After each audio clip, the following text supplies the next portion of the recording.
Tantor Audio, a division of Recorded Books, presents Peanut Butter Panic by Amanda Flower, narrated by Rebecca Mitchell.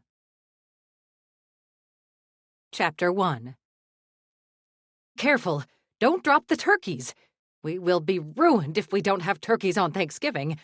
Why do you have them here anyway? Margot Rawlings cried as she buzzed around the Harvest Village Square like a spinning top. Her short curls bounced as she pointed at the young volunteers and barked orders. Chairs over there. No, no, no. Don't put the kids' table facing the playground. All they'll want to do is run off and play instead of eating their dinners. A young Amish man who was carrying a crate of thawing turkeys looked as frozen as the poultry in his hands. After Margot yelled at him, it seemed he didn't know what to do. I smiled at him as I approached, carrying a box of display dishes for the dessert table. "You okay, Leon?" Leon Hirsch was an Amish teen who volunteered often for Margot's many events on the village square. Since Margot had taken over the Harvest social calendar a few years ago, it seemed scarcely a week went by that there wasn't something happening in the small Amish village in Holmes County, Ohio. From concerts to weddings to Christmas pageants, the square had seen it all. Thanksgiving week was no exception. In fact, Thanksgiving was going to be bigger and grander than any event Margot had ever thrown before. There would be a community-wide Thanksgiving meal for the village. It would include both Amish and English residents and be followed with a lighting of the square ceremony to usher in the holiday season. Margot had been working on the event for months, which meant that everyone else in the village had been too. She was great at drafting help. I always thought if the U.S. military brought back the draft, Margot should be at the helm of the effort. Leon blinked his bright blue eyes at me. "She's scarier than the bishop's wife." I hid my smile. I knew the bishop's wife, Ruth Yoder, as well as I knew Margot. I also knew Ruth would have wanted to be seen as more formidable than Margot. I certainly wasn't going to tell her what this young man had said. "Why don't you take those turkeys to the church? They'll be cooked later today by the church volunteers. Just leave them on the counter and the kitchen staff will know what to do." He nodded. "Donkey, I should have thought of that in the first place. But when Margot shouted at me to get the turkeys from Levi Whitmer's poultry farm, I brought them here, where I knew she would be. I wasn't thinking." He nodded at the horse and wagon that was parked along Main Street. "My wagon is right there. I'll take them over now." The back of the wagon was laden with crates just like the one in Leon's hands. My brow went up. How many turkeys had Margot ordered from the Whitmer farm for this event? Then again, as many as 800 people had said they would come for the celebration tomorrow afternoon. It was possible she would need every last turkey. "That's a good plan, Leon. And can I give you a tip?" I asked. He nodded.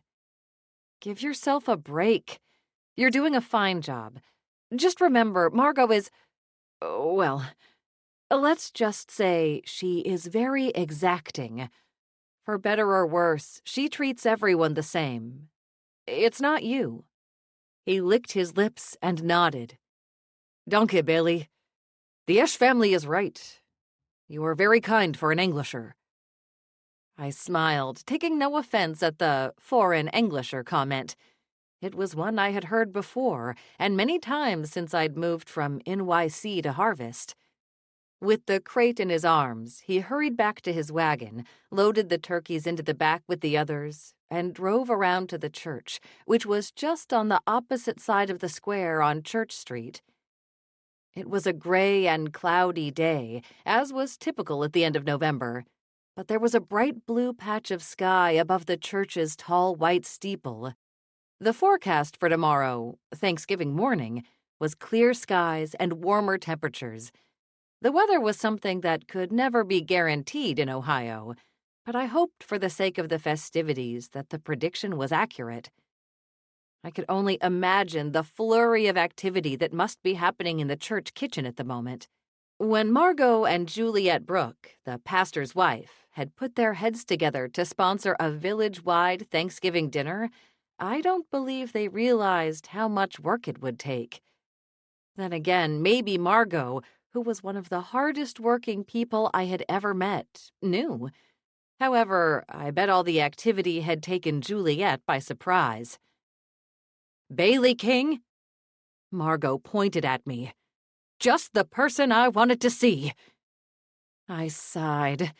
Maybe I agreed with Leon just a little. Margot could be scary, and nothing was scarier than being caught in her crosshairs when she had an assignment for you, which, in my case, was all the time. It seems to me that whenever Margot spotted me, she had something she wanted me to do. At least I knew I wouldn't have to drive to Whitmer Poultry Farm to collect the turkeys. I didn't think I could stand seeing a bunch of turkeys walking around flapping their wings right before Thanksgiving. She marched over to me. As usual, she wore jeans, running shoes, and a sweatshirt. However, due to the chilly temperatures, she'd added a quilted barn coat over her sweatshirt and fingerless gloves on her hands. "I stopped by Swissmen Sweets well over an hour ago looking for you. Charlotte said you were away on an errand in Canton." She put her hands on her hips. "What are you doing traveling all that way this close to Thanksgiving? Don't you have enough to do right here at home? I hope you don't plan to go to New York this weekend. The village needs you." I rubbed my head because I was already getting a headache as I tried to remember the sage advice that I had given Leon about Margot. The advice had flown right out of my head. All I could think was that he was right. She was scary. "I'm not going to New York this weekend," I said as calmly as possible. "I only went to Canton to run an errand." It was none of her business, but I had gone shopping for a housewarming gift for my boyfriend, Aiden Brody. I knew with Thanksgiving, Black Friday, and Small Business Saturday coming up, I would be so busy in the shop that I would not get another chance before I saw him. He'd just moved into a new apartment in Columbus, and I felt I had to give him a gift to show my support of the move, when in fact, I wasn't feeling the least bit supportive. The last time we'd discussed where we would live after he completed his months of training with BCI, Ohio's Bureau of Investigations, he'd promised he would come back to Holmes County, so a new apartment nearly 2 hours away was not great news. For over a decade, Aiden had been a sheriff's deputy in Holmes County. That was how I'd met him. But earlier this year, he had been given the chance of a lifetime to work with BCI. He had made a good impression on the department when he collaborated with them on a case last summer. From what I had been told before, after his training, he would be returning to Holmes County to work as a remote agent who specialized in Amish cases. Instead, he'd been moved to one of the largest cities in Ohio. I didn't know what this would mean for our relationship. Part of me thought when Aiden returned to Holmes County, we would seriously begin talking about marriage and having a family, all those things that I knew we both wanted, but were afraid to say aloud to each other. I didn't tell Margot any of that. Instead, I said, "I came as soon as I could." She folded her arms as if she had doubts. Margot was typically a tightly wound woman, but I don't think I had ever seen her this worked up. "Is something wrong, Margot?" She threw up her hands. "Something always goes wrong when it comes to these events, but it's never been anything I couldn't handle until today." My eyes went wide. For Margot to admit that she couldn't handle something was unheard of. "What is it?" I braced myself to hear something about Leon and the turkeys. My brain was already scrambling for ways to defend the quiet teenager. "My mother is coming," she wailed. I stared at her. That was not what I had expected her to say. "Your mother?" "I know. Doesn't it sound horrible?" she moaned. "Why is it so horrible?" I asked. She's never attended one of my events. Ever. My whole life long. And the first one that she comes to is the village Thanksgiving dinner. Why did she have to pick this one? Why couldn't she have tried a concert or a bake sale or the Christmas parade next month? I have a camel at the Christmas parade. Everyone loves the camel. Would it have killed her to wait one more month? I knew Melchior the camel, who makes a regular appearance at the village Christmas parade. He was nice, as far as camels went, but a bit of an escape artist. I wasn't sure a camel running loose was the best way for Margot to impress her mother, but what did I know? Margot began to gasp for air. I placed a hand on her shoulder. "Are you okay?" I glanced around and noticed the volunteers who were setting up for the big meal tomorrow were watching us. If Margot noticed their stares, she gave no indication of it. "Do you want to sit down?" She brushed my hand away and took a few deep breaths. "I'm fine. I don't want to sit. I don't have time to sit. I have to leave for the airport in an hour to pick up my mother. Everything has to be perfect here." She grabbed my arm. "Bailey, I need you." "Me?" I squeaked. "Yes, I need you to oversee the preparations for Thanksgiving. Everything has to be perfect for tomorrow. Perfect. I know I always want things to be perfect, but I'm not kidding this time. I can't fail in front of my mother again." Again? I wanted to ask her what she meant by that, but before I could, she said, "You have to promise me." She thrust her clipboard at me. "This is the list of everything that has to be finished. Guard it with your life. There's a check mark next to the items that have been completed." After a cursory glance, I noted that there were very few check marks on the page. I tried to hand the clipboard back to her. "Margot, I'm honored that you would trust me with such an important job, but there is so much to do at Swissmen Sweets today. We have been making many of the desserts for tomorrow's meal, and we're getting extra candy ready for Black Friday and Small Business Saturday.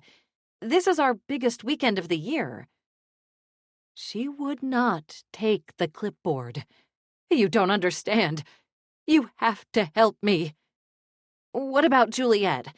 She's always willing to help." "I can't ask Juliet," Margot said, as if it was the most ridiculous idea she'd ever heard.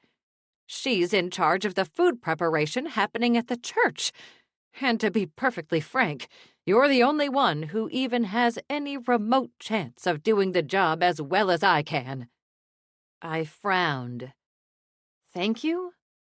I wasn't sure this was an honor I wanted. "You don't know my mother.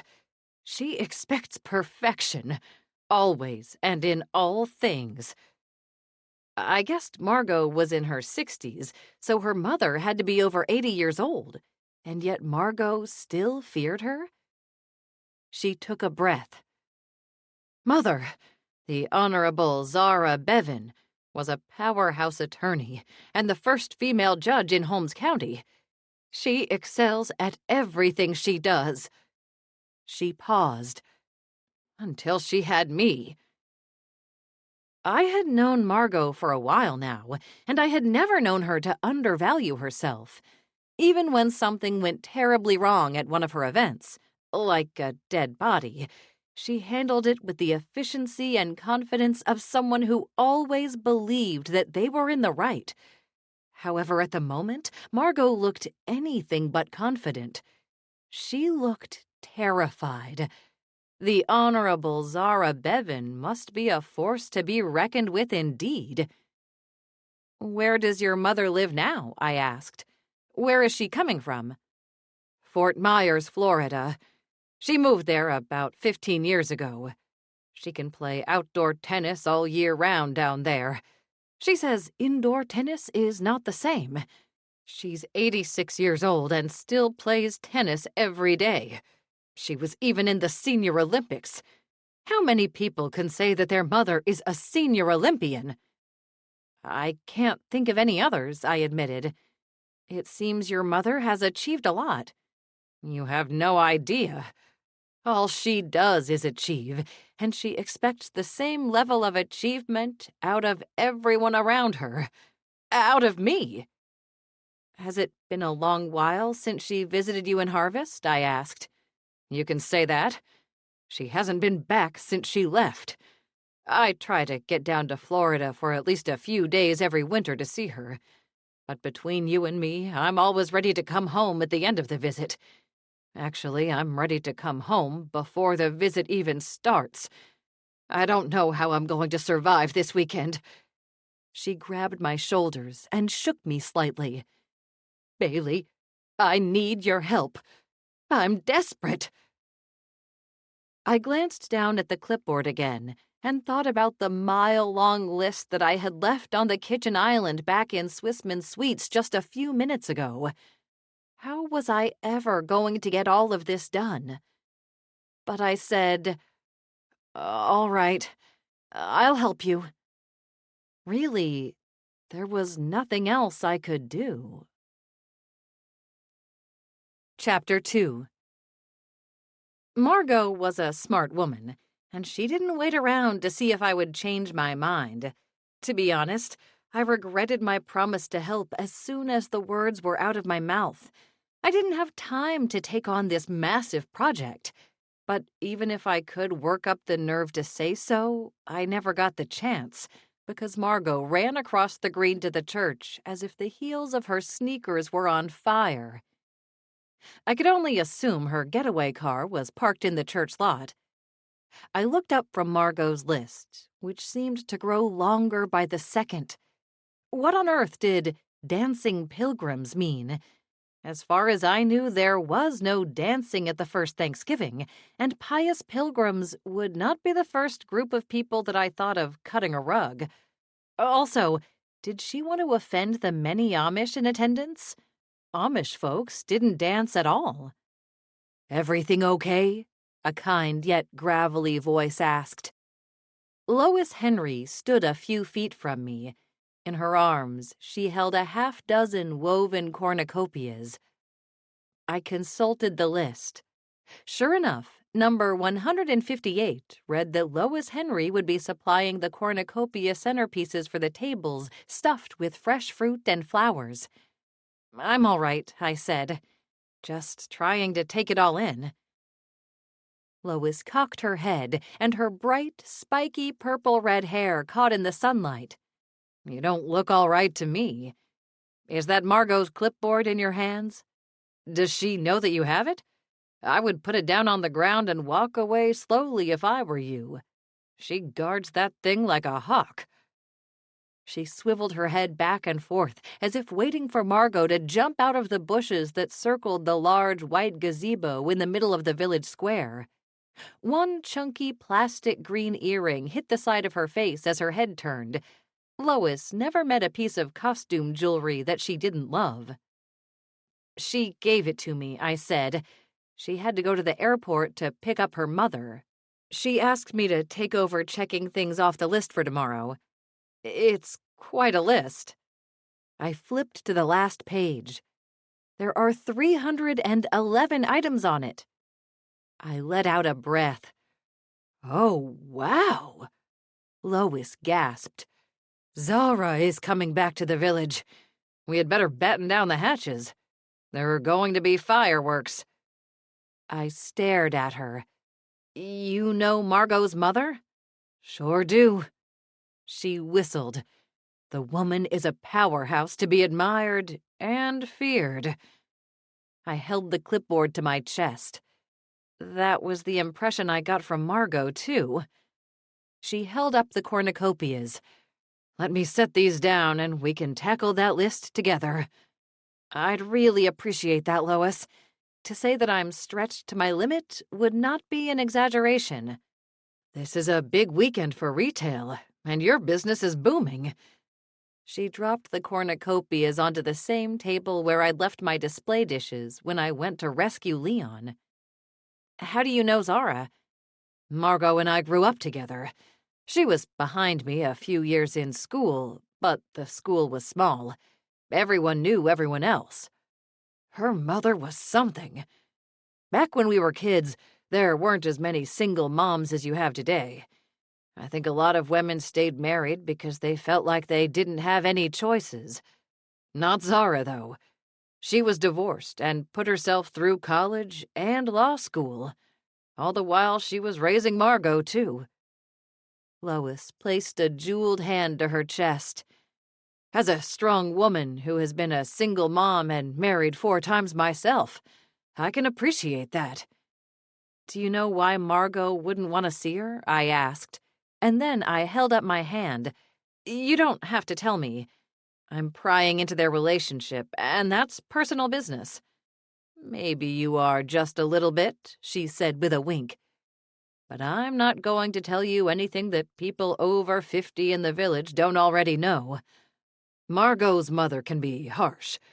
Zara is not a person you want to mess with. I've seen her make grown men cry. My first ex-husband was one of the men she made cry at least twice when he came in front of her bench. He wasn't the greatest guy in the world, and in hindsight, I think both times he deserved it. I have never seen Margot so unhinged, not even when a herd of sheep got loose in the center of town and ate all the flowers in her manicured pots, or when there was a murder in the village. She took all of that in stride, but picking her mother up from the airport has her in a complete tizzy. Lois nodded. If I were Margot, I would be unhinged too. Zara is a perfectionist through and through, and she only really has respect for other perfectionists like her.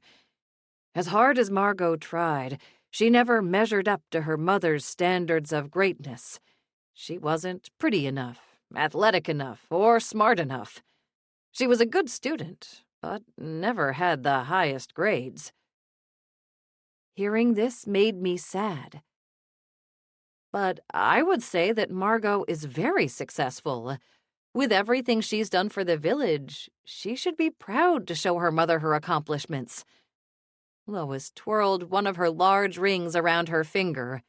Maybe, but... Lois hesitated and twirled the ring again.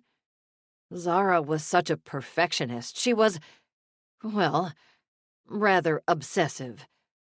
I don't think Margot had an easy go of it. Maybe things will be different now, I offered. Maybe. Lois shrugged. Times were different then. Zara was a successful attorney in the 1960s and 70s, when being a woman in that field was a hindrance. She never let anyone judge her by her gender. I believe because Zara had to fight so hard for her place, she was even stricter in her courtroom, and in her expectations of her daughter. Unfortunately, it was a time when a woman had to come off as tough to be taken seriously in a man's world. I guess I can see why Margot would be nervous about her coming here, especially for such a major holiday. Lois nodded. I didn't have a great relationship with my parents either. They have long since passed, but I can understand how Margot feels. I certainly wouldn't want my parents as surprise guests. I looked down at the clipboard. In that case, I want to do right by Margot. She does so much for the village. I think we should try to put our best foot forward to show her mother how she's helped the village grow. I frowned. But there is so much to do at Swissmen Sweets. I at least have to run to the shop and tell them what's going on. Millie and I can handle this list for a little while. Millie was Millie Fisher, the village's Amish matchmaker and Lois's best friend. The two women were ideologically and fashionably miles apart, but were kindred spirits in the best possible ways. They reminded me of myself and my best friend, Cass Calbera, who was a chocolatier in New York. Are you sure? I asked. She held out her hand. Give it to me. I put Margot's precious clipboard in her hand. I won't be gone too long. I just want to run over to the shop and update them. I'll be back as quick as I can. Don't rush, honey. The lunch rush at the Sunbeam Cafe doesn't start for over an hour from now. The Sunbeam Cafe was the cafe owned by Lois's granddaughter, Darcy Wooden. Lois worked as a waitress and hostess in the cafe during the busy hours of the day. I can't thank you enough for doing this. Go. She shooed me away. Nothing will go wrong. I nodded and jogged across the green toward Main Street. Lois's comment that nothing could possibly go wrong rang in my ears. In my experience, phrases like that were spoken just before disaster struck. I waited for a buggy to roll down the street before I crossed to Swissmen Sweets. The newly washed windows sparkled in the sunshine. There was a fresh coat of paint on the window frames and the front door, too. The words Swissmen Sweets were etched into the large picture window. Since I began working at the shop with my grandmother, I'd slowly made improvements. Some small, like the fresh coat of paint. Others more momentous, like launching the online store. A lot at Swissmen Sweets had changed over the last few years. However, the heart of the shop was the same. We still made candies and sweets using traditional Amish recipes and methods. We were still closed on Sundays and began the workday at 4 a.m. every morning to make the candies fresh for every customer who ambled through the door or placed an order in cyberspace. As I stepped into Swissmen Sweets, Puff, the large white rabbit, and Nutmeg, the orange tabby, greeted me at the door. By their expectant faces, I believed they thought it was lunchtime already. But it wasn't even 10 in the morning yet. I shook my finger at both of them. You just had breakfast not too long ago. My cousin Charlotte stood behind the glass-domed display counter, still surprising me with her English appearance. Charlotte grew up Amish, but just recently decided to leave the faith to live in English society. Her straight red hair, which I was so used to seeing tied back from her face in an Amish bun, was tethered in a long braid. Amish women didn't cut their hair, ever. As of yet, Charlotte had not taken the plunge to cut her hair, but she was wearing it down and braided more often. It seemed to me that cutting her hair was the final step in her choice to leave the Amish community for good. Whether she realized it or not, she just wasn't there yet. I don't think Nutmeg or Puff believe you. They always feel they lack treats. Nutmeg has been watching the commotion out at the square through the window all day. It's like his personal movie theater. She looked at Puff on the floor. I think Puff is jealous since she can't get up on the windowsill to look out. I scratched Puff's head between her two downy white ears.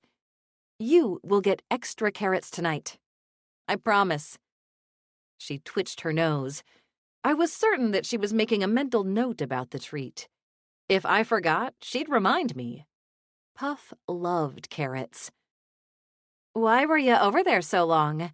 You said you were just going to drop off the display dishes. She frowned. I peeked out the window with Nutmeg when you didn't come back right away. You were talking to Margot. What does she want you to do this time? I made a face. It was a fair question. It seemed that every time I ran into Margot, she asked me to do something. This time had been no exception. Mommy came out of the kitchen carrying a fresh tray of Buckeye candies. I could smell the heavenly scent of peanut butter and chocolate. Was there ever a better candy combination? Mommy was a petite woman with white hair that was styled back in an Amish bun at the nape of her neck. She wore a plain blue dress with a black apron over it and a white prayer cap on her head. There were remnants of powdered sugar on the front of her apron. It was clear that she was in the middle of making more candies to sell this weekend, which was good. We needed to be making candies around the clock to be ready for the busy days ahead, which, we hoped, would bring the biggest sales in the shop's history. Ever since my cable television show on gourmet television went on the air, business had boomed. When a television producer approached me 2 years ago to host a cooking show about Amish candy making, I had never imagined that it would do so well. Soon I would be headed to New York to film the third season. The show's success meant success for Swissmen Sweets. In the last 2 years, our business had grown tenfold, and we were reaching the point that it could not grow anymore and be sustainable unless we physically expanded the business. It was something that I had thought a lot about lately, but as of yet had not worked up the courage to discuss with Mommy. Charlotte reached for one of the Buckeyes, and Mommy pulled the tray away before she could steal one. "These are a special batch made just for Aiden. They are his favorite. Since he's recently moved, I thought it was only right to make him a batch of his very own. I'm going to give them to him tomorrow." "I can take them when I see him Saturday night," I said. Mommy stared at me. "Won't Aiden be at the village for Thanksgiving?" I shook my head. "He has to work. He texted this morning to tell me." I tried to keep my voice light so the disappointment I felt wouldn't show. Aiden was in law enforcement. His job was important. He was doing good work. But I'd be lying if I didn't admit that I was heartbroken at the idea that we'd spend yet another holiday apart. Charlotte gave me a pitying look. I broke eye contact. "I'll still be able to see him this weekend. I'm sure after he's more settled in Columbus, things will become easier." "Of course they will," my grandmother said in her most soothing voice. "Now, back to what I overheard Charlotte saying. Who wants Bailey to do what?" I said, "Margot stopped me on the square. She wants me to help her out at the square for a couple of hours. I hate to leave you all on such a busy day." Mommy waved away this concern. "Don't worry about it. We have production well in hand. I personally know that you have been working late at night at the shop over the last 2 weeks to prepare for this weekend." She eyed me. "You have even worked on Sundays, haven't you?" My grandmother didn't approve of anyone working on the Sabbath, whether or not they were members of the Amish church. I knew better than to argue with her about that, even though working on Sunday had made me feel better about the busy schedule of the coming week. Her face softened. "You have been working very hard. Charlotte and I can manage for a few hours. Why does Margot need your help? I would have thought she'd have everything well in hand for tomorrow. She usually does." "Margot is stressed. Her mother is coming to visit for Thanksgiving. She had to head to the airport and pick her up." "Zara is coming home?" Mommy asked.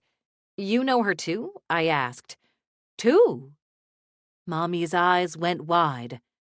"Lois knows her." "Oh." Her face cleared. "Yeah, of course she would." "How well do you know her?" "Not very well. She's a bit older than me, and I am older than Margot. We didn't overlap much. However, I most certainly know who she is. She was a powerful woman in the county 20 years ago. I think there were many people who let out a sigh of relief when she left. I know people think that Margot can be forceful, but she is not nearly as—" She paused, as if she were searching for the right word. "As self-important as her mother." I wanted to ask my grandmother who exactly gave a sigh of relief when Zara left, but before I could, the front door of Swissmen Sweets opened. It was still before 10 in the morning when the shop officially opened, so I was about to turn around and let the customer know we weren't quite ready for sales yet. Only I found it wasn't a customer at all. It was Juliet Brooke, and her miniature pot-bellied pig Jethro was in her arms. Jethro wriggled his black and white polka-dotted body to get out of his mistress's grasp as soon as he saw Puff and Nutmeg. The odd trio of animals were the very best of friends. No one had told them rabbits should be afraid of cats, and cats shouldn't be friends with pigs. "Oh, my, Jethro! Calm yourself," Juliet complained as she set the pig on the ground. His hooves skidded on the wide plank floor, and he bopped noses with first the cat and then the rabbit. Juliet straightened and brushed off the sleeve of her brown and white polka-dotted coat. Juliet loved polka dots on everything. I never thought to ask her which came first, Jethro or the polka dots, but they certainly were a package deal as far as she was concerned. Juliet placed the back of her hand to her forehead as if she might swoon. Knowing Juliet, it was entirely possible. I stepped forward. "Juliet, are you all right? Do you need to sit down?" I pulled out a chair for her at one of the 3 cafe tables in the front of the shop. "Oh, thank you, Bailey. I really don't know what I would do without you. You've just been a rock for me since Aiden moved away. I know he's a grown man, but I've missed him so much. And now he's not coming home for Thanksgiving. Can you imagine? BCI is working him too hard. He needs a break. What's a mother to do?" She placed a hand to her chest. "But I could never miss him as much as you have. I certainly hope this is not giving you cold feet about the wedding." Behind me, Charlotte's bark of a laugh was covered with a fake cough. I shot a look over my shoulder. For well over a year, Juliet had been hinting that she thought her son Aiden and I should get married sooner rather than later. If I was being completely honest, I had thought we might be at least engaged by the end of this year, too. But that seemed unlikely to happen now. "Is there something we can get for you, Juliet?" Mommy asked. "Oh, well, I just came by to speak with Bailey." She looked down at her little pig, who was snuggled up with the rabbit in Nutmeg's cat bed. "You know tomorrow is a very important day for the village. This Thanksgiving meal will be a great event, and will do so much to improve the relationship between the Amish and English in Harvest, but—" She looked down at the pig again and fell silent. "But what?" I asked, even though I knew very well what she was about to say. I wanted her to say it. "Jethro is the best pig in the world. I think everyone is agreed on that point. But it's very tense at the church right now." Juliet went on, as if she had to win her case. "Everyone at the church is working overtime to get all the cooking and baking done for tomorrow. I'm sorry to say that my little pig is underfoot. I took him upstairs to my husband's office, where the poor man is working diligently on Sunday's sermon. I will tell you, the Reverend gets no rest at all. But Jethro broke out of the office. He just opened the door and waltzed back down to the kitchen. I told you he is a smart pig. I think you're the only one who can keep him away from the church kitchen." I glanced down at Jethro, and he looked up at me. Within the last hour, I had been asked to supervise the setup of the village's Thanksgiving and to watch a runaway pig. It was just like any other day for me in Harvest. "I can watch Jethro," I said, because there really wasn't anything else I could say. "Oh, thank you," Juliet said. "The way you treat Jethro is just more proof that you will be an amazing mother. What a wonderful day that will be. I can't wait to hold my grandbaby in my arms."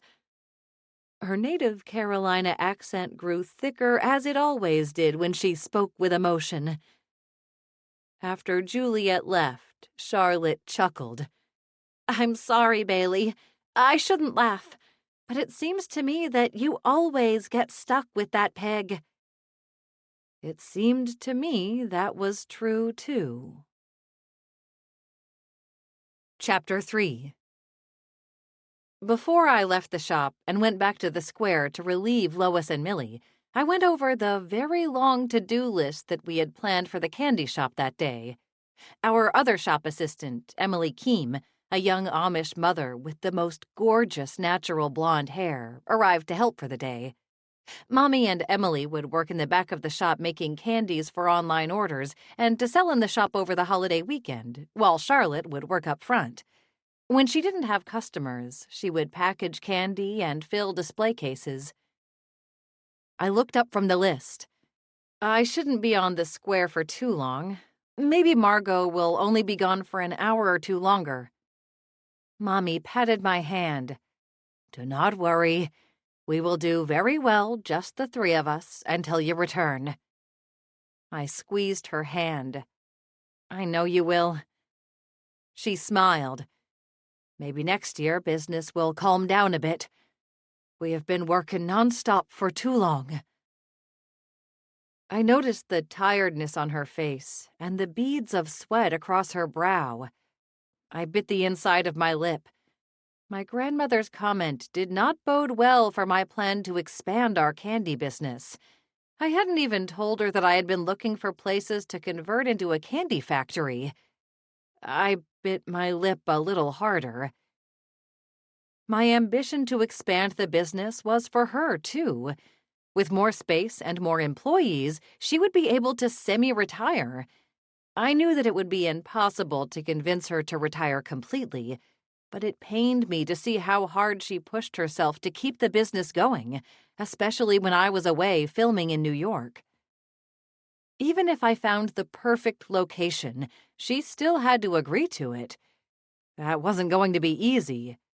I would do the research first and then talk to her about it. I promised myself I would. I said goodbye, gathered up Jethro, and left the shop. The little pig wasn't too excited about being separated from his cat and rabbit friends, but I knew that if I left him behind, he would be just as much of a distraction to the workers in the candy shop as he had been to those at Juliet's church.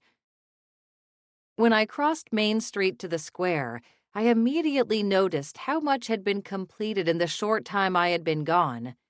Lois stood on the steps leaning into the gazebo with Margot's clipboard in her hands. She appeared to be completely in control. I looked down at Jethro, whom I had tucked under my arm. The little pig was about the size of a toaster, but weighed more than the giant frozen turkeys that were in the process of thawing in the church for the meal tomorrow. I set him on the ground. He looked up at me as if to ask whether it was all right to wander around the square.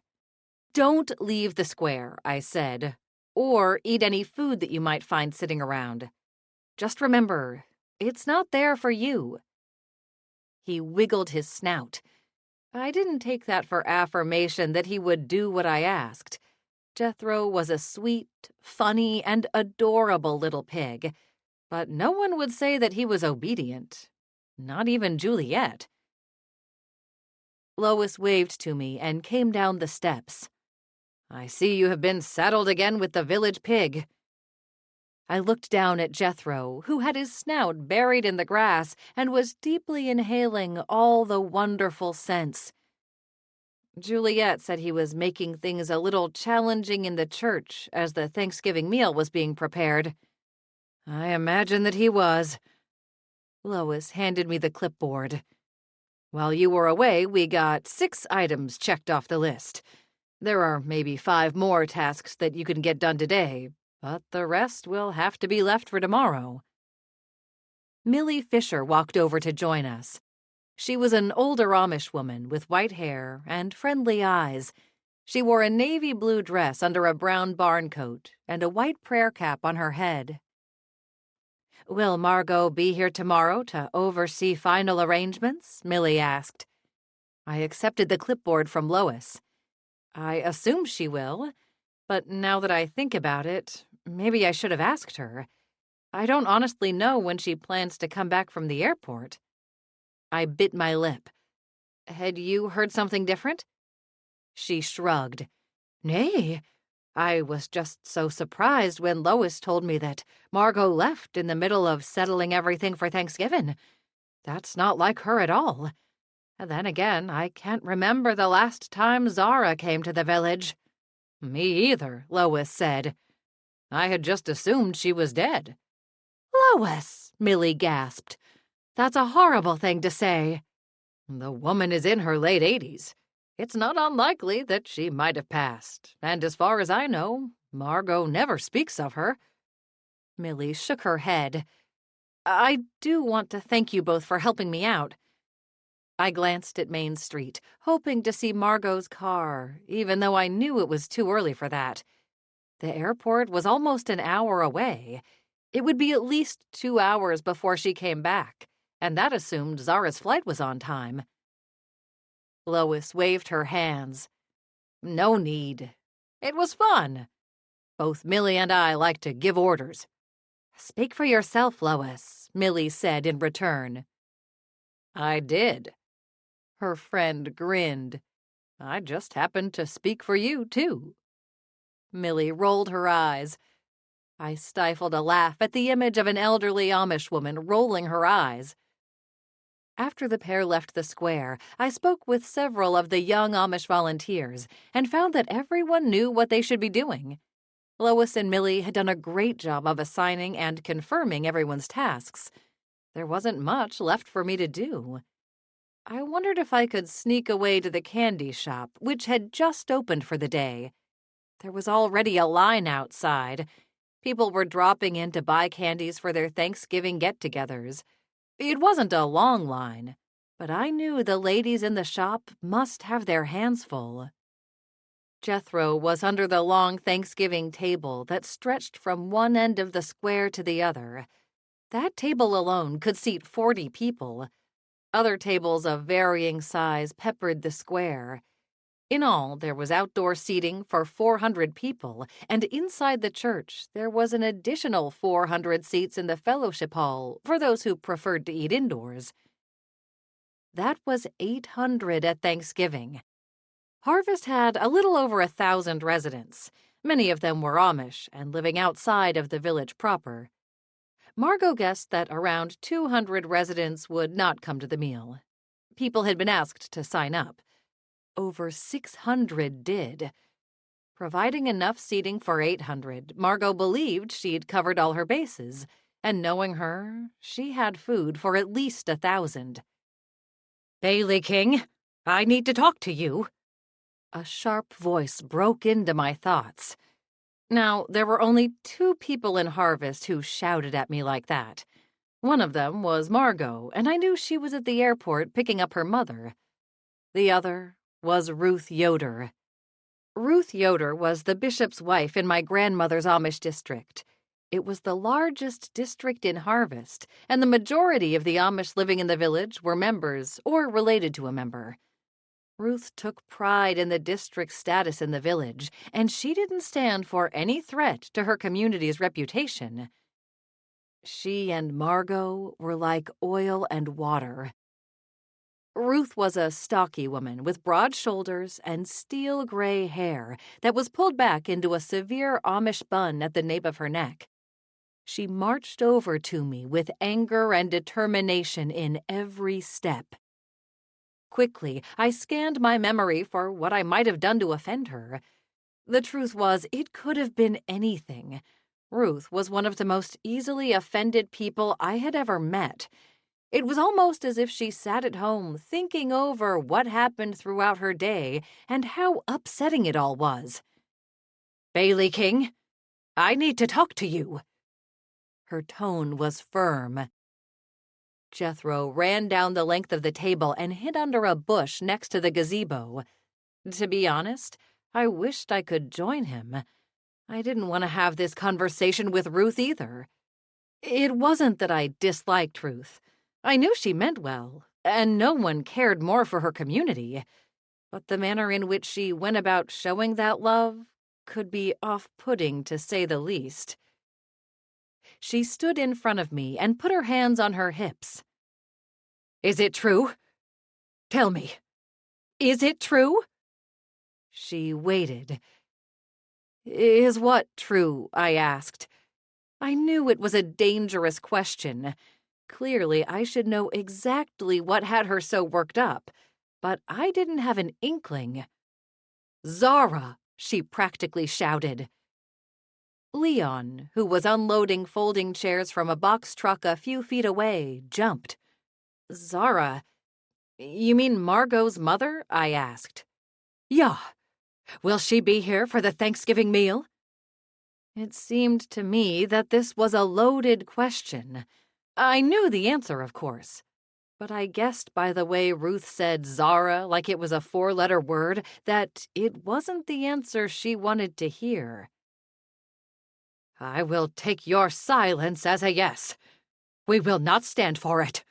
We will not." Ruth stopped just short of stomping her feet. "When our district agreed to participate in this event, we didn't know that woman would be here. I can't sit at the same table with her. I can't even be in the same place with this woman.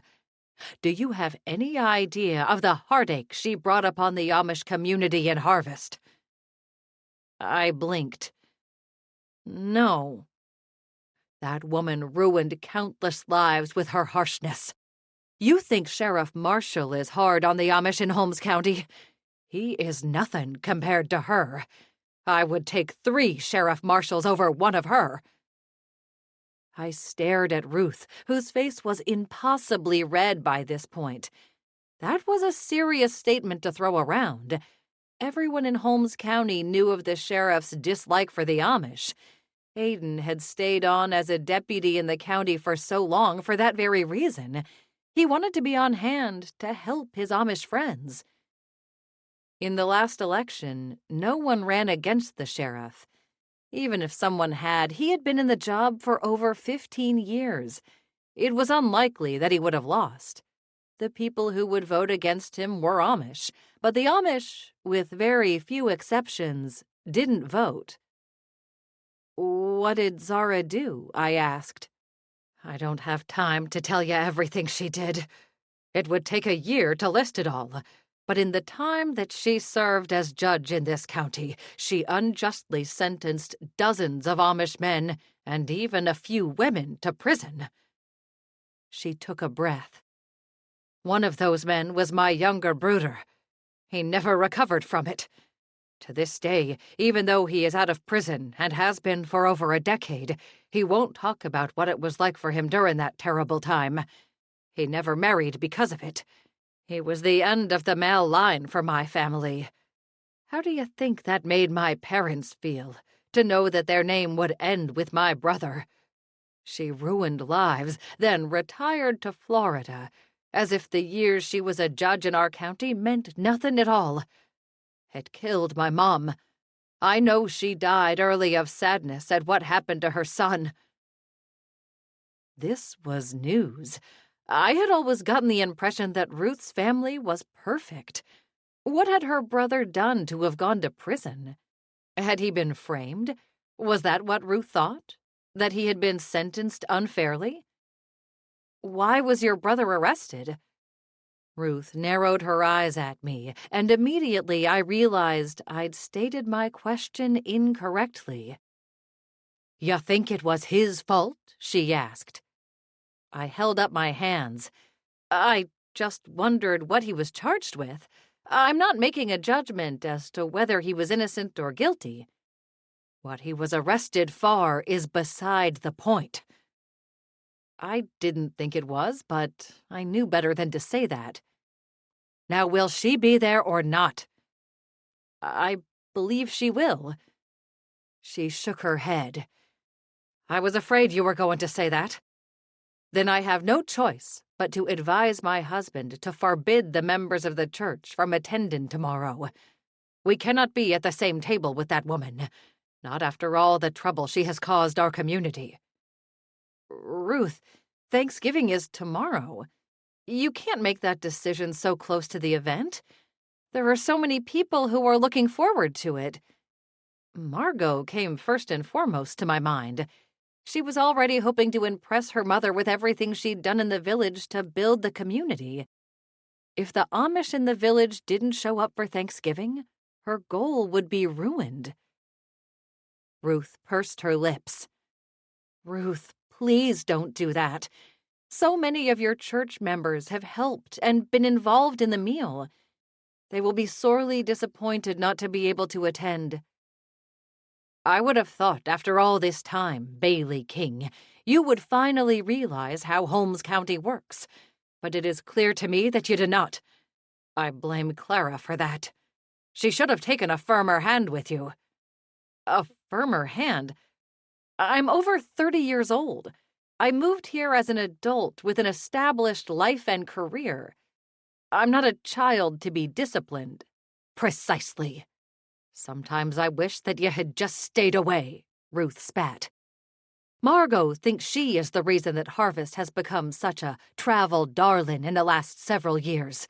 But we all know the truth. The Englishers aren't comin' for the quaint life or the Amish culture. They're comin' for you, the television celebrity. I don't think that's true. I know the show has made the village more visible, but Margot has worked tirelessly to bring in more tourists. A car drove by, and a woman leaned out the passenger window. That's Bailey King from Bailey's Amish Sweets. Oh, I can't believe I see her. Slow down so I can take a picture. The woman hung out of her car with a cell phone and took photos of me. Now do you understand what I mean? Ruth asked with a raised brow. You need to take a moment in prayer and ask yourself what you are doing for this community. Does your fame make it better? Do you think that's what the people of Harvest want? She smoothed the sleeve of her jacket. Now, I must go talk to my husband about this matter with Zara. It's his job to protect the district from hurt. And Zara brings hurt with her. As the wife of the bishop, it is my responsibility to tell him what is going on in this community. He's a busy man and can't know of everything that is going on without me. It's a wife's duty to be an asset to her husband. She narrowed her eyes at me. You will want to ask yourself, Bailey, if you ever plan to get married, whether you will be an asset to your husband. She marched away, climbed into her buggy, and drove off. I sighed. I hoped Bishop Yoder's common sense would prevail, and he would see that forbidding his district to attend the community Thanksgiving wasn't a good idea. However, it was hard to tell what he would decide. It was well known that Ruth Yoder had a great amount of influence over her husband. Despite Ruth's pronouncement, everyone was still working, and after checking in with a few of the event staff, I walked over to the dessert table and tried to plan my tablescape for the next day. I made a list of all the desserts that Swissmen Sweets was providing, plus the 30-some pies that were being made by both Amish and English women in the district. I asked one of the Amish men to help me set up a second dessert table. The candy table would be serve yourself, but I thought it best if we had 2 or 3 people cutting and serving the pies. I was sure we'd be able to find some volunteers, but I added a note to the bottom of Margot's list so that it wouldn't be overlooked. I had just finished planning my tablescape when Margot's small SUV pulled up next to the square. I gave a sigh of relief. Now I could leave and go back to the shop. It was close to noon, and the line was no longer out the front door, but I knew the ladies could use my help. When Margot got out of the car, the expression on her face could only be described as defeated. In all the years I'd known her, I had never seen Margot with such a hopeless look about her, not even that one time when all those sheep broke loose. A 40-ish man climbed out of the back seat and opened the front passenger door. An elderly woman took his hand as she exited the car. She had short silver hair and wore an expensive trench coat over a gray pantsuit. The skin of her face was tight and smooth, but her hands were wrinkled. She carried a large, patent leather bag with her. I guessed that it must be Zara. Who the man was remained a mystery. Margot's eyes were the size of dinner plates when she walked up to me. I smiled, but she didn't smile back. "Hi, Margot," I said. "We have everything well in hand for tomorrow. I made a couple of additions to the list. I held up my hand. Not to worry, nothing major at all. It's just for things we want to make sure we don't overlook. The tables are in place and the bushes have been trimmed. Most everything else will have to wait until tomorrow morning. That's very good news, Margot said in a clipped voice. This surprised me. Usually there was nothing that Margot enjoyed more than going over a punch list. She got great pleasure in checking items off. I smiled at Zara and the man as they approached, walking arm in arm. Her high-heeled boots weren't the most practical footwear for walking on grass. "Bailey," Margot said, "I'd like to introduce you to my mother, Zara Bevan. Mother, this is Bailey King. She's the chocolatier I was telling you about, with her own show on gourmet television. She has brought so much interest to our little village." Zara held out her hand to me. Her nails were perfectly manicured and painted a deep shade of maroon. She wore gold rings, and I was pretty sure a real diamond tennis bracelet. Zara had money, and wasn't afraid to subtly show it off. She squeezed my hand briefly, in the same way someone would squeeze a piece of fruit in the supermarket to test its ripeness. "It's so strange to me that someone with so much promise would give up a life in the city to live here. If you were doing well in New York, what use do you have for harvest?" Wow. Okay, then. Straight to the punch. It's a wonderful place to live. I love harvest and the people here. I pointed across the street. I run Swissmen Sweets with my grandmother. She looked over her shoulder. "I thought that was an Amish business." "Are you Amish?" "No, I'm not. My grandmother is." I left it at that. In all honesty, it really wasn't any of this woman's business.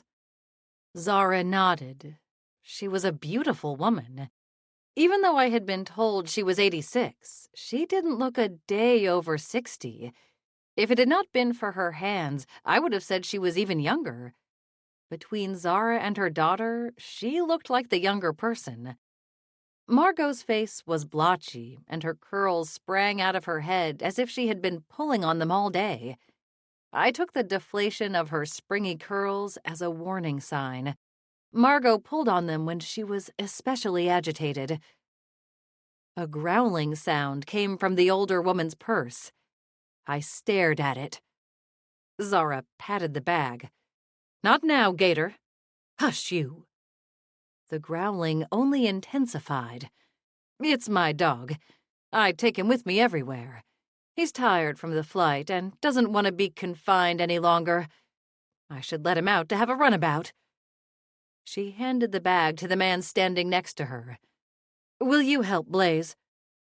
Blaze, who had yet to be formally introduced, looked as if helping Gator was the last thing on earth he wanted to do. But he took the bag from Zara's hands and set it on the ground. He unzipped it, and a creature popped up. I thought creature at first, because the dog was so fluffy I couldn't tell his head from his tail.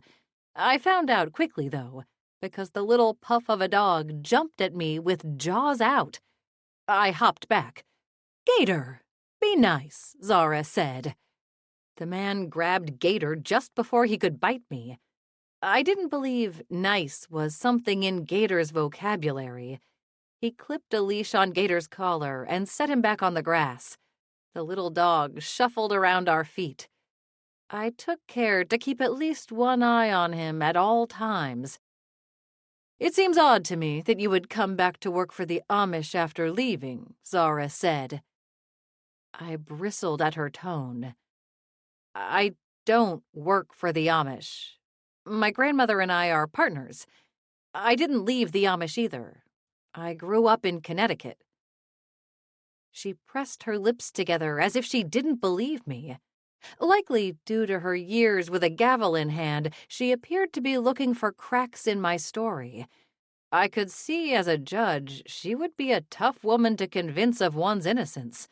It was no wonder a lot of the Amish didn't care for her. The man named Blaze stepped forward and held out his hand to me. "I'm Blaze Smith." He chuckled. "Sorry that Gator tried to take a piece of you. He's a little devil." Zara frowned. "He's spirited, and we love him dearly. Don't we, my dear?" Her question sounded like a threat. "We do," Blaze said with a dazzling smile. "I call him a devil out of pure affection." I wrinkled my brow. Was Blaze another child of Zara's? A friend? I couldn't quite pinpoint what the relationship was. As if she read my mind, Zara said, "Blaze is my boyfriend. We've been together for 6 months now, and could not be happier." Out of the corner of my eye, I peeked at Margot. She looked as if she might actually throw up. I guessed that her mother having a boyfriend who was young enough to be Margot's child was a surprise to her, too. Blaze beamed at Zara's words. He had straight white teeth that appeared even whiter against his tan skin. Laugh lines ran from his eyes and around his mouth, as if he spent a lot of time in the sun. His eyes were bright blue and cheerful. He smiled down at Zara. "That is so true. I had been coaching Zara in tennis for a couple of years, and finally worked up the nerve to ask her on a date. The rest is history." Behind them, Margot bounced from foot to foot as if she could not stand still. Clearly, this was an uncomfortable topic for Margot, so I changed it. "We are all very excited to have you here for Thanksgiving. This is our first village-wide feast, and Margot has worked tirelessly to bring it all together. She's done so much for the village. This is a real celebration of what a close community we have become in Harvest." Zara sniffed. "To me, it's wasted talent." My eyes widened. "Wasted talent?" I asked. Zara narrowed her eyes at her daughter. "Margot could have done anything in this world. She inherited such intelligence from me. She could have been a doctor or lawyer. She could have been something important. Instead, she decided to stay in Harvest and have a family. What a waste. It's not what I raised her to be." I didn't know what to say to that. Margot wouldn't meet my eyes. I had always thought of Margot as a strong woman, but it seemed she was folding into herself at her mother's criticism. And now I could completely understand why Margot hadn't wanted her mother here for Thanksgiving. To be frank, Zara Bevan wasn't that nice. "When you get to be my age, you realize that you have no time for pleasantries. If I think something, I say it. I have earned the right to speak my mind." Not knowing what else to say, I turned to Blaze, who appeared to be the calmest of the three. "You play tennis?" Zara answered for him. "He's an accomplished tennis pro. He's trained with the very best. Several of his students have played at Wimbledon and the U.S. Open. We plan to go next year. Don't we, love?" He flashed his white teeth again. "We do. And I have trained Zara Bevan. There is none better than you. I've looked far and wide, and you are the very best." Zara's smile was like that old expression, the cat who ate the canary. I had a feeling she was quite proud of herself to be dating a man half her age. "Mother," Margot interrupted. "Perhaps you and Blaze would like to go to your hotel to freshen up and relax after your long trip. Tomorrow will be such a busy day." Zara narrowed her eyes at her daughter. "I do not need to freshen up. I always look well. I spend enough money on my appearance to do so." She picked up her dog. "But Gator does need a nap. He's had such a long day. Blaze, you will have to brush him when we get back to the hotel. His coat is all in knots." A grimace flashed across Blaze's face. "I could use some freshening up," Blaze said. "Not everyone is as naturally gorgeous as you, my love. I could use a midday cocktail as well." I bit my lip to stop myself from saying, "Good luck finding that in Holmes County." "I'll just take you to the hotel then," Margot said, and then turned back to me. "Bailey, can you stay on the square for a little while longer?" I sighed as my candy shop to-do list flashed across my mind. "Sure." Chapter 4. When the alarm on my cell phone went off at 4 on Thanksgiving morning, I quietly turned it off. I didn't need the alarm to wake up. I had been awake for over an hour, staring at the ceiling. There was so much on my mind. I worried over everything I needed to do that weekend, the possible expansion of the shop, and my relationship with Aiden. Of the three, my relationship with Aiden was the most troublesome. I might not have been so worried about it if I knew that he would be in Harvest that weekend as we'd originally planned. But, as I'd discovered, plans could change quickly, particularly with a boyfriend in law enforcement. Aiden was the newest BCI agent, so he would most likely have to work holidays. Crime didn't take Thanksgiving off, unfortunately. Even so, I had been unable to hide my disappointment on the phone the night before. "You have to work most of this weekend, don't you?" he had said. "This way we can get together Saturday night when you're less stressed and the shop is closed for the day." "I know you're right." And he was right. It just didn't feel right. Not even a little bit. I threw off my blankets and got up. I wasn't going to spend any more time having a pity party for myself. There was far too much to do. I got ready for the important day and ran downstairs. Puff waited for me at the bottom of the steps. I scooped her up. "Puff, today is a day to count our blessings." I squeezed the chunky rabbit to my chest. "You're one of mine. Let's put all of our worries aside until tomorrow. It's Thanksgiving. It's a day to be grateful."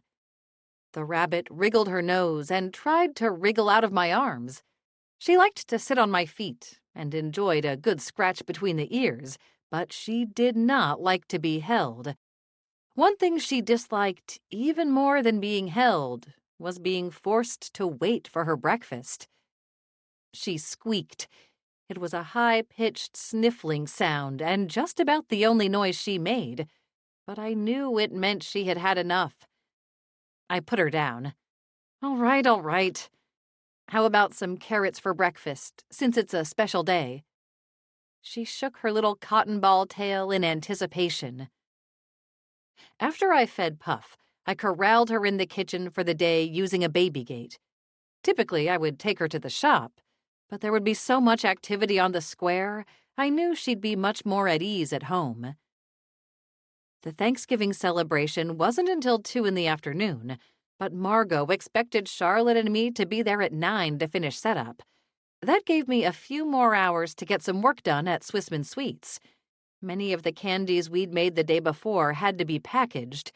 Mommy wouldn't be happy with me for working on a holiday like this, but it couldn't be helped. She really had no idea how many times I worked all day on Sundays, usually from home.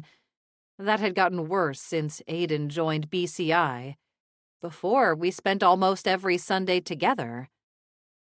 Again, I shook thoughts of Aiden from my head. "Be grateful. Worry about that tomorrow," I chanted in my head. I knew myself well enough to know that chant wasn't going to hold me all day. It was still pitch black when I went out my front door. I pulled the hood of my coat up over my ears. Knowing that parking would be at a premium around the square, I opted to walk. The air was cold, but not in a biting way. The forecast promised sunny weather and temperatures in the 50s that afternoon. That was about the best we could hope for in November. Margot was wise to have outdoor space heaters peppered around the square for the event. I wished I had thought to bring a scarf as I ducked my head and walked toward Apple Street. I turned on Apple, which ran perpendicular to Main Street, where Swissmen Sweets was located, without seeing a single soul. I hadn't expected to. It wasn't unusual for me to see no one when I walked to work at this time of day. Besides, it was a holiday, though I supposed a good number of people were up thawing turkeys for the day. I reached the corner of Apple Street and Main. The gas lamp posts that lined Main Street were brightly lit, as well as the lamp posts on the square. I could see the shapes of the tables and chairs for that afternoon's meal. I was about to look away and head into my shop when the figure of a man walking across the green caught my eye. I stopped in the middle of the sidewalk and watched him. There was nothing illegal about walking around the square so early in the morning. It was essentially what I was doing. But there was something about his movements that struck me as odd.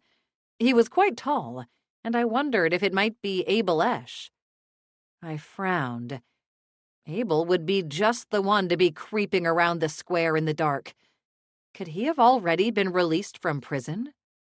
Abel had been arrested last spring for gambling schemes and causing accidents at a racetrack in Wayne County, which was the next county to the north of Holmes. He pled guilty and was sentenced to 36 months in prison. However, due to the prison overcrowding crisis in Ohio, he was only to serve a few months, or so his sister Emily Keem told me. Emily, who was estranged from her brother, had heard it from her sister Esther. Abel and his sister Esther owned Esch Family Pretzels, which was right next door to Swissmen Sweets.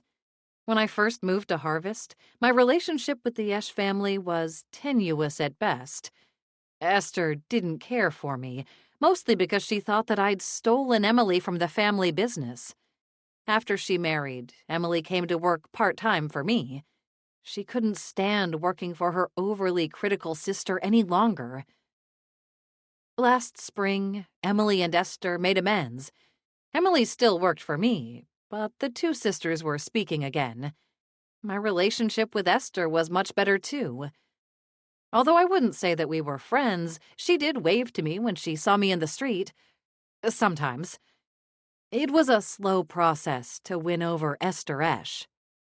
Abel, on the other hand, was a completely different story. He drank, gambled, and sulked around the village with the world's largest chip on his shoulder. I continued to wonder why he even claimed to be Amish any longer. It seemed the only thing Amish about him was his clothing. He certainly didn't follow the other edicts of the religion. My only thought was that if he left the church, his farm would go to Esther, and he would have to work. Working wasn't something Abel did. Even before he went to prison, Esther did all the work on their small farm and at the pretzel shop. He did nothing at all, from what I could tell. However, as long as he was Amish, he was the head of the family.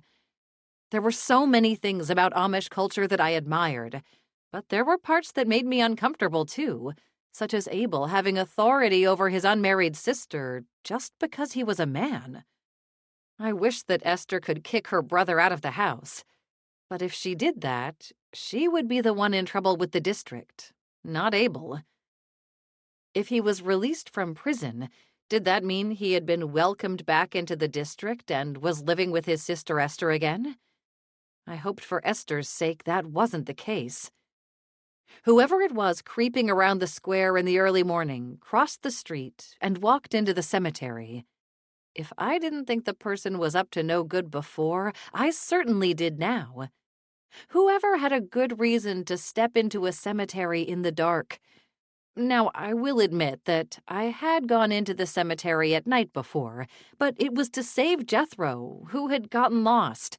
Juliet usually points to the moment I saved Jethro as the one that bonded the little pig and me forever. That's why she always leaves him with me to pig sit, or so she says. "Bailey, are you going to come into the shop and help us, or stand out there all morning?" Charlotte asked. She was standing in the doorway of Swissmen Sweets. "I thought I saw it was you standing outside." She yawned and held a cup of coffee. She handed it to me as soon as I stepped through the door. "Charlotte, I'm surprised you're up. Today is supposed to be a day off." She smiled. "Is it really a day off if we are in charge of setting up the dessert table at the village Thanksgiving? I know you will want everything to be perfect." She had a point. "Cousin Clara is in the kitchen too. We're up and ready to work. In any case, we knew you would be here early this morning to work. What could we do but help you?" I put the strong mug of coffee under my nose. It had a lot of cream and sugar, which was just how I liked it. Mommy and Charlotte knew me well. "Danke," she chuckled. "Let's get to work."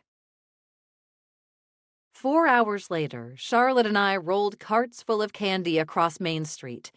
Even though Margot told me to be there at 9 in the morning, it looked as if most of the crew had been there for hours already.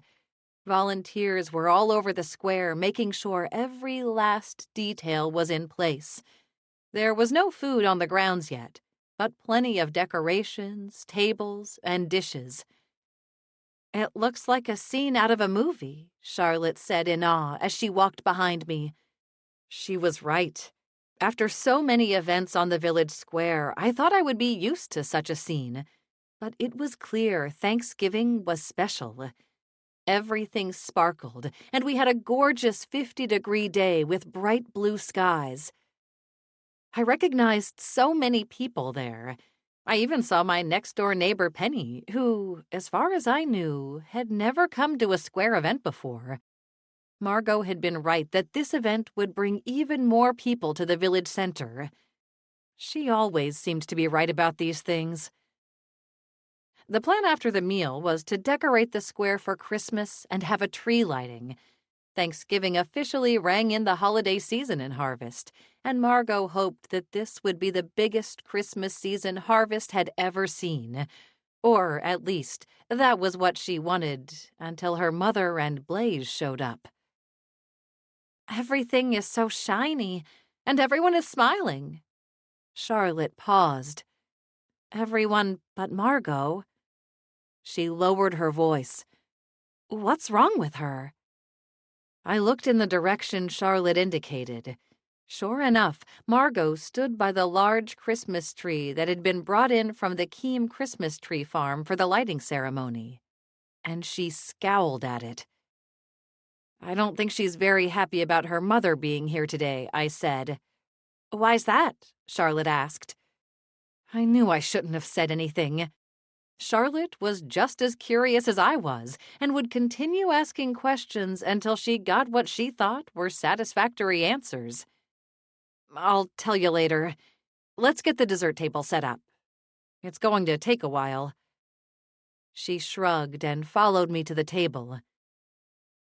One advantage I'd had from being stuck in charge of the square for so long the day before was that I'd claimed a prime spot for desserts. I had the table, or should I say tables, because of the second one for the pies, in front of Apple Street, facing the gazebo. We had a clear view of the main dinner table and the spot where the tree lighting would be held. Margot and I both believed that people would continue to snack on my sweet treats during the ceremony. Also, when I was sitting at dinner, I would have a clear view of the candy table and could jump up and help anyone who had questions, although we were always careful to label everything. I also put up my discreet disclaimer sign that said the candies had been made around gluten, nuts, and dairy. A candy maker could never be too careful when it came to allergies. With people of all ages joining the event, and so many people afflicted with various allergies, it was important to be very cautious about such disclaimers. Another reason that I wanted to expand the candy shop into a factory was because we could have different sections and dedicate one to making candies for those with allergies. Just because a person is allergic to gluten or nuts doesn't mean they should have to go through life without Amish fudge. I had splurged and bought a half-dozen multi-tiered glass trays of all sizes. It wasn't a very plain Amish purchase to make, but I thought the tiered dishes gave the tablescape height and depth, something that was typically lacking in our displays, which tended to consist of white plates and simple baskets. Across the green, I saw Zara and her boyfriend Blaze walking arm in arm. Zara seemed to be taking everything in, and she was dressed to impress. She wore black high-heeled boots, a sleek silver trench coat, and black leather gloves. Her makeup was flawless. Her hair was perfectly in place. My eyes searched the green for Margot. I spotted her on the opposite end of the square.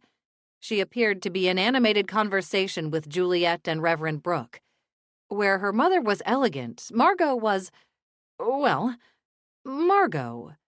She was a woman who, until this week, I would have said was completely comfortable with herself. She wore her usual jeans, sweatshirt, and barn coat. It looked as though she might have put on a dab of makeup for Thanksgiving, but hadn't changed her appearance in any other way. She was who she was. I guessed that her exacting mother was the only one who was able to shake her confidence. I looked back to Zara and Blaze. They stood by one of the long tables. Leon Hirsch stood nearby, nodding at everything they had to say. Zara pointed at the table, and Leon jumped into action. He rearranged the seats and removed items from the table that, I guessed, Zara didn't approve of. "Is that Margot's mom?" Charlotte asked. I blinked. I had been so focused on watching Zara and Margot, I had forgotten that she was still at the candy table with me. "It is. She looks fancy. Way fancier than someone who grew up in Harvest." "She is fancy," I said. My gaze traveled back to Margot, who had spotted her mother by now, and didn't look a bit happy at the fact that Zara was there. I'm thinking her fanciness is why she and Margot have so many issues. Her mother wanted something different for Margot than the life she chose. A cloud covered Charlotte's face. "I think everyone wants to make her parents proud. I wanted that too, but I couldn't. I didn't want the life they wanted for me. I don't regret leaving my old district of the Amish church, but I wish their reaction could have been more accepting." I touched her arm. "You did nothing wrong, and my guess is Margot did nothing wrong either. It may be, in both cases, that the parents are the ones who need to move on." She shook her head. "My parents won't." She smiled. "But I hope for Margot's sake she and her mother can get past their differences this weekend." "I hope so too," I said. But from what I had heard about Zara and Margot's mother and daughter relationship, it seemed like a far-fetched hope. Charlotte smoothed the edge of the tablecloth. "This is the best display we have ever made. It's just so lovely, and I think adding the small pumpkins and fallen leaves was the perfect fall touch." I understood her need to change the subject. "Why, thank you," I said, admiring it. "I'm quite happy with it as well." I bit my lip. "Do you think it will be too fancy for Mommy?" She tilted her head to one side. "Well, it's not very Amish, but I think she will still like it. I know it's not something she would have done herself." I nodded. I thought the same. "Oh, there's Luke," Charlotte said, with pure joy in her voice. "I'm going to go say hello."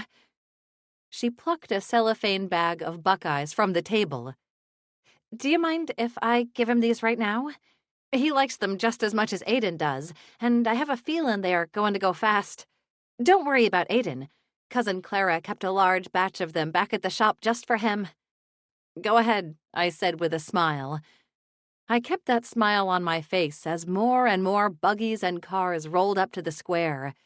The meal wouldn't be for another hour, but it seemed that people were eager to claim their spots. A few of them wandered over to my table and claimed their desserts as well.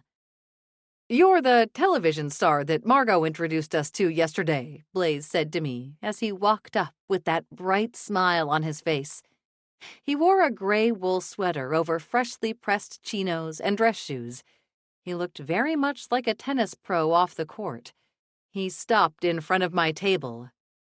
I wouldn't say I'm a television star, I said. Don't be so modest. I looked you up after we left. You have one of the top-rated shows on gourmet television. You and that pig, I mean. I suppressed a grimace. The pig was Jethro, of course.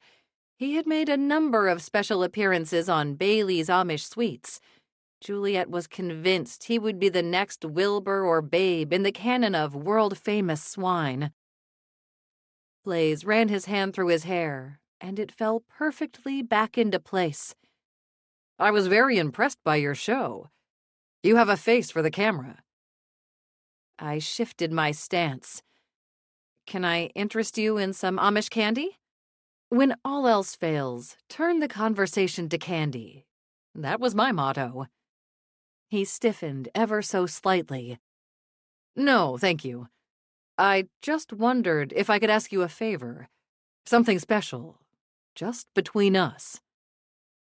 I didn't like the sound of that at all. And was he flirting with me when his girlfriend was just a few yards away? I would love to see more of Amish country.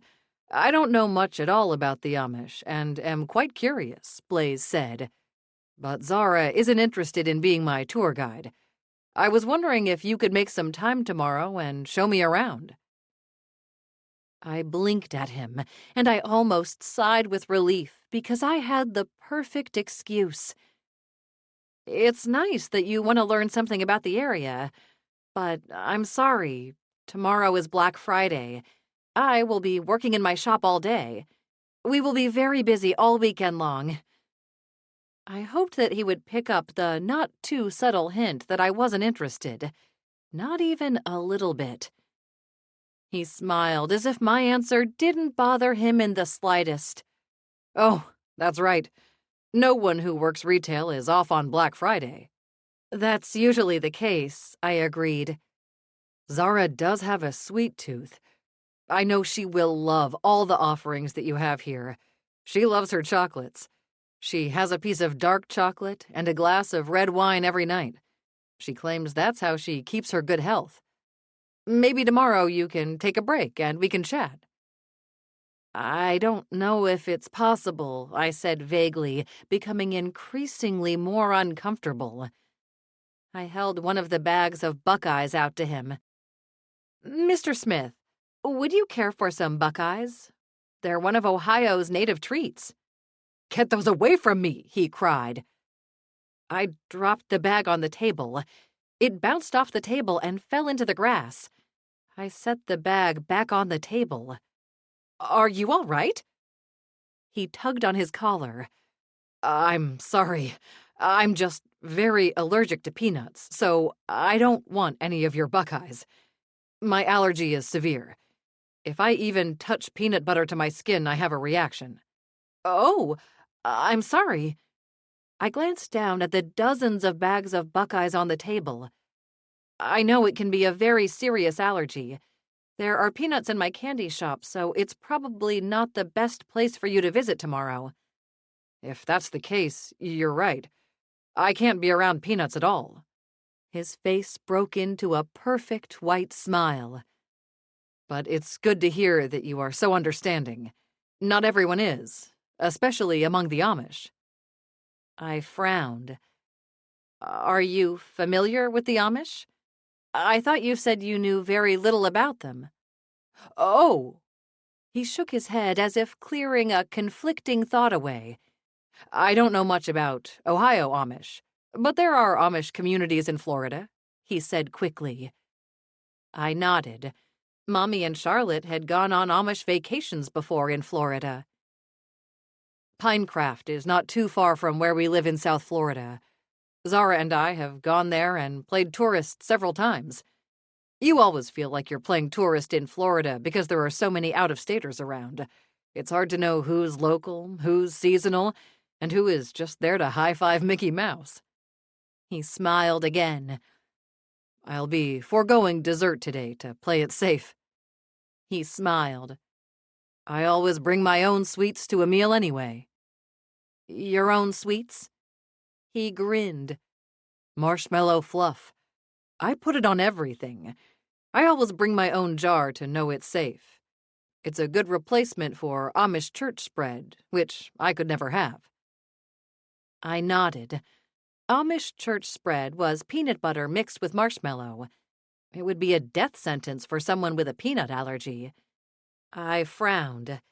It seemed to me that someone who knew about Amish church spread was more aware of the Amish than was possible from a casual visit to Pinecraft for the day. Then again, maybe he'd noticed it because of his peanut allergy. With an allergy that serious, he would always have to be on high alert. But something tells me my marshmallow fluff is not nearly as sweet as you are.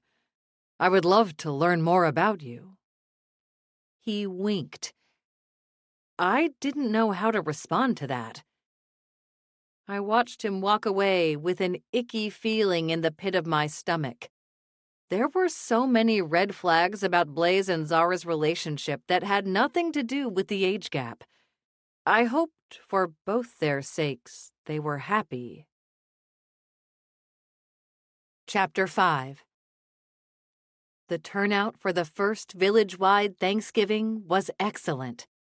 Margot had been wise to plan for more than those who'd RSVP'd they would come, and I saw Bishop Yoder and his wife Ruth in attendance.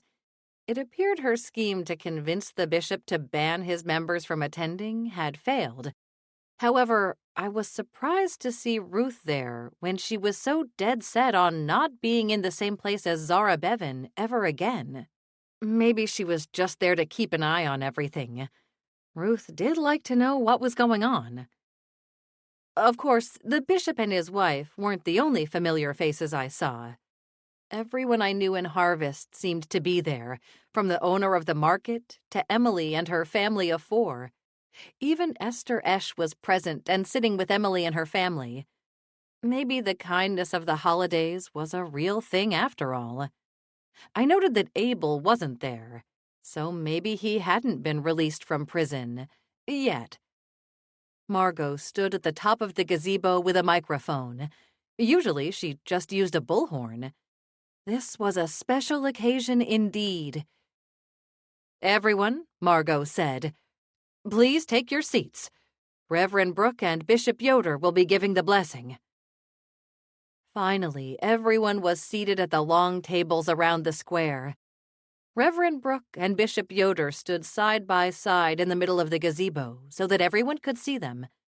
Reverend Brooke held a microphone in his hand. Bishop Yoder and I would like to thank everyone who made today possible.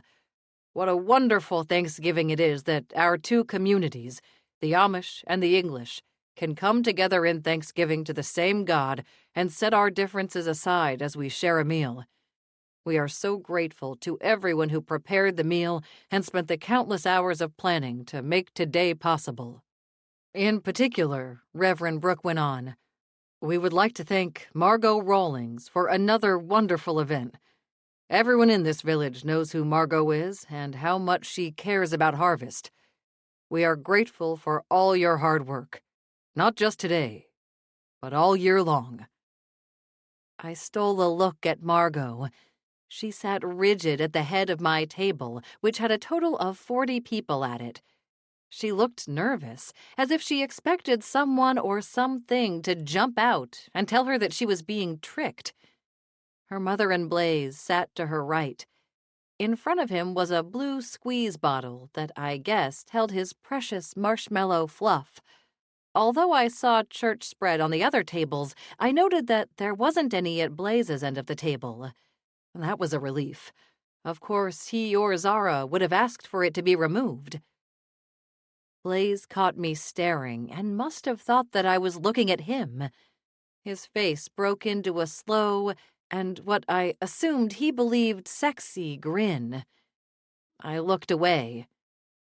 Now, Bishop Yoder will lead us in an Amish blessing. Please bow your heads. Everyone bowed their head, and the bishop began to speak. I took a peek at Blaze again, and he was staring across the green. I was facing the opposite direction. I didn't know what he saw, but it was clear he wasn't happy about it. His eyes narrowed into angry slits. As the bishop droned on in Pennsylvania Dutch, I risked looking at Blaze a third time. There was just something off about him. I couldn't put my finger on it, but it went beyond the unwelcome flirting. When I looked back at Blaze a fourth time, he had his eyes narrowed at me. After what seemed like a very long time, the bishop said, "Amen," and the food was passed down the table. "Isn't it just horrible that Aiden couldn't get away for a mere day to celebrate Thanksgiving with his village?" Juliet said as she handed me a basket of rolls. "I knew when he took that job it would change everything. I'm proud of him for pushing himself, but to what end? He's away from home and has no time for a real life." She took a serving of green bean casserole. "It's just too much for a mother to bear. Have you heard from him, Bailey?" "He texted late this morning while we were setting up. He hopes to be here by dessert. He said that he might be able to get away then. He can't promise anything, but he will try." Honestly, I wasn't expecting him, but I wasn't going to tell his mother that. "By dessert, everyone will be asleep from turkey overload or decorating the square for Christmas. He'll miss the whole meal. Maybe you should talk some sense into him about this new job. I'm sure the sheriff's department would take him back if he asked." I wasn't nearly as sure about that. Sheriff Jackson Marshall and Aiden had barely tolerated each other when Aiden was a deputy, and since Aiden had left, Deputy Little had been promoted into his position. It wouldn't be fair to take the position away from Deputy Little, who was Aiden's friend and Charlotte's fiancé. I didn't voice any of this, of course, because I didn't want to be talking about it to Juliet or to anyone else. Tink, tink, tink. There was the sound of someone hitting a knife on a glass. Zara stood up, holding Gator in her arms. "I have an announcement to make.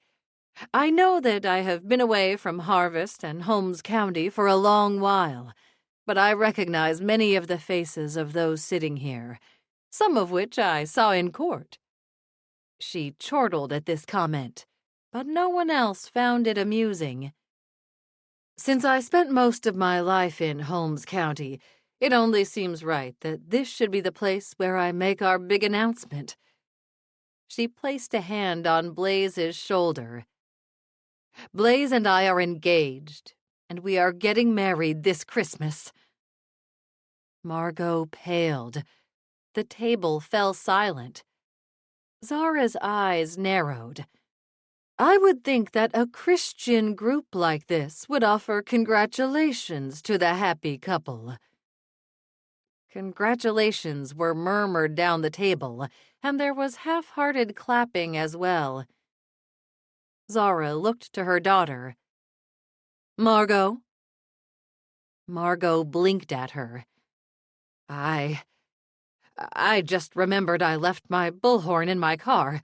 I'll need it for the Christmas decorating." She jumped out of her seat so quickly that her chair toppled over. She set it back on its legs. "I'll be right back. Please, continue to eat." Zara and Blaze put their heads together and whispered. Gator snarled. Charlotte, who sat between Deputy Little and me, whispered, "What's wrong with Margot?" "I don't know," I whispered back. "I'm going to go check on her." "I'll come," Charlotte said. I placed a hand on her wrist. "No, stay here. It will draw attention if too many of us go." She settled back into her seat. "Oh, all right." I slipped out of my chair, hoping most of the guests at the table would assume I was headed to the ladies' room. I found Margot standing in front of the Sunbeam Cafe, pacing back and forth. The cafe was closed for the holiday, and both Lois and Darcy were with everyone else from the village, eating on the green. Margot spotted me through bloodshot eyes. She tugged at her curls as if they were growing out of her head just to torment her. "I should have known that you would come looking for me, Bailey. Did my mother send you?" I shook my head. "Margot, what's going on? I don't think I have ever seen you this upset before." She pointed at the square. "Why wouldn't I be upset? My mother just announced to the entire table that she's going to marry a man who is young enough to be my son. I can see why that would upset you, but they might be in love. You can't for a moment believe that. The only reason a washed-up, middle-aged tennis pro would want to marry my mother is for her money. That's all there is to it." She paused. "I hope for my mother's sake I'm wrong, but there is no way that I am. Anyone with eyes can see that." "I had hoped that my daughter would support my decision," Zara said. Margot and I turned around to see her mother standing on the sidewalk in front of the cafe. For the second time in less than an hour, Margot's face completely paled. "Mother," Zara pointed her manicured nail at her. "Don't you call me mother. You're no child of mine. How can you say such terrible things about Blaze?" Margot stumbled around me, and I gladly hopped out of the way. I didn't want to be in the middle of this conversation. I inched away, knowing that I should go back to the table and let the two of them have a long mother-daughter chat without me. Margot must have spotted me out of the corner of her eye because she said, "Bailey, stay here." I froze in place because some of her usual Margot sternness was back. "Should I not find happiness in my old age?" Zara said indignantly. "No, Mother, I'm not saying that. You deserve every happiness. I just don't know that you will find it with Blaze. I don't believe he has the right intentions. You think the only reason that he has any interest in me is because I'm old and have money. I will have you know that we have a lot in common. We both love tennis." I really should not be here for this conversation. Before Margot could stop me a second time, I slipped away. I would be lying if I said that I didn't bolt across the street and back onto the square. When I was settled in my chair, Charlotte leaned over to me. "What happened?" I shook my head ever so slightly and tried to concentrate on my plate of food. I have to admit that a good bit of my appetite was gone. I felt for both Margot and her mother. I glanced down at the end of the table and saw Blaze filling his plate for a second time while chatting happily with those sitting close to him. His eyes met mine, and his face broke into a wide grin, a grin that made me uncomfortable. I looked away. Mommy, who sat across from me, leaned over the table. "Are you all right, Bailey?" I smiled. "I'm just fine, Mommy. I have a lot on my mind, like always." She didn't look convinced. Juliet and Reverend Brooke sat to the right of my grandmother. Juliet broke off a piece of turkey and tucked it under the table. I took a peek under my side of the table and saw Jethro at her feet. Not only did he have that piece of turkey, but he had a full plate of food. He was certainly living high on the hog, as they say. "It's Aiden, isn't it, Bailey?" She wiped her fingers on a napkin and picked up her fork. "How can it not be? The two of you have been apart so much in the last few months. How is it even possible to carry on any relationship at all, let alone a romantic one?" She looked lovingly at Reverend Brooke, who had just taken a huge bite of stuffing. His cheeks were puffed out on either side of his face like a greedy chipmunk's. I don't know how I could be away from my Reverend Brooke for that long. We rely on each other. I hadn't been thinking of Aiden, but I didn't see that it would be worth contradicting Juliet. It would only make her talk about Aiden's absence from Thanksgiving more. I concentrated on my meal instead. Margot and Zara came back to the table, but it was clear the two of them weren't happy with each other. I shook my head. Everyone had their personal family drama.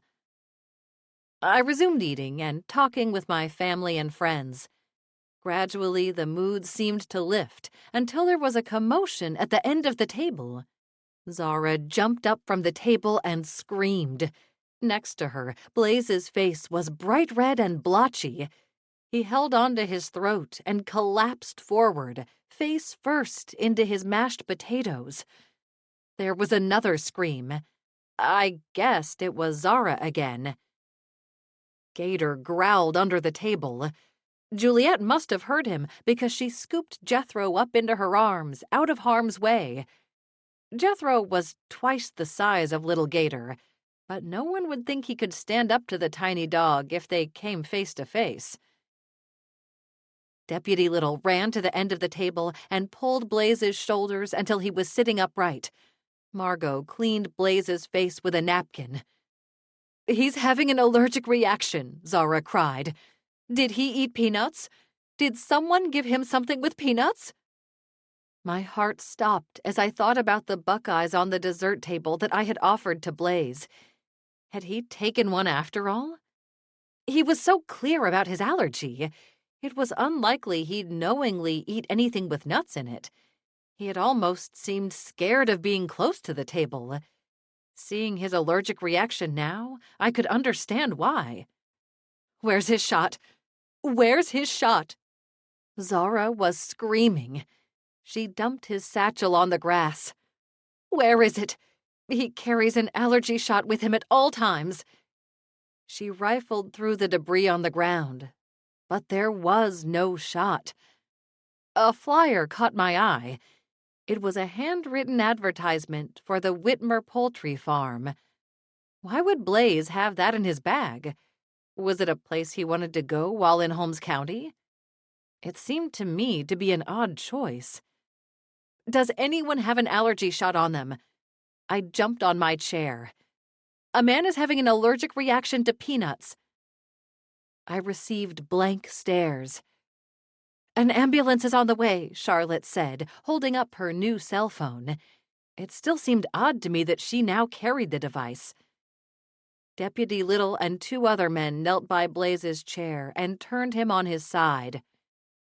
"I have Benadryl." A young woman handed the bottle to Deputy Little. "Maybe it would help?" Deputy Little seemed to be unsure, and from what I could tell, it was going to take a lot more than Benadryl to help Blaze. In the distance, there was the sound of an ambulance. It would soon be here. Sooner than I expected, even.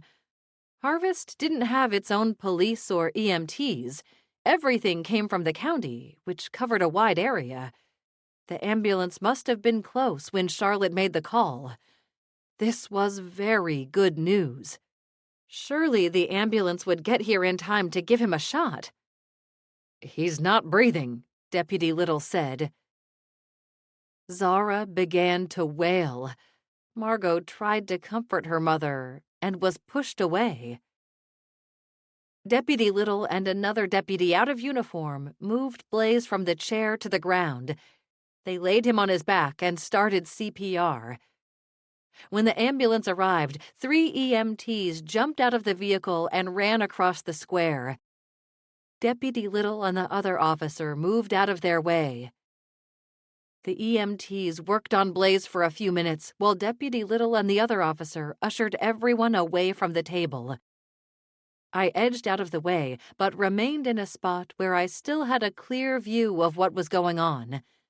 The EMTs gave Blaze a shot. I guessed that it had to be for the allergic reaction. His face was covered with hives, and so were his hands. Those were the only parts of his skin I could see.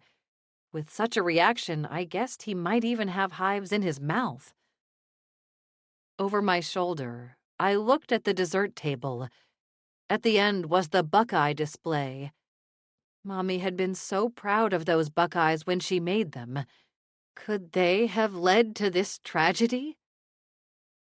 The EMT's attempts at CPR slowed, and the two technicians looked at each other over Blaze's prostrate body. One pressed his lips together in a line, and the other shook her head. That's when I knew the truth.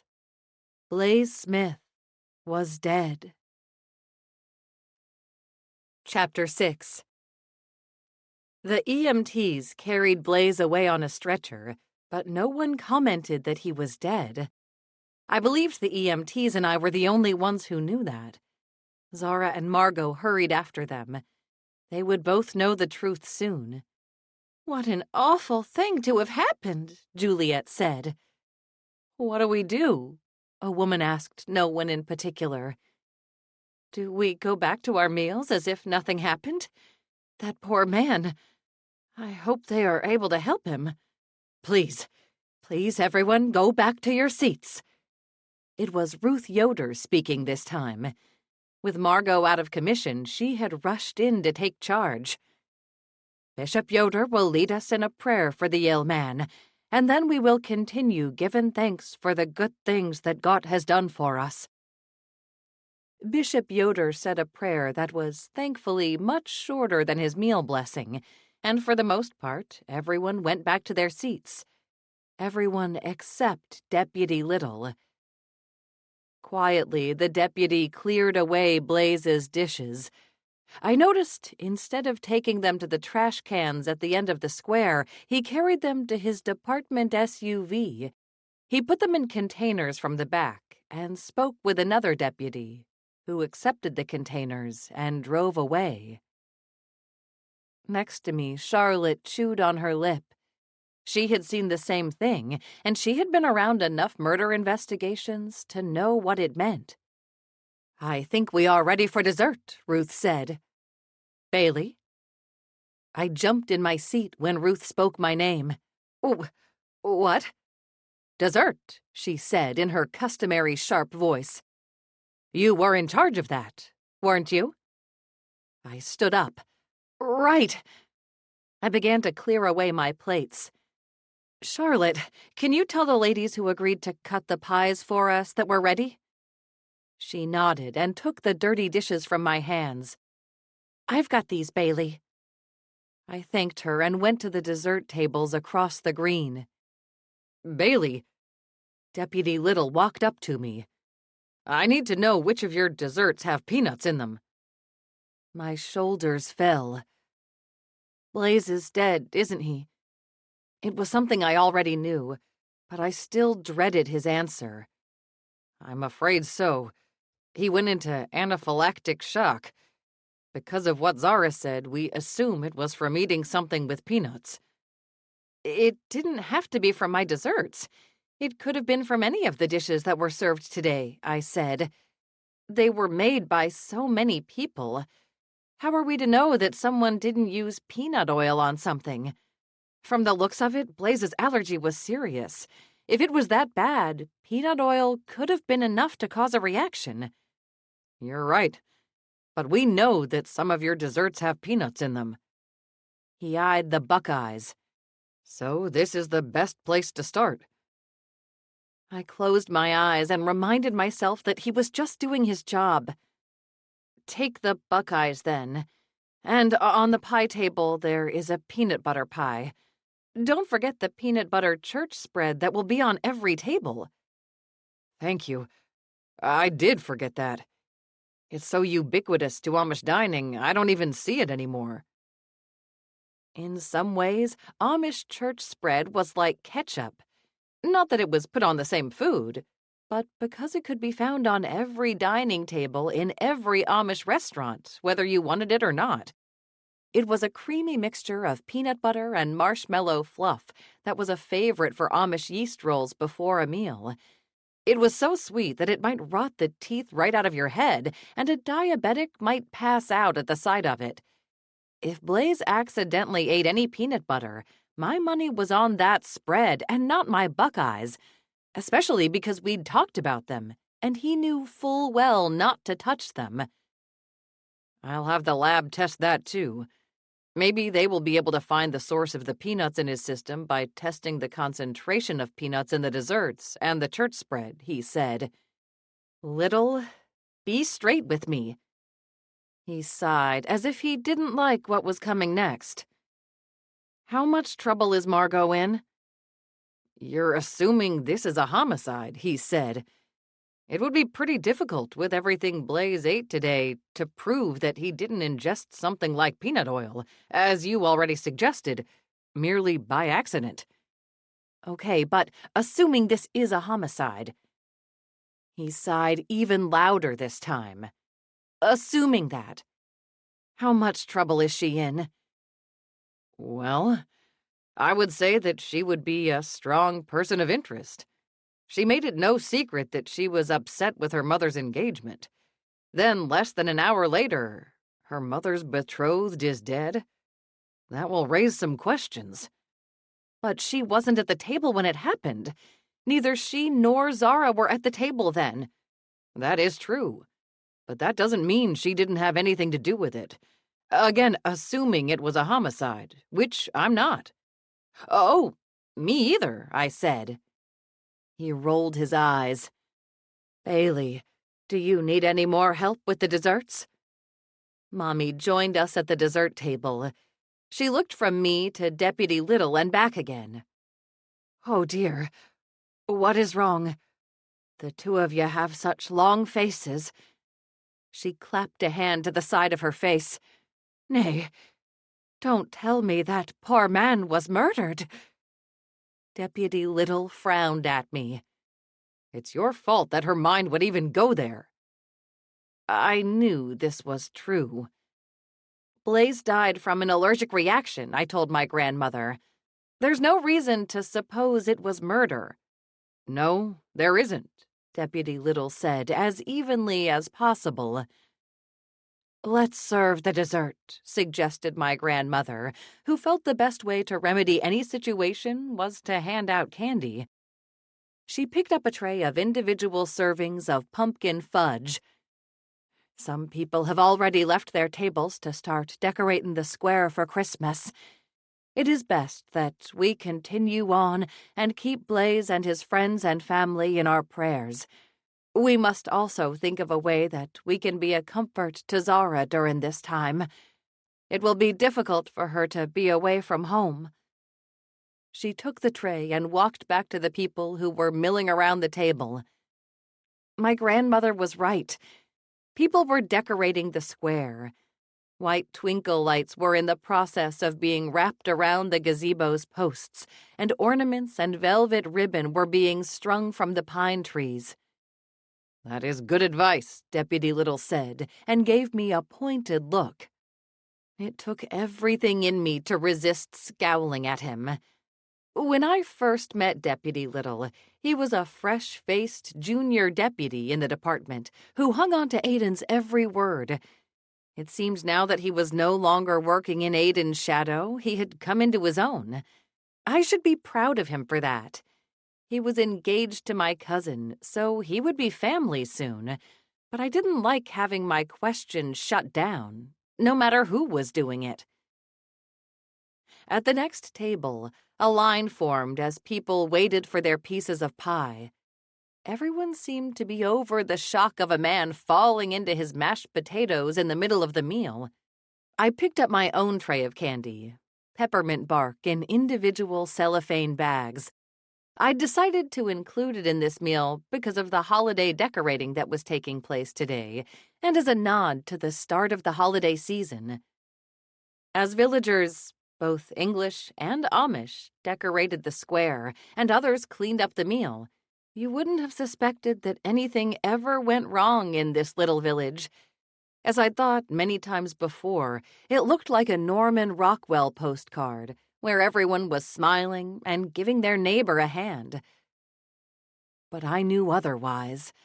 Murder and death happened in this place, and I knew that some of the smiling faces around me hid very dark secrets. That didn't just apply to the English either. There were many secrets in the Amish community as well. "Earth to Bailey," a deep voice said. I blinked and found I was standing in the middle of the square, holding out my tray of peppermint bark to no one. I yelped, and the peppermint bark tray went flying. "Aiden!" He jumped back. "Well, that was not the greeting I was expecting. I had been hoping to surprise you, and it looks like I have done it." "I'm surprised." I looked at the cellophane bags all over the grass. Oh, gosh. At least they're wrapped. Aiden bent over and picked up 4 in one swoop, then put them on my tray. "We'll have them picked up in no time." He smiled at me. "Are you glad to see me?" Was I glad to see him? Hundreds of emotions ran through me, but one pushed the rest aside. Relief. I was glad to see him. I was very glad to see him indeed. Aiden was tall and handsome. His blonde hair caught the sunlight, and the expression in his brown eyes, which always reminded me of milk chocolate, shifted from humor to concern. He wore jeans, a casual brown sweater that was the same color as his eyes, and sneakers on his feet. He was perfect. I crushed him in a hug. "I'm happy to see you." The peppermint bark fell off my tray again. He laughed. "I'm glad to see you, too. I've missed you. Now let's pick up these candies and carry them to safety before you throw them on the ground again." "I'm not throwing them on the ground," I said. "It's been a crazy day." The corners of his eyes narrowed again. There must have been something in my voice that alerted him to the fact that it was more than the usual village gossip bothering me. It was much more. A man was dead. I closed my eyes as if I could somehow block out the memory of Blaze struggling for breath. I opened them again. The closed eyes only made the memory that much more vivid. Aiden took my hand. "Bailey, what's wrong?" I looked into his chocolate brown eyes.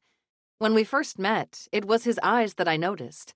Having been a chocolatier in New York City for the better part of a decade, chocolate was always on my mind. "A man had an allergic reaction to peanuts. He didn't have his shot, and it was too late to save him by the time the ambulance arrived." He stared at me. "What? But everyone on the square is going on as if it's business as usual." I lowered my voice and hoped that he would follow suit. "I don't think they know that he died. I believe they think he just went to the hospital." He nodded. "Who is he?" "Margot's almost stepfather, Blaze Smith." Aiden stared at me. "Come again?" We picked up the peppermint bark as I gave him the quick version of the day's events. "Wow. Margot's mother sounds like she's really something. What kind of name is Blaze Smith?" Aiden asked. "Not an Amish one, I can tell you that." "He was about as far from Amish as you can get," I said. "And I can't see Zara with someone connected to the Amish anyway. From what Ruth Yoder said, she was hard on the Amish when she was a judge in this county. She's not well liked by the community." You know, now that I hear her last name, I remember when I started in the sheriff's department, there were murmurings about Judge Bevan. I didn't know who she was, or even that it was a she, since she had retired before I took the job. There haven't been that many female judges in Holmes County, so I assumed the judge was a man. I nodded. I wasn't surprised. Holmes County wasn't the most progressive county in Ohio, and not all of that had to do with the high numbers of Amish living there. "I see Little moving through the crowd. My guess is he's trying to find out if anyone saw anything suspicious. I know the death hasn't been ruled a murder as of yet, but it's best to act like it might be until you know for sure. If he waits until tomorrow or the next day to ask people what they saw, there's no telling what they'll remember, assuming that they remember anything at all. Why don't you keep passing out dessert, and I'll go check in with Little and see what's going on." I frowned. I didn't want just to pass out dessert. I wanted to know what was going on, too. But I knew that Deputy Little would be much more likely to speak candidly to Aiden than he would to me. Aiden was his mentor and had taught him everything he knew about the job. Since I couldn't go with Aiden, I went to look for Margot instead. As much as I wanted her to be innocent, only a fool wouldn't suspect her. I was no fool. Chapter 8. By the end of the tree lighting and the decorating of the square, most of the village had learned that Blaze was dead. Gossip in a small town such as ours spread quickly. It cast a somber cloud over the festivities, which would have been otherwise joyful. Despite everything going to plan for the event, lavish food, decorations, the gathering of the entire community, both English and Amish, to mark the holiday, no one would reflect on these things. That Thanksgiving would go down in memory as the day a man lost his life. It was a sobering and deeply saddening thought. I didn't think there was any hope that Margot would put on the same event next year, but of course, next Thanksgiving would be the furthest thing from her mind. As terrible as it was that Margot hadn't warned Blaze that he was eating something with peanut butter in it, given the shock of her mother's declaration, I think she had a plausible reason for not mentioning it. My goodness, Zara's pronouncement had come as a surprise. Late that afternoon, I'd heard through the village newsline, aka gossip, that Blaze's death was not considered a murder. Millie heard it from Lois, who'd heard it from Darcy, and this came from the hospital nurse in Millersburg and eventually trickled down to me. I was frustrated at not having the information firsthand from Deputy Little, but unlike in the days when Aiden was in charge, Deputy Little owed me no favors. Even Aiden had been careful only to disclose what would have been released to the public. He'd never been one to jeopardize the integrity of a case. For the time being, Blaze's death was deemed a terrible accident. There could have been a myriad of ways that the bit of church spread had gotten onto his sweet roll with so many dishes and utensils and so much food on the table. It could have been an accident. It probably was an accident. Then why did I keep thinking that it wasn't? It was close to 9 at night when I walked through the front door of my home on Thanksgiving. After the meal, Aiden and I spent a little time together, but I told him to visit with his mother and Reverend Brooke while I worked in the candy shop. Black Friday and Small Business Saturday were usually huge days for my business, and with the success of my cable television show, I knew this year would be even busier. I was nervous about tomorrow, and I focused on doing everything possible before tomorrow morning to get ready. I finally quit when my grandmother practically chased me out of the kitchen. It wasn't until I was slowly walking home that I realized Aiden had been gone much longer than I'd expected, and I wondered now if he would have to go straight from his mother's house to Columbus. He might have gotten the afternoon of Thanksgiving Day off, but he had to work tomorrow. Puff met me at the door. Her long white whiskers twitched in obvious irritation. I had been gone far too long, and extra pieces of broccoli and carrots hadn't been enough to keep her happy. I was surprised she was roaming loose in the house.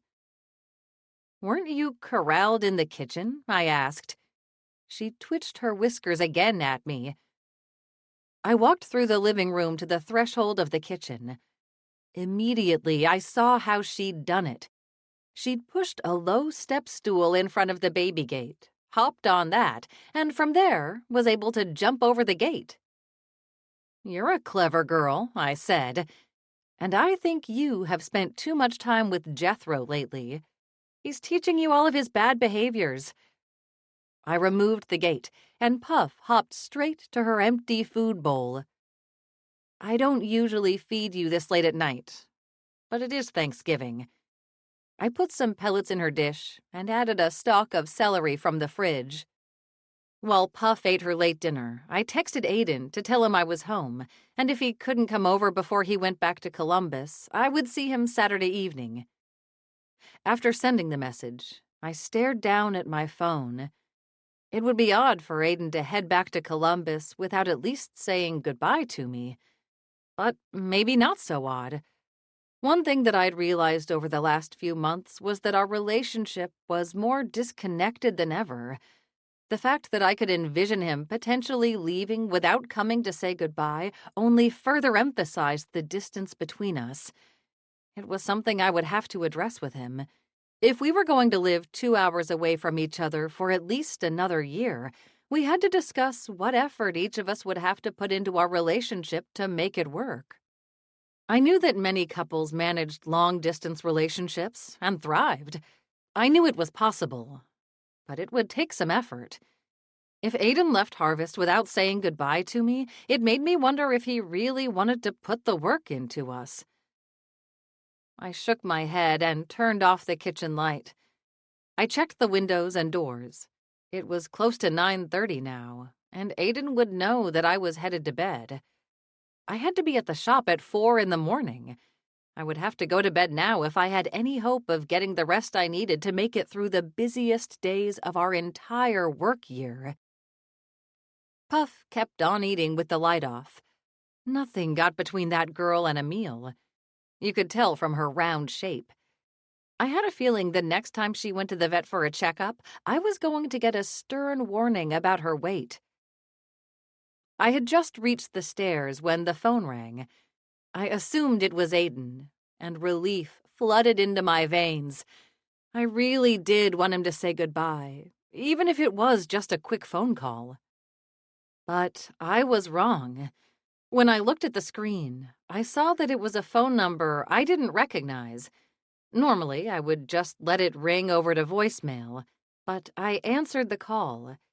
It could be an Amish friend calling from a shed phone who needed a ride or help. Hello? Bailey King? May I ask who is calling? I had no idea who this person was, but I could safely say that they didn't sound like they were Amish. Ah, so you are a woman of the world, and don't readily admit that you are available. There was a smile in the voice on the other end of the line. I respect a woman who has her guard up. If we don't take care of ourselves, who will? We can't trust men to do it. It's a lesson that, unfortunately, needs to be learned over and over again.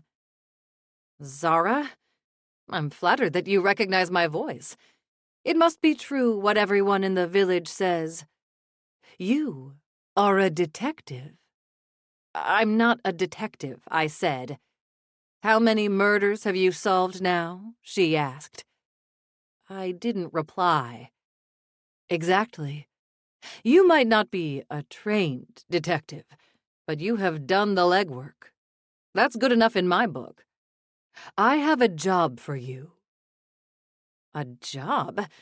If she was going to ask me to make a hit, this conversation was over. What could the former judge possibly need of me? Tomorrow, I would like you to meet me at the Sunbeam Cafe for a little chat. Be there at 9 a.m. Tomorrow is Black Friday. It's going to be a very busy day at the shop, and we are opening at 8. That's 2 hours earlier than normal. I can't just leave. Sure you can, Zara said, undaunted. Now I knew where Margot got her gift of getting people to do things they didn't want to do. I really can't, I said. I promise not to take more than an hour of your time, Zara said. Her voice was a little less cheerful now. Unless you want my daughter to be framed for Blaze's murder. As she spoke, I noted that she didn't seem to be upset that her fiancé had just died. There were no tears in her voice. I don't want that. Margot is a friend. Neither do I. It's bad enough that I have lost Blaze. I don't want to lose my daughter, too. That's why I need your help. You need to find out who killed Blaze." I wish I could say that this was a request I hadn't heard before, but it would be a lie. Since moving to Holmes County, I had garnered a bit of a reputation as a sleuth. I had the unique ability to move in both the Amish and English communities. I knew most of that trust was built on the reputation of my grandparents. So many questions ran through my head. Blaze's death had not been ruled a homicide. Why was everyone so eager to make it one? Did Zara know her daughter had seen a trace of peanut in Blaze's marshmallow fluff? Feeling like a broken record, I said, "Why do you think Margot is in trouble? Blaze's death could have been an accident." "Oh, I know it wasn't an accident. And I know someone Amish was behind it." "Amish?" I asked. "That's a very strong statement." "It may be a strong statement, but that doesn't make it any less true. The Amish may claim to be forgiving people, but they hold grudges. While I sat on the bench here in Holmes County, I was not a popular judge, especially with those people." "Those people?" "I had heard that," I said. "I'm sure you have. However, it was my belief that everyone in the county should be treated in the same way. Just because someone was Amish didn't make them better than the rest of the community. They may have claimed I was harsh, but I wasn't. I was tough, and what the Amish seemed to forget was that I was tough on everyone. I wasn't singling them out." She paused. "Now, I need you to meet me at 9 in the morning tomorrow at the Sunbeam Cafe. I will expect you to be there. Don't be late." She ended the call. I stared at my cell phone. "What just happened, Puff?" I asked the rabbit, who had finished her dinner and settled into her bunny bed in the corner of the living room for the night. I wondered if I would go to the meeting tomorrow. I knew I was kidding myself, thinking for a second that I wouldn't go. I wanted to hear what Zara had to say. Did she know who'd killed her fiancé? How could she be so sure that it was murder before the sheriff's department ruled it as such? I was happy to hear that she didn't believe the killer was Margot, considering their rocky relationship. I doubted that Margot had confessed to her mother what she'd told me about seeing Blaze eat the church spread. However, it was a great leap to assume there was a murder and that the killer was Amish, just because Zara had frustrated some plain folks over a decade ago. "I'm going to bed, Puff. It's been a long day, and my brain just can't take in any more information." I planned to set my alarm for 2 in the morning. I guessed that I would have a fitful night's sleep, and the sooner I could arrive at Swissmen Sweets, the better. Honestly, I would have left my house right then to go to the candy shop and work the whole night through. But if I did, I would wake up Mommy and Charlotte, who were sleeping upstairs. Knowing the two of them, they would feel obligated to work the whole night long with me, and then we would all be zombies in the morning.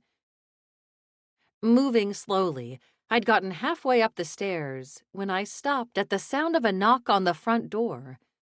Looking behind me, I could tell Puff heard it too. By the light of the one lamp that I left on all the time, I could see her lift her white head from her bed. Her long ears twitched. The knock on the door came again. It wasn't terribly late. It was before 10, but I wasn't a person who got unexpected knocks on her door at night, unless it was my nosy next-door neighbor Penny, and I seriously doubted that she would be out this late at night.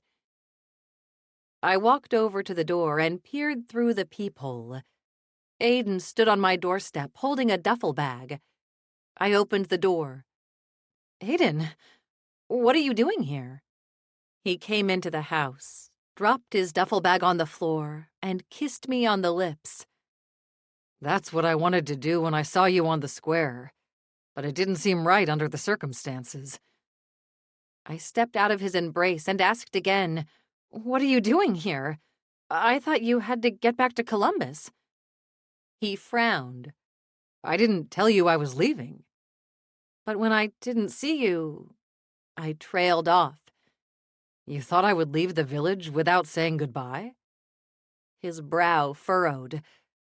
I hugged him. I'm glad you're here. He studied my face as if he didn't believe me. In the last few months, Aiden and I had seen very little of each other. It seemed every time he could come home to harvest, I was called away to New York for the show. Texting and talking on the phone weren't enough. I just had to admit that. I didn't want him to feel bad about taking the BCI job any more than I should feel bad about making the show in New York. I'm happy you're here. I always want to see you. I just thought you were working a case in Columbus and had to get back tonight. I'm sure your mother kept you at their house as long as possible. It doesn't matter how long Mom kept me there. I would always say goodbye to you, Bailey. I looked away. I know that. I swallowed and was unsure why I was feeling shy around Aiden. I blamed it on the events of the day, most notably Blaze's death and the odd conversations I'd had with Margot and her mother. I also had worries about the weekend. The first weekend of holiday shopping was always exciting, but also nerve-wracking. He closed the front door and locked it, then walked over to my sofa and sat. The couch was still the same one I'd bought for $200 in a tag sale at a local furniture store. It was terribly uncomfortable. With the success of the show and the shop, I could afford something much nicer now, but never seemed to be able to find the time to look. Not even online. Besides, Aiden said, most of my visit with Mom and Reverend Brooke was my mother asking where you were and why you weren't with us. I told her you were getting ready for tomorrow, but I don't think she thought that was a satisfactory answer. I would not be surprised if she stopped by the candy shop tomorrow looking for a better explanation. It wouldn't surprise me either. I followed him to the couch and curled up cross-legged on the cushion facing him. What are you doing here? And what's with the duffel bag? He laughed. I shouldn't be surprised that you want an explanation. When I didn't say anything, he went on. My superior assigned my case to another agent. They want me to stay here and see if I can improve relations between BCI and the Holmes County Sheriff's Department by assisting on this case. This case? Do you mean Blaze's death? He nodded. Is it a homicide? I asked. Right now, it's a suspicious death. We should know tomorrow if it's a homicide. I guess the town gossip mill had been premature in its information. On the heels of that thought, I realized Margot might indeed have cause for alarm.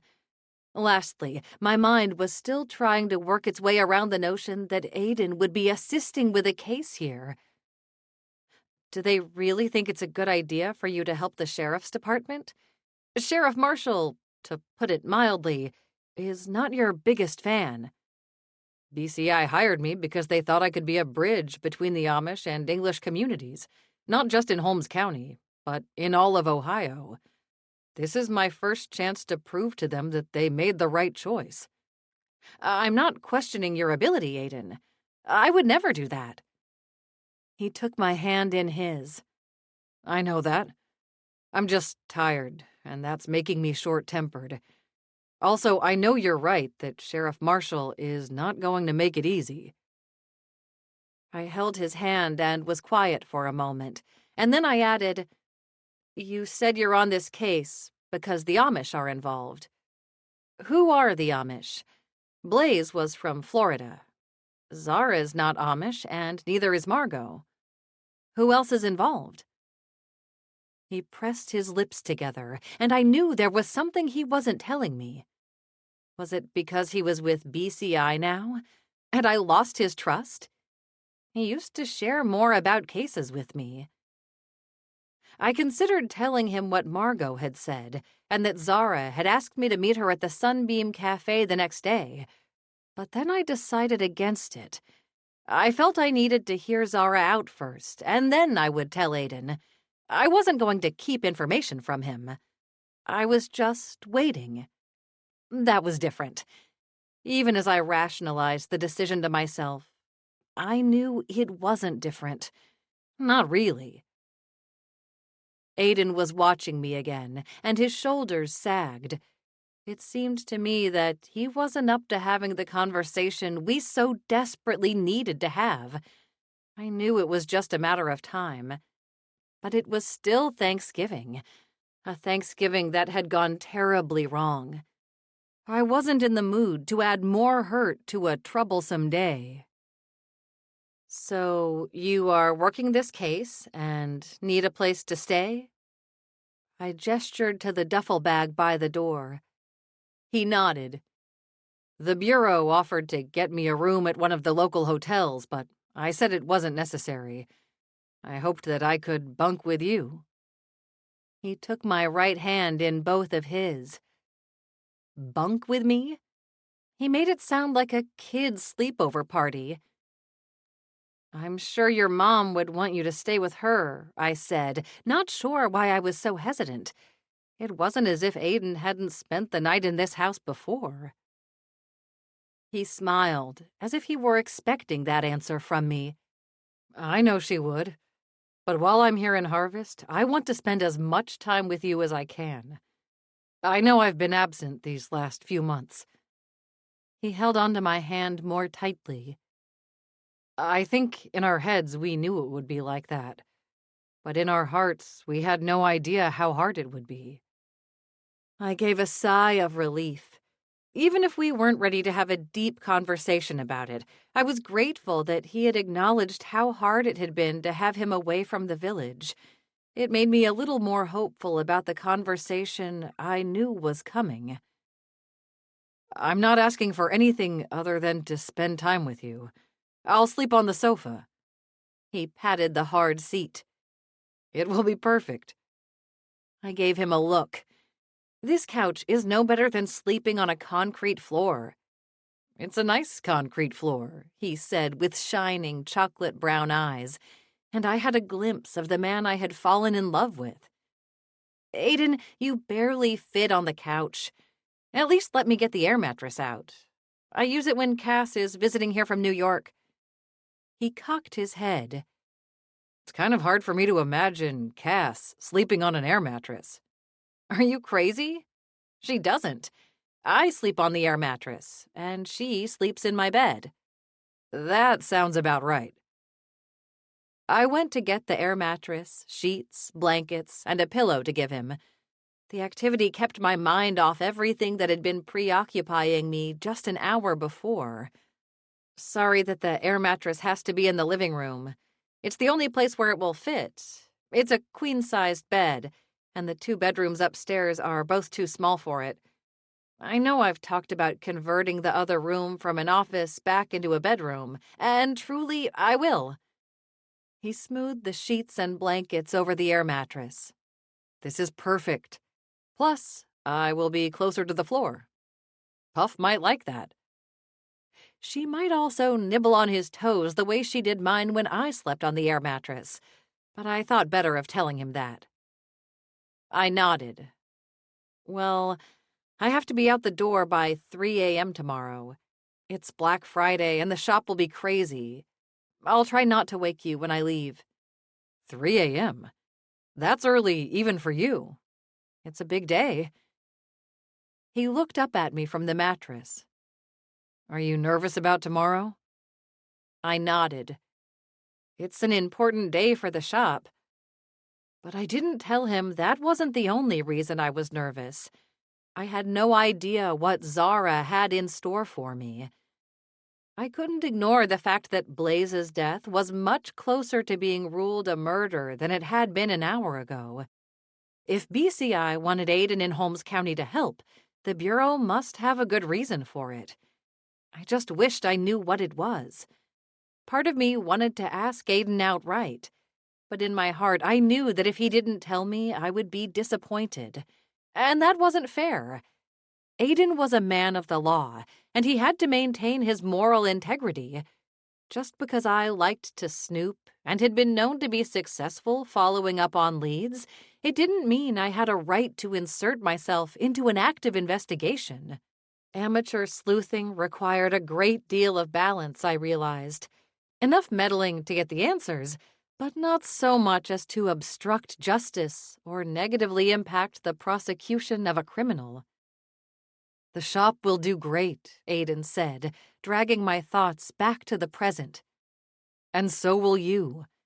You always do well, Bay." Sitting on the air mattress, Aiden reminded me of a little boy. He looked up at me with innocent hope in his eyes, but I didn't know what the hope was for. "Good night, Aiden." I leaned over and kissed him. "Good night, Bailey." As I walked upstairs, I felt like I could cry. Chapter 9. The next morning, I woke up long before my alarm went off and didn't feel rested in the least. I'd tossed and turned all night. There was just so much on my mind. I felt I was on the cusp of making some monumental decisions, but I didn't know what those decisions were. I didn't know if they were about the future of Swissmen Sweets, about Aiden and me, or something else entirely. By 1:30 in the morning, I gave up trying to sleep. I got up, showered and dressed, and set about preparing for my day. When I arrived at Swissmen Sweets, I would have to make the coffee for the day. Mommy never made it strong enough to suit me, and I would need the strong stuff today. Honestly, if there was a coffee house in Harvest, I would have gone there and asked if I could chew on their coffee beans. I didn't want to make coffee at home because there was too great a risk of waking Aiden. He was splayed on his stomach on the air mattress. The blanket I'd given him was balled up on the floor, and Puff was tucked up under his arm like a teddy bear. Puff's red eyes were bright when I came down the stairs, and she shimmied out from under his arm. Aiden sighed in his sleep and rolled over onto his side. As quietly as I dared, I picked the blanket up from the floor and covered him with it. He snuggled under it, and I fought back the urge to touch him. He looked so adorable in his sleep. I went into the kitchen, and Puff followed me. It was a tad early for her breakfast, but I knew she was thinking, "Hey, she's awake. Let's eat." I liked to eat right when I got up, too, so she was a bunny after my own heart. "Wait here," I told the rabbit. "I'm going to get you a special treat."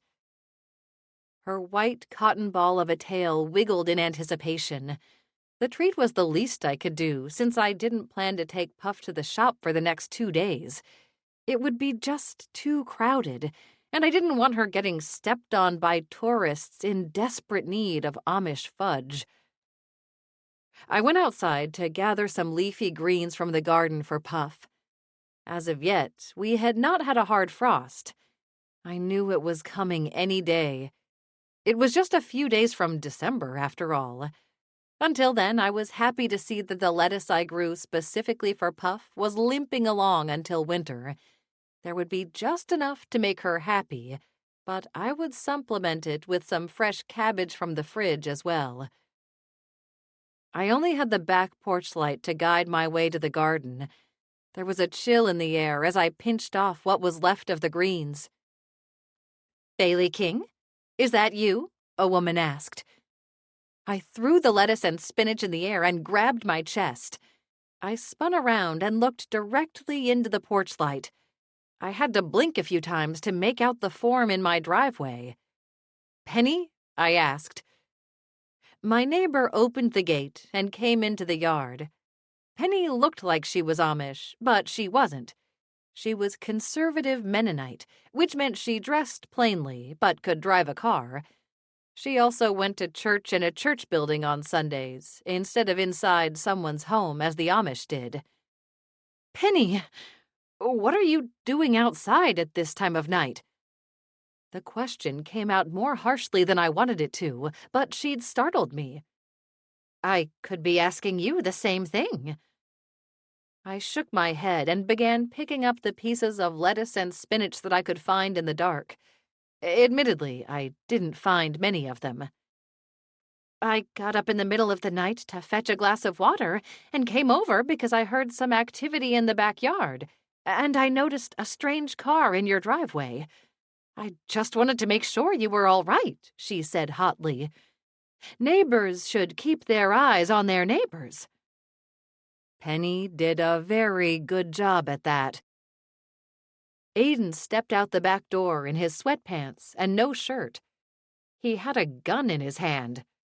What's going on out here? Penny stared at him open-mouthed. Oh, my, Deputy Brody. I didn't know it was you who was over at Bailey's home. I should have known better. I'm so sorry to interrupt. Penny, you're not interrupting anything, I said. Aiden just needed a place to stay for a few days. Yes, I'm sure that's it, she said. But her tone said she didn't believe me for a second. Aiden lowered his gun. Why are you both up so early? His voice still sounded a little groggy. Penny was just being a kind neighbor and making sure I was all right. She saw the BCI car in my driveway, I said. Penny was looking at her feet. Maybe she was afraid to look at Aiden. All right, Aiden said. Then he looked down and must have realized for the first time that he wasn't wearing a shirt. He leaned through the open door and grabbed something. I realized that he held one of my hoodies over his chest for cover. It didn't help much. I turned back to Penny, who was still staring at her feet. Thank you for your concern, Penny. You're a very kind neighbor to come over and check on me. As you can see, everything is just fine here. Yes, I can see that. I'll leave you be. She shuffled back through the gate and headed in the direction of her house. I scooped up the last bit of lettuce I could find and shooed Aiden back into the house. I closed and locked the door behind us. What's with the hoodie? It was the closest thing to the kitchen door. I didn't want to leave you out there too long with Penny. Unfortunately, it doesn't fit, so I settled for holding it over me. I rolled my eyes. What do you think she was going to do? Penny wasn't going to hurt me. I don't know which scared her more, your gun or your shirtless chest. If I hear you scream outside in the middle of the night, I'm going to grab my gun and protect you. I hugged him. I appreciate that. All is well. Go back to bed. I need to head to the shop. It's 2:30 in the morning. Are you walking there? I was planning on it. I don't want to take up any parking spots on Black Friday. Let me grab my shirt and wallet. I'm driving you. Aiden, you don't have to do that. He folded his arms over his chest. It was a very nice chest. Yes, I do. Someone died yesterday in broad daylight on Thanksgiving. Until we know for sure that it was an accident, I want you to be careful. I pressed my lips together because there was no point in arguing with him about this. Okay, then, let's go. I have a lot of work to do. I finished feeding Puff and gathered up my coat and bag while Aiden found a shirt. Aiden will be back to spend a bit more time with you, I told the rabbit as we left. As I climbed into Aiden's departmental car in the driveway, I saw the curtain move in a second-story window of Penny's house. I groaned as I buckled my seatbelt. I think Penny is going to have a lot to talk about when the sun rises. Aiden backed up out of the driveway. What do you mean? I mean, everyone in the village is going to know you spent the night at my house. We didn't do anything, he said, exasperated. That doesn't make a difference. The village talks, and honestly, I don't care what they think. I just don't want it to reflect badly on Mommy or the shop. I don't want to be the prime subject matter for gossip. I feel like I am too often already. I don't think you are in danger of that with the events of yesterday. Trust me, some people will think this is more interesting than the murder, suspicious death was. Aiden and I were both quiet on the very short drive to Swissmen Sweets. I reached over and took his right hand in both of my own and held it in my lap.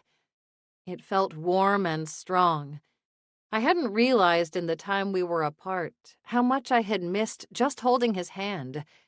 It was the physical connection without words. He smiled at me and squeezed my fingers. I wished we could just keep driving.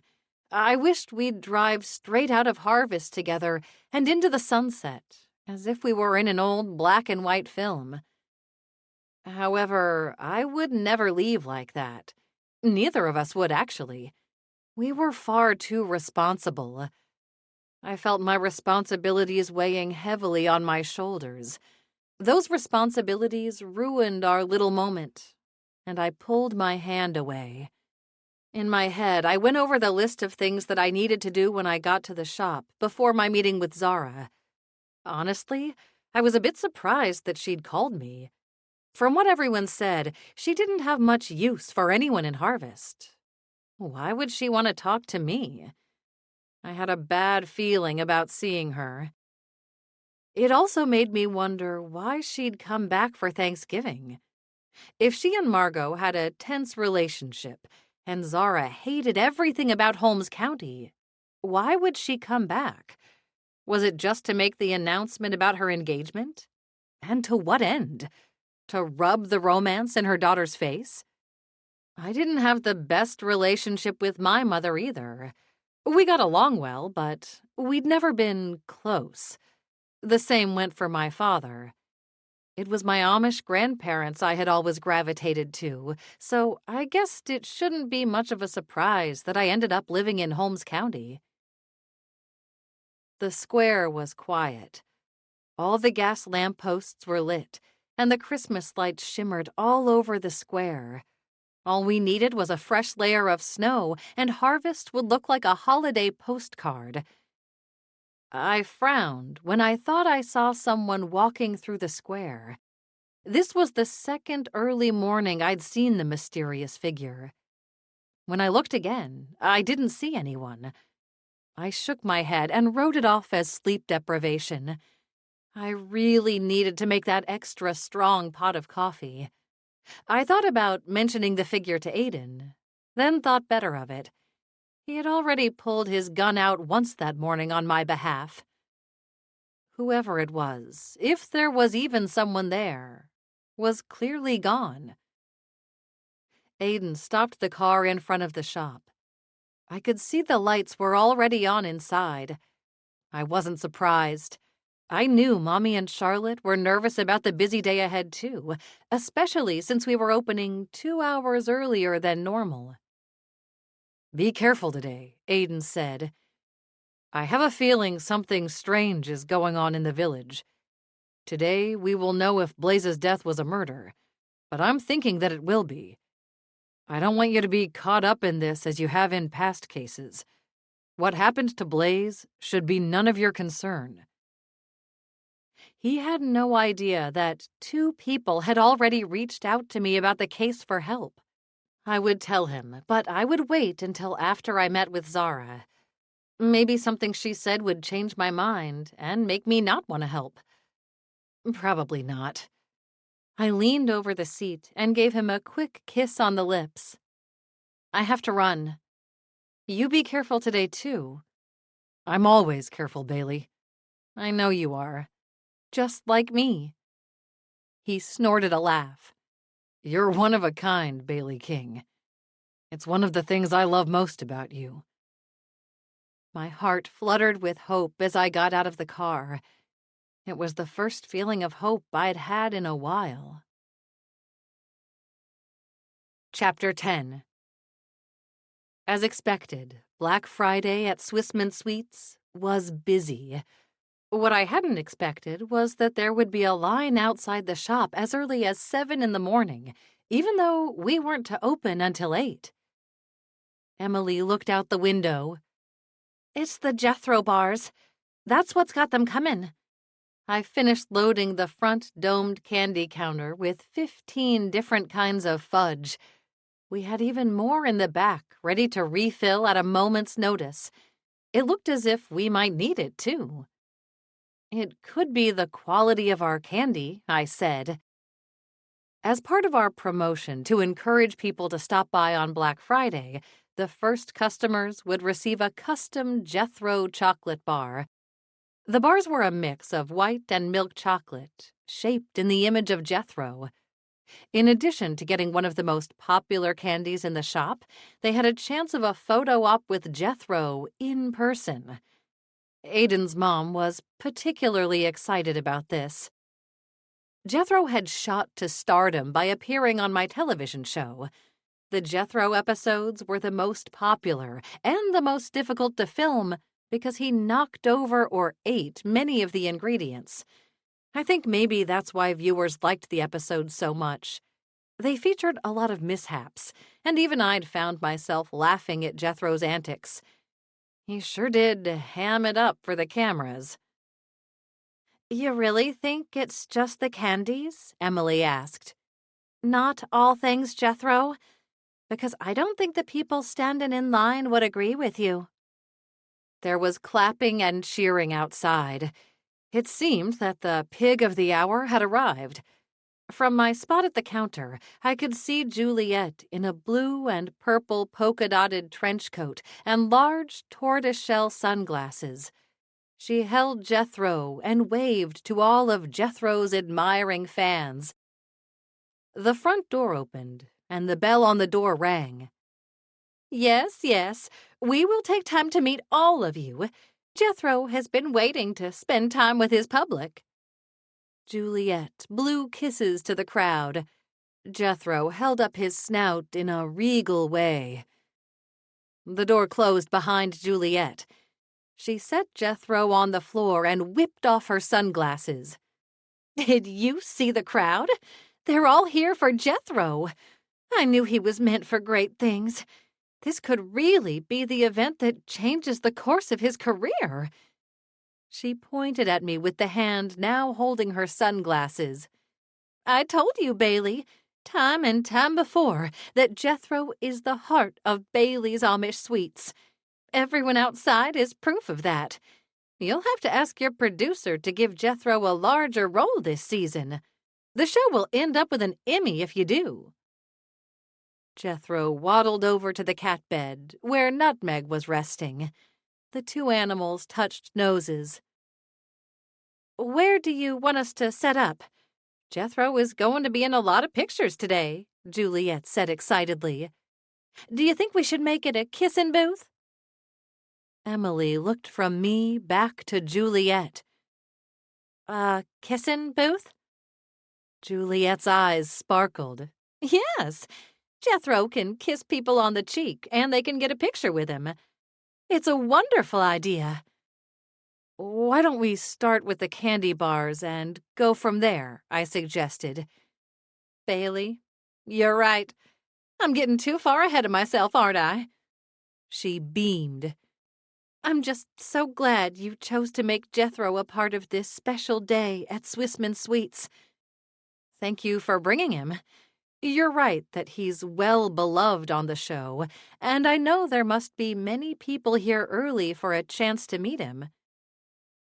I looked around the room. We were going to open in 10 minutes, so I had to make some decisions. The front of the shop held 3 cafe tables and chairs, and the walls were lined with jars of peppermints, hard candy, and butterscotch drops. When we had over 10 people in the shop, it felt tight. There were a lot more than 10 waiting outside. The line stretched all the way past the pretzel shop to the corner. We'll give them their Jethro chocolate bars when they come inside. I think you and Jethro greeting people just outside of Swissmen Sweets will draw lots of the people who are shopping in the village. It will also help prevent the shop from becoming overcrowded. Juliet clapped her hands. Bailey, this is a lovely idea, and I think you're right that it will draw a crowd. Who wouldn't stop and look if they have a celebrity in their midst? She smiled. You always seem to know the best solution. I turned to Emily. Can you go and grab Charlotte from the kitchen? Can the two of you move one of the cafe tables and chairs outside for Juliet and Jethro to sit at? I'll go out and see if I can move the crowd back a bit to make space in front of the window. To Juliet, I said, Can you and Jethro wait here while we set up? She scooped up the pig, which had been happily snoozing next to Nutmeg in the cat bed. Jethro kicked his legs in protest, but Nutmeg didn't so much as twitch a whisker in his sleep. With all the commotion and noise that we got in the shop, the cat had become a pro at sleeping in noisy situations. Of course. Juliet sat at one of the cafe tables. We'll wait right here until you have everything just so. She held up Jethro's right foreleg and shook his hoof at me. Isn't that right, Jethro? The pig gave me a look that said sometimes even he, pampered pig that he was, needed a break from Juliet's affection. I slipped out of the candy shop. Oh my gosh, a woman shouted. It's Bailey King! Cell phones were held up in my face, and people tried to get a photo of me. I could only guess how awful those pictures would turn out, with my mouth hanging open in surprise. My friend Cass had sent me a whole package of cosmetics a few months ago. It was the same kind of stuff they glopped on me before filming. While I didn't take the time to use it most days, this morning I had dabbled, mainly because I knew Aiden would be home. Now I was glad for the extra few minutes I'd spent getting ready for the day. Of course, even a bit of blush wouldn't overcome my open-mouthed expression of shock. If any of those cell phone photos wound up on the internet, I suspected I'd look like a goldfish. I clapped my hands, and the excitement quieted down. Thank you, everyone, for being here so early on Black Friday. I realize that you had many places to shop today, so it means a great deal that you're here. Now, I know many of you have come to see Jethro. A cheer rose up. I blinked. Perhaps Juliet was right, and Jethro was a real celebrity. It seemed to me, at least, this crowd thought so. I cleared my throat. To do that, I just have to ask you to back up about 5 feet. 2 of the girls from the shop are going to bring out a table, and that's where you can visit with Jethro and get all the selfies you want. Afterward, come inside, and we'll give you your Jethro bar treat. As I said this, I hoped I had made enough. In all our Black Friday promotions, I said that everyone who came to Swissmen Sweets within the first hour and a half of opening would get a free Jethro bar. I had a feeling we would have to break into some of the orders that we already had ready to ship to other stores for the holiday season. We could make new Jethro bars for those orders. As a last resort, I figured we could ship some Jethro bars to the fans who were in attendance. Inside the shop, we ask you not to take photos out of respect to the Amish working there. It is an Amish custom not to pose for pictures. If you would like to take a photo with me, we can step outside for a moment. Thank you so much for understanding. The crowd stepped back, just as Emily and Charlotte came through the door carrying one of the cafe tables on its side. I held the door for them. They ran back inside and came out again with 1 chair, a burnt orange tablecloth, and a bouquet of mums for decoration. With the table all ready, Juliet, who had put her sunglasses back on for the occasion, strolled outside carrying Jethro. The crowd cheered and called Jethro's name, hoping to get the little pig to look in their direction for a picture. I did notice that the shouts and cheers for the little bacon bundle were a tad more jubilant than they had been for me. I understood. I wasn't an adorable little comfort pig. It was difficult to compete with such cuteness. Juliet sat at the table. Jethro was excited to be seeing so many friends, she said, and the crowd immediately grew quiet to hear what else she might say. I'm his manager, Juliet Brooke, so any bookings that you might want to make with Jethro for an event, he's available for anniversaries, birthdays, and class reunions. I'm the one you want to talk to. I raised my brow. I hadn't known that Jethro was out for hire for birthday parties. Juliet knew how to maximize Jethro's audience. Okay, everyone, I said. We open in a few minutes, but you can begin chatting with Juliet and Jethro. The line reformed along the sidewalk as shoppers queued to meet the famous pig. In the time that it had taken to set up the table, the line had grown by a third. I could feel the excitement of those waiting. Maybe Juliet was right, and I needed to call my producer to increase the number of Jethro episodes this coming season. I stepped back from the line and was about to go into the candy shop to greet customers when I saw a tall blonde Amish man leaning against the side of the pretzel shop just inside the alley that divided my building from theirs. I sucked in a breath. It was Abel Esch. He scowled at me. I knew that was because I had been the reason he was arrested in the first place. I figured out what he and his gambling partner were doing to rig races at the track. Needless to say, Abel was not my #1 fan. I spun around and saw that Juliet and Jethro were holding their own at the meet-and-greet table. I went into the shop. It was time to open. The next hour passed in a blink. When I removed my apron so I could meet with Zara at the Sunbeam Cafe, Charlotte shot me a nervous look. "Bailey, what are you doing?" she asked as she buzzed by me to refill the display case for what would be the second time since we'd opened at 8. There had been a steady stream of customers as soon as we opened our door that morning. They just kept coming and coming and coming. Outside, Jethro and Juliet were basking in all the attention, and it didn't look like that attention would stop anytime soon either. "I have to run to the cafe, just for a few minutes," I told Charlotte. She stared at me with exasperation on her face.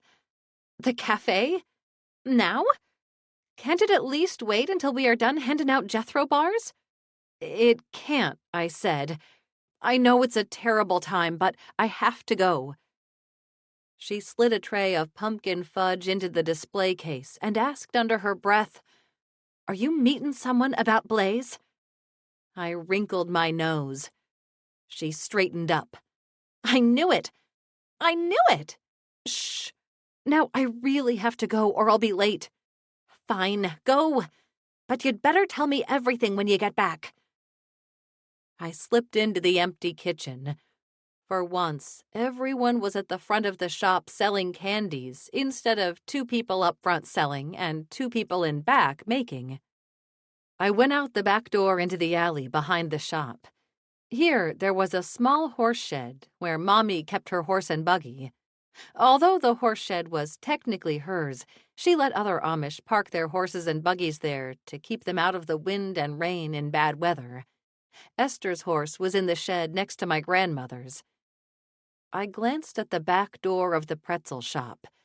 If I had more time, I would have asked her what was going on with Abel, but there was no time. Even if I asked, I didn't know that she would tell me. Esther and I had reached a truce for Emily's sake, but I would never say we were friends. We were more like civil acquaintances. I slipped between the buildings and was able to make it across Main Street while the crowd in front of my shop was distracted by Jethro. That pig really knew how to hold a crowd. The square was busy too. Shoppers sat on the benches, and children ran around doing cartwheels in the grass. It was hard to believe that there was a promise of snow before the weekend was over. The Sunbeam Cafe was the newest business around the village square, and it was the first one completely owned and operated by a non-Amish family. Until I came to the village, only Amish worked on the square. As to be expected, Ruth Yoder blamed me for starting this non-Amish trend on the square. She often pointed out that my arrival in Harvest had led to a lot of changes in the makeup of the community. There were more English businesses and more English working in Amish-owned businesses. However, most of the buildings and businesses in the small downtown area of Harvest were Amish-owned and operated. Ruth wanted them all to be. To the right of the Sunbeam Cafe was Juliet's church, the small cemetery next to it, and the playground. The playground had received a facelift last year with money raised from events held on the square and organized by Margot. A dozen children, both Amish and English, locals and tourists, played on the new swing set, jungle gym, and teeter-totters, while their parents and grandparents looked on. It was a perfect example of some of the good that Margot was doing in the village. I made a mental note to point that out to her mother. As of yet, Zara seemed underwhelmed with Margot's accomplishments. On the side of the cafe that faced the playground, there was a giant yellow sun mural. It made me smile. A brightly colored mural wasn't something you'd typically see in Amish country, but for Darcy Wooden's business, it was a perfect fit. I stepped into the cafe and saw it was packed. I should have expected as much. All the restaurants and cafes around the county would be busy today with the beginning of the holiday shopping season. Also, the village of Sugar Creek, which wasn't that far away, always held its annual Christmas parade on Black Friday. There would be a lot of visitors in the area just for that, and they all were hungry. The main tourist activity when coming to Amish country was eating the food, and even though Darcy didn't serve Amish fare, her business still did very well, especially when tourists were in Holmes County for a long stay and wanted a break from the heavy Amish food. To my left, there was a blue shelf filled with brightly colored teapots and teacups. Ahead of me was the counter.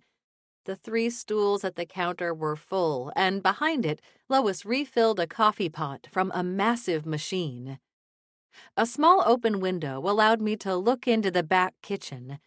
I saw Darcy's blonde curls move rapidly around the kitchen as she did her very best to fill the orders for the breakfast rush.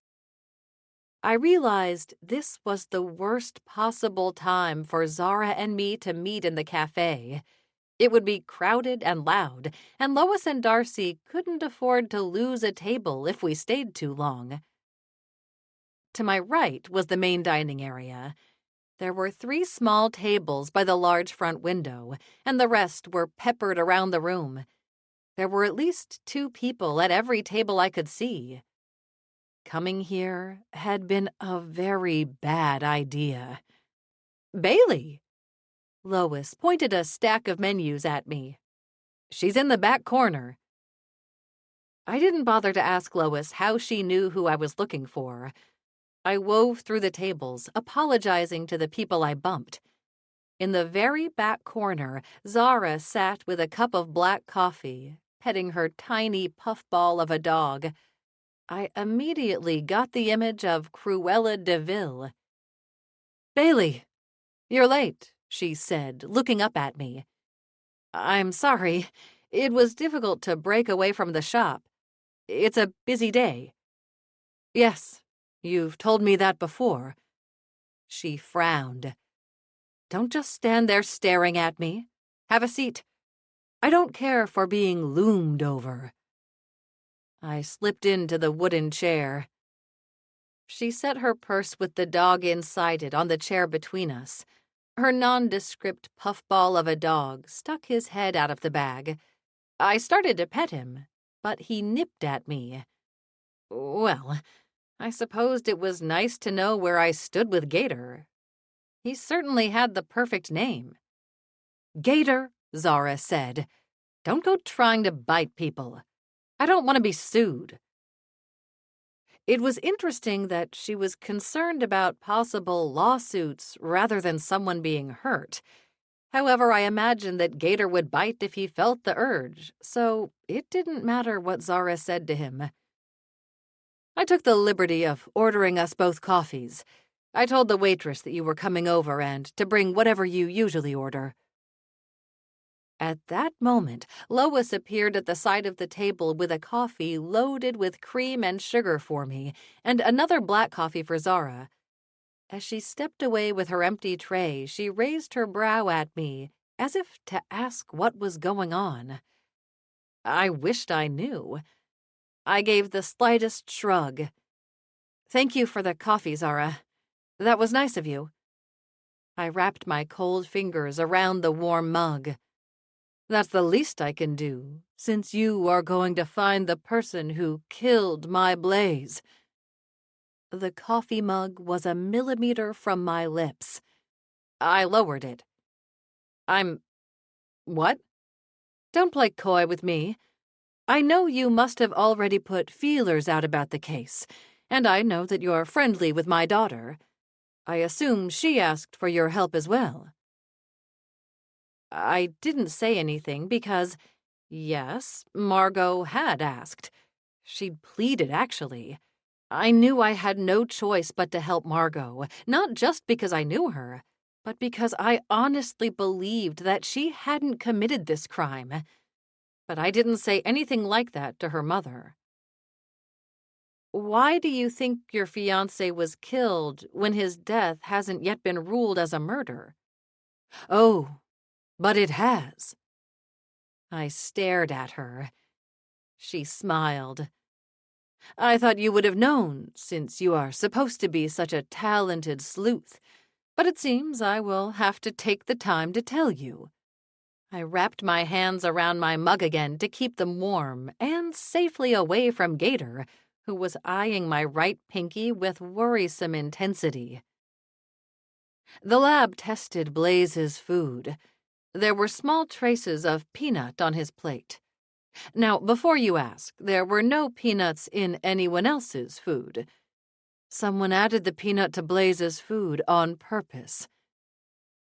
This was news to me, but with hindsight, I could envision Deputy Little going over to the church to retrieve samples from all of the serving dishes to test the food for the allergen. "What were the dishes that contained peanuts?" I asked. She ticked them off on her fingers. "The sweet potatoes and the sweet roll. Blaze had put marshmallow on both of those." When she mentioned the sweet roll, I immediately thought about what Margot had told me. She had seen traces of peanut butter spread on Blaze's sweet roll. I also noted that the two dishes Zara mentioned were very sweet. Add to that the sweetness of the marshmallow, and it was possible that all that sugar had masked the peanut flavor. If Blaze's allergy was as severe as he'd told me, it wouldn't take much to cause a deadly reaction in him. "That doesn't sound coincidental." "It wasn't," Zara said, leaving no room for argument. "Whoever did this was thorough. They were determined that Blaze would have a reaction. I would even go so far as to say that it was premeditated murder." I shivered. "So, I have asked the sheriff to declare it a homicide case." She frowned. "It's quite unfortunate that the county has too little foresight to stop electing Jackson Marshall as the county sheriff. I knew him when he was a new deputy. He was incompetent then, and I can't see much changing in that regard. Since I don't trust the man, I have also called in some favors from the local BCI office. I asked if they would be willing to assist on the case." Now I knew why Aiden was asked to stay in Harvest to assist with the case. Normally, this case would fall under the jurisdiction of the Holmes County Sheriff Department. BCI would only be involved if the investigation crossed county lines or if the Sheriff's Department requested assistance. Sheriff Marshall would never have asked for help and must have been livid at the idea of BCI's involvement. To make matters worse, It was Aiden they'd assigned to the case. She eyed me. I assume that you know the BCI agent on the case. She raised her brow. There was talk that he spent last night with you. I felt my skin flush, but I wasn't surprised Penny had already gotten my private life onto the village grapevine. The best way to deal with such gossip was to ignore it. If you have the sheriff's department and BCI on the case, why do you want my help? It seems to me you have it covered. She set her mug back on the table. I am a firm believer in working every angle. There are things that only you can find out, especially when reaching out to the Amish. You must remember, I was an attorney and judge in Holmes County for a very long time. I know how this place works. If the Amish don't want to tell you something, they won't. They clam up as soon as a person in uniform knocks on their door. She sat back in her seat. But you are different. With your sweet face, bright eyes, the Amish grandmother to back you up. You can go places law enforcement can't. I'm not a fool, she said. This case is going to be solved in those places where law enforcement can't go, which is why I'm asking you to intervene. This makes me think you believe that someone Amish is involved in Blaze's death. I don't think it. I know it. How? I asked. He didn't have any connection to the Amish. Oh, Blaze's death had nothing to do with who he was. He was killed to hurt me. Chapter 11. To hurt you? I asked. Gator growled under his breath as if to say, How dare you question my mistress? As far as guard dogs went, he was the fiercest I had ever come across, and I'd much rather be sitting next to a pit bull right now than Gator, the indecipherable fluffball. She sniffed, and I thought for a moment I saw an actual tear in her eye. Just as quickly as it came, that moment passed. It's revenge for the many times I sentenced Amish men while I was on the bench. Everyone that I sent to prison was guilty and deserved the punishment they received. But when I came back to the village, it was time to get their revenge. They took it. In a way, I can appreciate the Amish ability to hold a grudge. Why not kill you, then? I asked. She snorted a laugh. Would that really hurt me? I'm 86 years old. I'm in good health for my age, but I don't kid myself into thinking that I have decades left to live. So killing me wouldn't hurt me. Not like taking something I loved away from me. Now I will have to live the rest of my life without Blaze. I wanted to ask her if she really loved Blaze, but that seemed rude. Even though Zara had been nothing but rude to me, I couldn't return the favor. Okay, why do the Amish want to hurt you? I know you believe it's because you are a judge, but do you have specifics? Are there names of people you believe were the angriest at you? I asked the question in a low voice. Even though most of the diners looked like tourists, you could never be too careful. There was nothing a villager, either English or Amish, liked more than to listen to gossip. Whatever was overheard would be news in the village in a matter of minutes. The fact that Penny had seen Aiden at my house very early this morning, and that Zara already knew about it, was proof of that. Which made me think that perhaps Zara was sending a message by having me meet her here. I heard you were tougher on the Amish in court than you were on the English. I wasn't. I was tough on everyone. I had to be. I was the first woman judge in the county. Everyone was expecting me to be soft. It was a different time than it is now. The only way to advance was to prove you could be as strong as any man. Stronger, really. You had to make up for being female, which immediately put your abilities in question.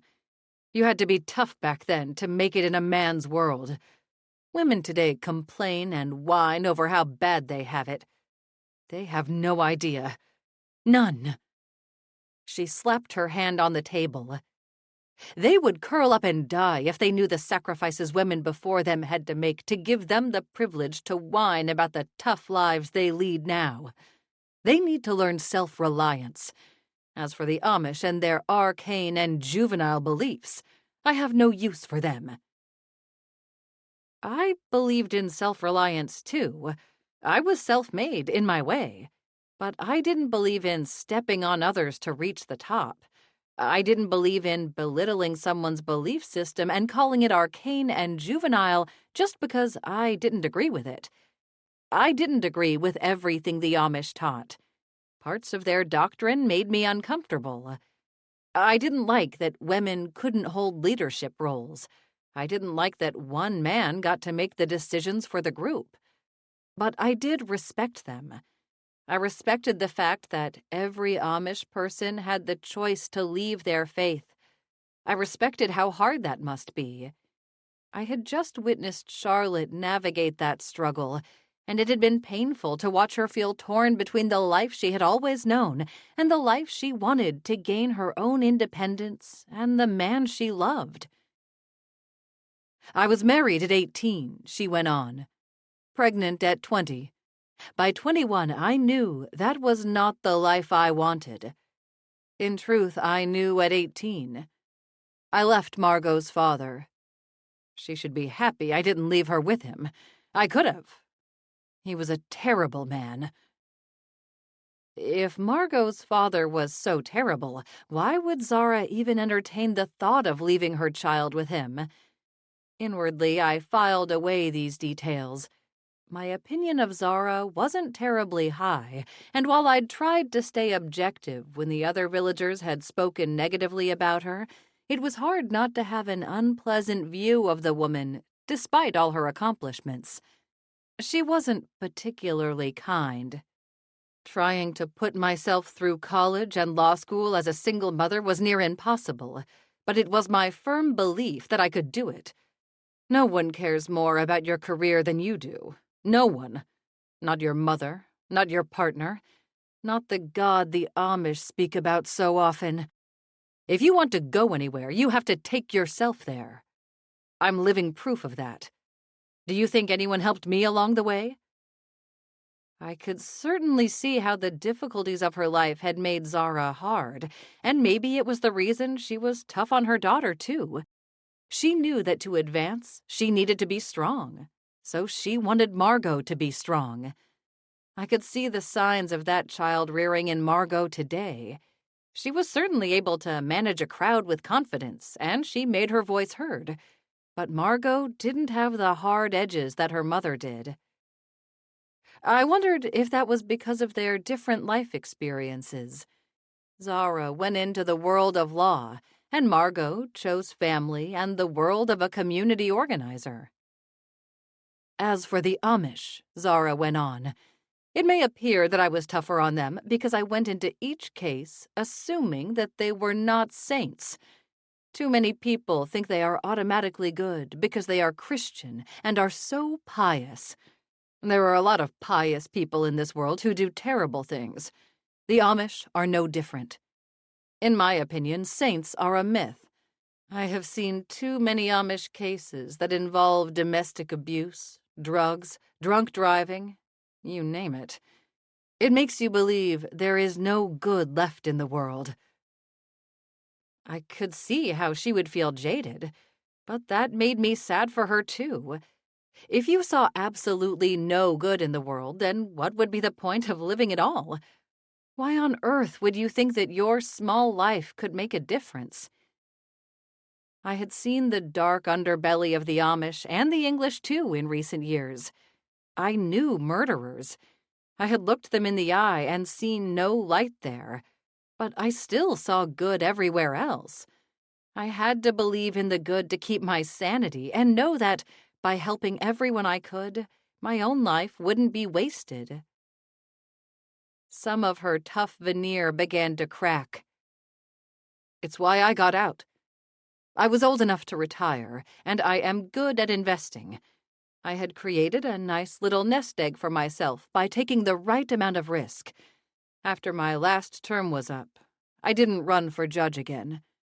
I packed up my bags and moved to Florida. I didn't expect to find good people there either, but I found sunshine and snowless winters. That was enough for me in my twilight years. She took a breath. And then I met Blaze, and things changed. I thought I'd finally found someone who cared about me. She looked away. I made a gesture to reach out and touch her hand, but Gator jumped up on his chair and growled at me. He bared his pointy little white teeth. The image of a fluffy piranha in a feeding frenzy came to mind. I pulled my hand back. I'm very sorry for your loss. She shook her head, and when she looked back at me again, her eyes were clear. I should have anticipated something like this.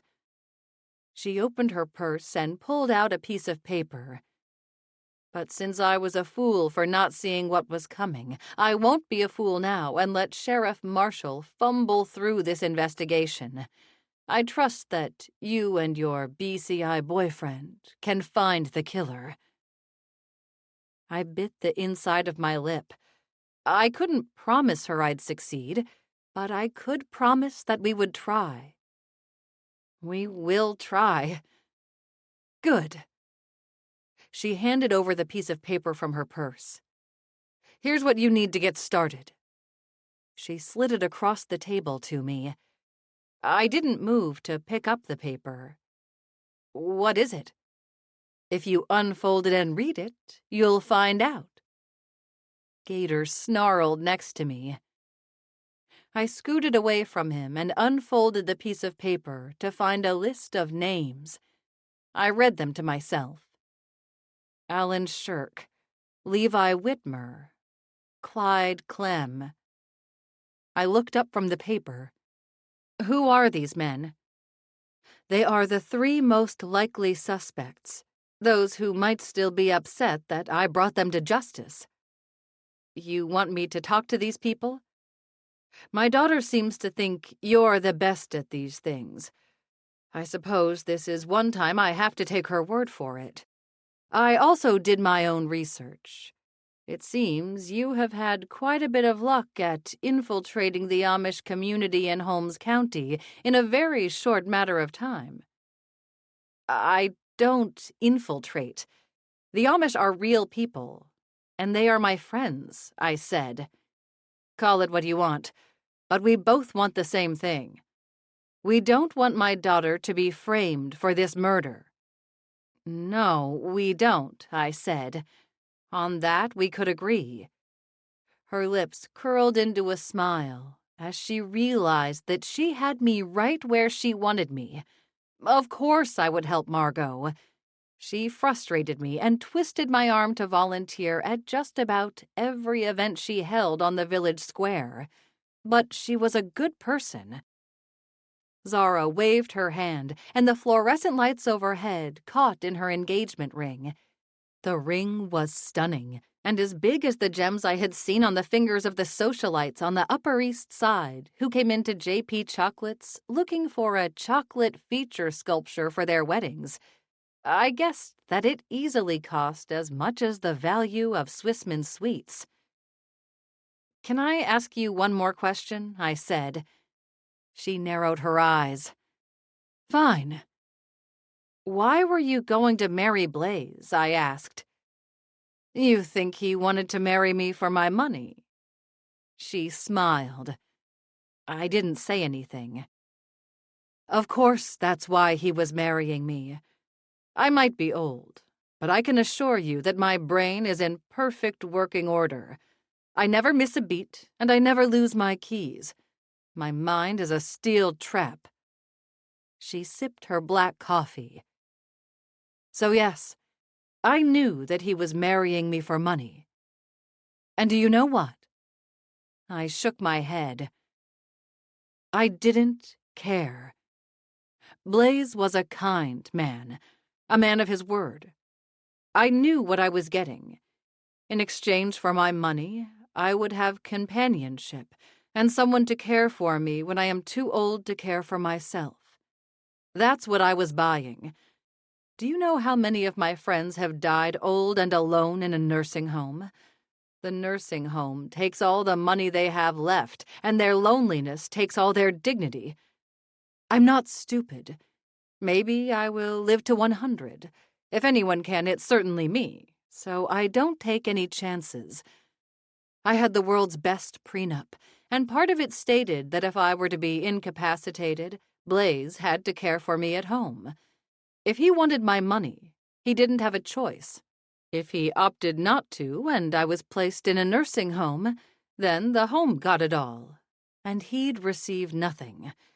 He wouldn't have made that decision. Blaze liked his creature comforts. He wouldn't put them at risk when he knew he would probably have 40 years with my money, without me. We were both solidifying our futures. I noted that, even as Zara spelled out her logic, her daughter, her only living heir, was completely left out of the arrangements. I know you suspect someone from your past is the killer, but what about Blaze? Did he have any jealous ex-girlfriends or anything like that? I'm sure he did. But the question is, would they come all the way to Ohio to kill him when they had plenty of opportunity in Florida? His girlfriend now is short-tempered. His girlfriend now? But he's engaged to you. She shrugged. He is, but we had an open relationship. I didn't care if he fell in love with another. Love was not my goal here.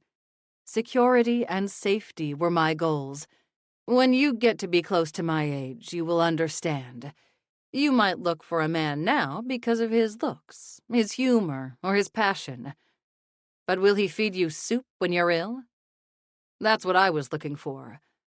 That's what I found in Blaze. If that's what you wanted, and you have money, why didn't you just hire someone to care for you, such as a companion? I asked. Employees quit, and they expect things like health insurance and time off. This wasn't a job I was offering. This was a life I was offering. Okay. What about Margot? The question popped out of my mouth before I could stop it. What do you mean, what about Margot? Didn't you believe that your daughter would care for you when the time came? I wish that I could believe it. She looked me right in the eye. However, in my experience, Margot has never done one thing right. I wasn't going to take chances with my welfare. She's a very important person who has done so much for Harvest. That new playground right next door is because of her, and that's just one of the many things she's done for this village. She's done for the village, Zara said. What has she done for her mother? Chapter 12. After I left Zara at the cafe, I was torn about what to do next. Poor Margot. She hadn't been lying when she'd said that her mother was disappointed in her. What had happened between her and Zara that would lead to such a rift that Zara was willing to marry a man who didn't love her? I knew what that felt like, to have disappointed parents. My parents had not been happy when I skipped college and went to culinary school with a concentration in chocolate. They were even more unhappy when I up and moved to New York City to pursue my dream of being a world-renowned chocolatier at J.P. Chocolates. However, as I rose in the ranks of NYC's Chocolate Society, their opinion changed. They realized this was something I really cared about. They were proud of my success, until I threw them for a loop again. When I left that career to move to Ohio and help my grandmother in her Amish candy shop, They had been disappointed all over again. My father, in particular, claimed I was taking a step back. He grew up in that candy shop. My mother, who was English, also grew up in Holmes County. Both of them wanted to escape rural Ohio and see the rest of the world as soon as they could. And when they could, they left and did what they'd always wanted. Now, their only child had gone back. For my father, it felt like a failure of sorts. I didn't think it was until they saw me in the village that they realized this was where I really belonged. I was truly happy for the first time. As I thought of being happy, my musings traveled to Aiden. The idea of his living in my house while he worked this case made me feel even worse about our relationship. I never thought I would be the kind of woman who would wait around for a man to propose to her, but that's where I was. I didn't know if I would be able to stand the next few days of his being around and not knowing where our relationship stood. I sensed things were about to come to a head, and that terrified me. As I walked across the square, I texted Aiden, not to talk about our relationship, but to discuss the case. "Is Blaze's death a homicide?" I typed. The text came back immediately. "Yes." I frowned at the screen. When I looked up to cross Main Street to return to Swissmen Sweets, my jaw dropped. The line to get into the shop was even longer than before we opened. I waited for a minivan to drive by, then crossed the road. Jethro was now standing on the cafe table, posing for photos with his adoring fans. A handwritten sign pointed to the candy shop from the corner. "Photos with a television star." Juliet stood to the side with a proud mom smile on her face. She glanced behind her and saw me standing there with my mouth hanging open. "Bailey, can you believe this? People love Jethro so much. I really think he's having his big break."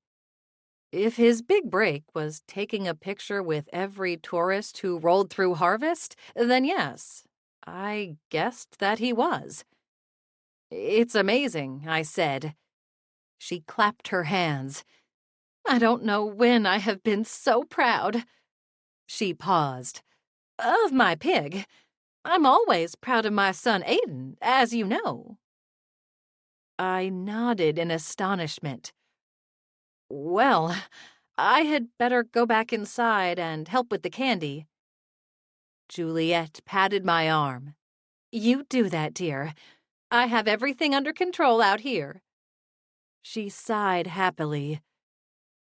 I shook my head and realized I couldn't enter through the front door. There wasn't enough room to squeeze past all the customers going in and out. And even as I stood there, people were snapping cell phone pictures and calling my name. I smiled and waved. "Have to check on the chocolates," I said, and hurried toward the alley. Esther Esch stood in the doorway of her pretzel shop, scowling at me. "Bailey King, your pig table is blocking customers from getting into my shop. How was anyone able to see my store, much less come inside and buy a pretzel?" As usual, there was a sharpness to her voice. I was happy that Emily and Esther had made up, but Esther still wasn't my biggest fan. Letting Jethro's fans block her front door would only make that worse. "I'm so sorry, Esther. I'll ask them to move." She sniffed and disappeared back into the pretzel shop before I could ask her the question I really wanted to, whether or not her brother was there. It took Juliet and me about 10 minutes to move the line. When everyone was settled and happy that they could still see Jethro from where they stood, I hurried down the alley to the back door of Swissmen Sweets.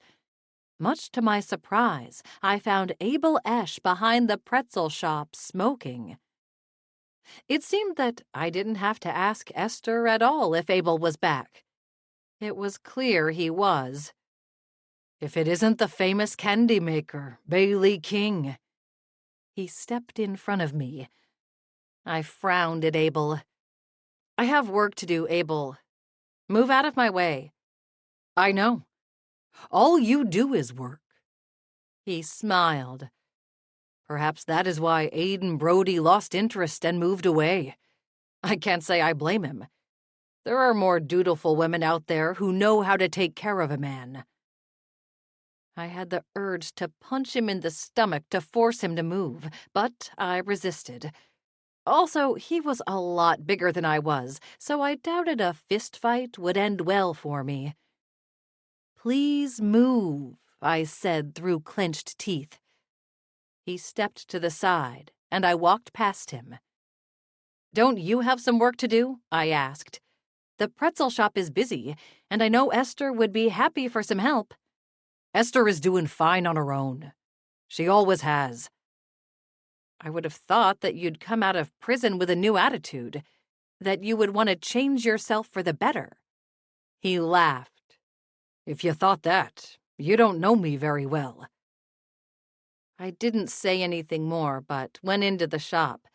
As much as I wanted to know what Abel was up to, I had other things that were more pressing, like selling candy and solving Blaze Smith's murder. When I did those two things, then I might try to see what Abel was up to. We were so busy, the rest of the day at the candy shop went by in a blur. I'd suspected it would be a Black Friday to remember, but this was one for the record book. Having Jethro sit outside the candy shop to gather attention had really done the trick. I just might have to give that pig a special treat. He loved chocolate. Unlike dogs, pigs could eat chocolate, and Jethro certainly had consumed his fair share over the years at the candy shop. He was especially fond of Buckeyes. I had quite a few of those left over from Thanksgiving. At the end of the day, I made up 2 bags of Buckeyes and gave them to Juliet. It's a special treat for when you get home. I really can't thank you enough for staying all day. All I asked was for a couple of hours. How could we do that? It would be a great disappointment to Jethro's fans. She cradled the pig in her arms and kissed his snout. She took the Buckeyes with her free hand. She sighed. I wish we could be here tomorrow, too, but Reverend Brooke needs my help at the church. We are starting practices for the Christmas programs and discussing new decorations for the sanctuary this year. The place could use a fresh look, and since this is now my second Christmas as the pastor's wife, I finally feel comfortable enough to say that. She held up the bag. Thank you, Bailey. She went out the door, and I locked it after her. In the kitchen, I found Charlotte and Mommy sitting silently on stools around the island. Both of them looked exhausted. It was shortly after 5, and there was still a ton of work to be done. We'd sold so much that it would be another long night of candy making for me. But not for them. You two should go upstairs, have dinner, and put your feet up, I said. Bailey, we aren't going to leave you to do all the work yourself. You can't possibly make everything that is needed for tomorrow without our help. You have to make over 100 Jethro bars alone to make up the ones from store orders we gave away. And the Buckeyes have been a popular item, too. I think it must be because you included them in your last episode of Bailey's Amish Sweets. I never witnessed such a run on Buckeyes in all my life. She won't have to do all the work alone, a deep voice said. The 3 of us would have jumped at a male voice in the shop after hours if we hadn't been so tired. I can be Bailey's assistant tonight, Aiden said. How do you get in here? I asked, and then rubbed my forehead. That came out the wrong way. I just remember locking the door after letting your mother and Jethro out. He frowned. The lock must not have caught, because it was unlocked. I did lock and bolt it when I came in. I sighed. Maybe I forgot to double-check it. There's been so much going on. We had over 500 customers today, Charlotte told Aiden. When the number hit 500, I just stopped counting. We have never had that many before. And tomorrow will be more of the same, Mommy said. It will be busy, but I don't expect it will be anything like today. Jethro and Juliet will be at the church. I bet Juliet would let you borrow Jethro for the day, Charlotte said. I'm not sure I can handle that crowd 2 days in a row. I glanced at my grandmother. If we had more space and a bigger staff, things would be different. A brief frown crossed my usually cheerful grandmother's face. That didn't bode well for discussing an expansion of the business with her. Aiden smiled. Just call my mom tomorrow if it gets slow and you need Jethro to come to the rescue. Knowing her, she'll send him over right away. There's nothing she loves more than helping Jethro spend time with his adoring public. It was true. It took a few minutes more, but Aiden and I were finally able to shoo Charlotte and my grandmother upstairs for the night. It was very early by New York standards, but I guessed that both of them would be asleep before their heads even hit their pillows. After they were gone, I turned to Aiden. So, you want to learn to make candy? I just want to help. Show me what to do, and I will do my best. I smiled. Thank you. Even if you do the non-skilled jobs, you'll make my life a lot easier by helping out. I might even get some sleep tonight. You're just giving me the non-skilled jobs? He asked in a teasing voice. I cocked my head. When was the last time you made candy? Never. But I'm an excellent student, Teach. My heart did a little flip as I remembered the closeness that Aiden and I used to share. It was still there. I knew we could get it back. It would take some work, but we would adjust to living apart. It wasn't forever, right? After we washed up and donned gloves, I put Aiden on the job of dipping the chilled peanut butter balls into the melted chocolate to create the Buckeyes.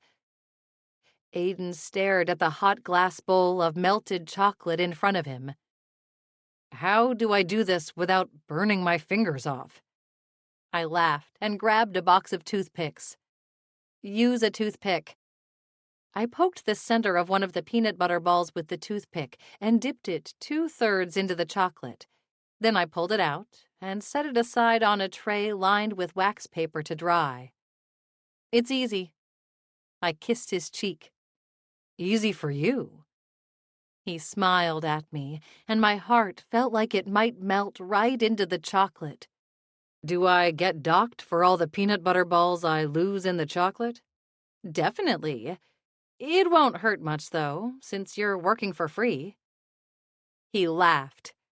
Aiden worked in silence, trying to master the perfect Buckeye dip while I gathered the ingredients for the next batch of fudge I was going to make. Lost one, he cried in dismay when I sat back on my stool. I chuckled. It's okay. We can always make more. He poked another peanut butter ball. You are always so kind to me, Bailey. I need more chocolate. I smiled. There is another bowl warming on the stove. How did you hear that Blaze's death was a homicide? His tone was much more serious now. I had a brief coffee date with Zara this morning at the Sunbeam Cafe. Aiden almost dropped the glass bowl of melted chocolate that he was holding between two oven mitts. I had never seen him wear oven mitts before, or an apron. He looked adorable. Careful with the chocolate, I warned. You could burn yourself. Why on earth were you meeting with Zara? He settled back onto his stool without spilling any chocolate. As I whipped up the recipe for peppermint fudge, I told him about the meeting, including the list that Zara gave me. Who's on the list? He asked. I told him the names. Alan Shirk, Levi Whitmer, Clyde Clem. The only one I know is Levi Whitmer. He owns the poultry farm that supplied the turkeys for Thanksgiving. I don't know him well at all. I met him briefly when Margot was discussing the turkeys with him. They met on the square one morning earlier in the fall. The exact date eludes me. I know those names. I know all three of them. You do? Aidan had lived in Holmes County since he was a child, and he had been a sheriff's deputy for many years. I was certain he knew more people, both English and Amish, than I did, but there was something about the way he spoke of these men that felt different. How do you know them? I asked. They are all convicted criminals. I've seen their names on cases or on lists when prisoners were released. That makes sense, since Zara said these men were the ones who were most likely to want to hurt her. She must have sentenced them to prison. He nodded. Do you remember what their cases were? I asked. No, but that won't be too hard to find out. I nodded. She wants me to talk to them. He shook his head. You're not talking to them without me. Aidan, they will never talk to you. You're from law enforcement. If they've been in prison, then it's not much of a stretch to think they aren't too keen on cops. Aidan finished dipping his peanut butter balls. Bailey, these men have been in prison. It's not like they are a group of elderly Amish ladies sharing gossip with you at a quilting bee. I frowned. I've helped you before. He sighed. I know, and you've been a great help. I'm not going to tell you not to help Margot, because I know that you wouldn't abandon her. All I am asking is that you let me go with you when you talk to them. I don't think that's unreasonable. I frowned. It wasn't, but I would be lying if I said I liked being told what to do. I shook my head. I asked Zara if Blaze had anyone who might want to hurt him. She was pretty insistent that the motive was to hurt her. I guess she must be right. What ties would Blaze have to the Amish? Not any that we know of, Aidan said, but we are looking into it. It had to be someone who knew of his allergy. Zara and Margot knew. He nodded. We can't discount them completely. It seems that we could come up with a motive for both of them, but would either be good enough to kill for? Do you think these three men have stronger motives? I asked. Hate is a very strong motive, but I don't know. If Zara was the one dead, I would lean more that way. It's a confusing case. Also, with an allergy as severe as the one that Blaze had, we still have to consider the possibility that it was an accident. Zara said that she got the sheriff to call it a homicide.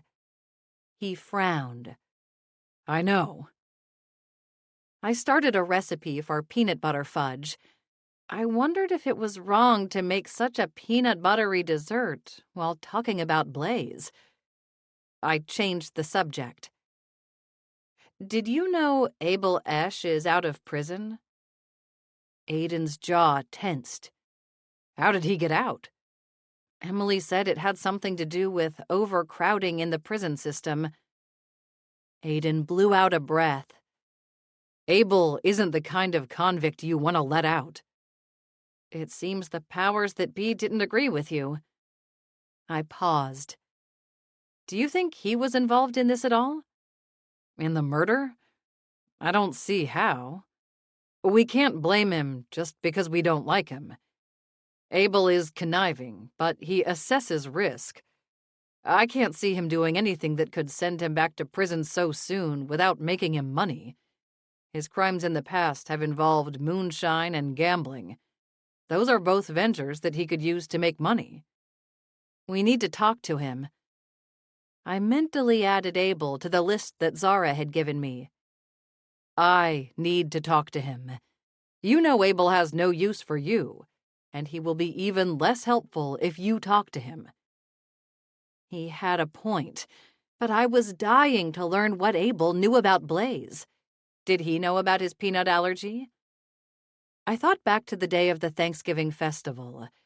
It seemed like everyone in the village was there. But had Abel been there? I didn't think so. He wouldn't want to bring attention to the fact that he was back in harvest. Assuming that was true, why did he reveal himself to me? Was that just to torment me and put me on edge? I could see Abel doing such a thing. He was spiteful that way. "Let's finish making up these candies and plan how we're going to talk to the men on your list," Aiden said. I nodded dumbly. My brain was still juggling the murder with everything that I wanted to talk to Aiden about, not the least of which was our relationship. However, that conversation would have to wait until after the investigation. I just didn't think I could handle both at the same time.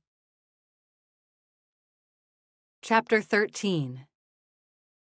Small Business Saturday was another busy day at the shop. We had well over 200 shoppers come and go from Swissmen Sweets, but it was a much more manageable number than the day before. Without Jethro out front making everyone in the village stop and look, we were able to keep up with sales and even finish packing up the online orders that needed to be shipped on Monday. Charlotte, Emily, Mommy, and I worked like a well-oiled machine. When we worked so well together like this, it made me wonder why I would want to expand the business. Wasn't this enough? If I were Amish, I would have been told to learn contentment. It was a useful lesson for an Amish or non-Amish person to receive. But I had never been any good at it. We got through the day without incident. At 6, I left the candy shop and walked home. It was already dark out. The square was quiet. It seemed that everyone in Harvest was ready to take a break from the activities of the weekend. I was itching to talk to one of the men on my list, but I'd promised Aiden I wouldn't do that without him. I texted him that I was on my way home. I had just finished the text when my phone rang, and I tapped the screen hoping to see that it was Aiden. No such luck. Instead, I saw the smiling face of my best friend Cass on my phone screen. I almost didn't answer the call. The only thing that made me pick up was knowing Cass would continue to hound me until I did. "Has there been another murder in Holmes County?" Cass asked without preamble. OMG, it is true?" she shouted in my ear. I was really hoping that it wasn't. "Shouldn't you be working at JP Chocolates?" I asked. "I am. We close at 8, and I cannot wait. It's been a long weekend. Thanksgiving is nice. The 2 days after are exhausting if you work in retail." I agreed with her. I knew I was exhausted from the last 2 days. "How did you hear about the murder?" "I have an alert on my email to send me updates on any murders in Holmes County. This is one way for me to know that you are okay when you won't tell me what's going on." "Cass, I always tell you what is going on," I said. "Oh, you do you? When did the murder happen?" I didn't say anything. "It was Thanksgiving." She answered her own question. 2 days ago? I'd still be in the dark waiting for you to call me. It looked like a suspicious death. I didn't even know it was a murder until late last night." She snorted. "Well, you can make up for it now. Tell me everything from start to finish, but be quick about it. I have to get back to the front of the shop. I have a good team around me, but they're tired and their fuses are short. One more Upper East Side snob comes in here and yells at them for being sold out of her favorite truffle, they just might snap." I gave her the quick version of what was going on. When I finished my summary, she clicked her tongue. On a scale of 1 to 10 in crazy Thanksgivings, I'm going to give this one a 15. You have family drama, a huge group of people, and a retired cabana boy dies in a plate of mashed potatoes. I don't know if my wacky Calbera family has a single hope of topping this one, and my relatives have been to prison. I rubbed my forehead. For your sake and for the sake of everyone in your family, I hope they do not. I wish I could come out there and help you. Maybe I should ask Jean-Pierre if I could borrow his plane and fly out for a few days. You don't have to do that, I said. Aiden's here. She was silent on the other end of the line. I increased my pace as I drew closer to my house. My goal was to get inside without being stopped by Penny. I knew if I asked whether she'd told anyone that Aiden had been spending the night at my home, she would deny it. I really didn't have anything else to say to her. Hot Cop is there? She didn't sound that excited about it. At the beginning of our relationship, Cass had been very much pro-Aiden. The longer he was away, the more lukewarm she grew, even though I had never told her I was worried about our relationship. She was my best friend. I didn't have to tell her. She knew. Is he home for Thanksgiving? Not exactly. BCI put him on this case. After a beat, she said, Well, I, for one, think this is a good thing. It will give the two of you time to talk. How she knew that Aiden and I needed time to talk, I would never know. More of that BFF instinct, I guess. Now I'm really tempted to fly out there and see you. To help with the case? I asked. No, to ask Aiden when he's planning to pop the question. I have to say, I'm tired of waiting. That made two of us, but I would never say so to anyone, not even my best friend. Cass got called back into JP Chocolates, and given the shrill voices in the background, the threshold for snobby shoppers might have been reached. She ended the call quickly, with promises to call back for all the answers, and I made it into my house without being spotted by Penny. I knew I couldn't avoid her forever. She was my next-door neighbor, and a very attentive one at that. But I counted my blessings for tonight. I wished that I didn't care what she thought. If I had still been in New York, I knew I wouldn't have. That was because the gossip would have only affected me. Harvest was a very different place, where everything I did also reflected on my conservative Amish grandmother. So, yes, while I wouldn't have given a second thought to having my boyfriend spend the night in my home in New York, it was a problem in Harvest. I went into the house, fed Puff, changed my clothes, and paced. Aiden wasn't answering my text messages. I wasn't the kind of woman who sat around and waited for someone else to show up. However, I also knew going to an Amish farm where I wasn't known on a Saturday night probably wasn't the best idea I'd ever had. The Sabbath was strictly for worship in the district, so talking to any Amish suspects on Sunday was out of the question. If I didn't speak to at least one of the 3 Amish men on Zara's list that night, I would have to wait another whole day. I sighed. There was always Margot. I called Margot, but there was no answer. I chewed on my lip. I was antsy. I had to do something. Sitting and waiting for Aiden to show up and give me direction was never going to fly. He knew that. In fact, he would be surprised that I had sat at home and waited for him this long. Puff, I need to go out. I grabbed my coat. She didn't even look up from her bowl of cabbage. Margot lived on the outskirts of Harvest in a planned neighborhood. It was 12 or so large homes that seemed to be set right in the middle of a fallow field. All the trees were young, and the sidewalks were spotless. Despite the manicured, identical lawns, I knew something was off as soon as I turned into the neighborhood. Blue and red flashing lights reflected off the windows of the large houses. As my car rolled up Margot's street, I saw why. There were 3 sheriff department cars in front of her 2-story home. My heart sank. Was she all right? Was she dead? Zara wholeheartedly believed that Blaze had been killed to hurt her, and what better way to truly terrorize Zara than to harm her only daughter? Along with the sheriff's department SUVs, I spotted Aiden's BCI vehicle. That put my mind at ease just a little. No, she couldn't be dead. Aiden would have told me right away. Neighbors stood on their front porches, watching the spectacle. It wouldn't be long before the whole village, if not the whole county, knew that the police had been to Margot's home. I parked on the street behind Aiden's SUV.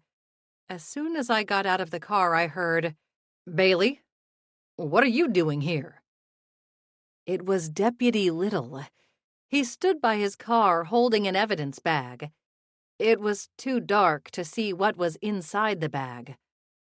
"Hi, Little," I said in my most upbeat voice. "Bailey King, how did you hear about this already?" he asked.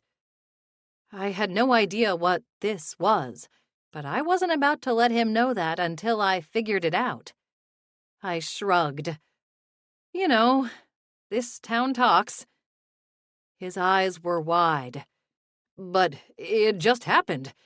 Even for the harvest grapevine, that is extra fast." I shrugged. "Margot is my friend. Well, mostly."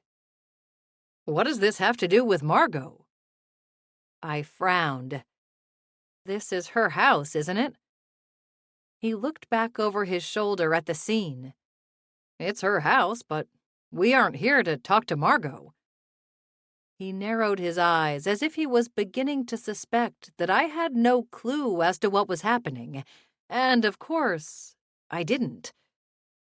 "Oh?"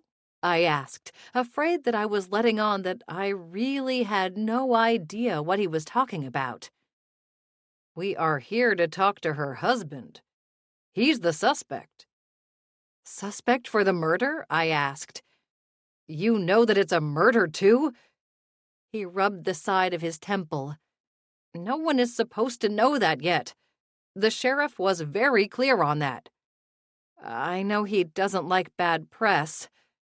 Zara told me it was a murder. I guessed that she would know," I said, relieved that I could say I had learned the news from Zara and not Aiden. The less trouble Aiden was in with the sheriff, the better. Deputy Little pressed his lips together. "The sheriff asked her not to share that with anyone. Not that I thought she would follow his orders. There is definitely some bad blood between them." I was just going to ask him what he meant by that when the front door of Margot's house opened and her husband Rupert was escorted out by another deputy. I noted that Rupert's hands weren't cuffed. I gave a sigh of relief. He wasn't arrested, at least, not yet. Margot was a few paces behind him. "This is outrageous. My husband wouldn't kill anyone. He didn't even know Blaze. He had never even met him." Aiden stepped out of the house. "Margot, we are just taking Rupert to the sheriff's department to ask him a few questions. He should be home tonight." "Can't this wait until the morning?" she asked. "I promise you, neither of us did anything wrong." "Time is of the essence in a case like this. The sooner we interview your husband, the sooner he can come home." Rupert looked over his shoulder. "He's right, Margot. Go back into the house. I'll be home soon." Margot looked as if she might cry. The deputy and Rupert got into the department SUV and drove away. Aiden walked to his SUV and stopped short when he saw me standing there with Deputy Little. "Bailey, what are you doing here? How did you know we wanted to talk to Rupert?" I glanced at Deputy Little. "I didn't know. I only came here tonight to see how Margot was." Aidan looked over his shoulder at Margot, who stood in the doorway of her house, glaring at the deputies as they drove away. She was angry, and anger was an emotion that I was used to when it came to Margot. In a way, it was comforting. Margot walked over to us. "Did you see that, Bailey? Did you see how they treated my husband? They marched him out of my house like he was a common criminal. It was disgraceful. Rupert didn't have anything to do with Blaze's death. He wasn't even here on Thanksgiving. He arrived home that night. Blaze was already dead." "We know that, Margot," Aidan said calmly. "Where was he?" I asked, realizing that I hadn't seen Margot's husband at the meal. In fact, I thought this was the first time I had ever seen Margot's husband. That was odd to me because of how much time I'd spent with Margot since I'd moved to Harvest. "He was coming home from a long-distance drive. He's a truck driver and got caught in a snowstorm in northern Michigan. He had to wait at a truck stop for a day before he could get back on the road. He didn't return home until Thanksgiving night."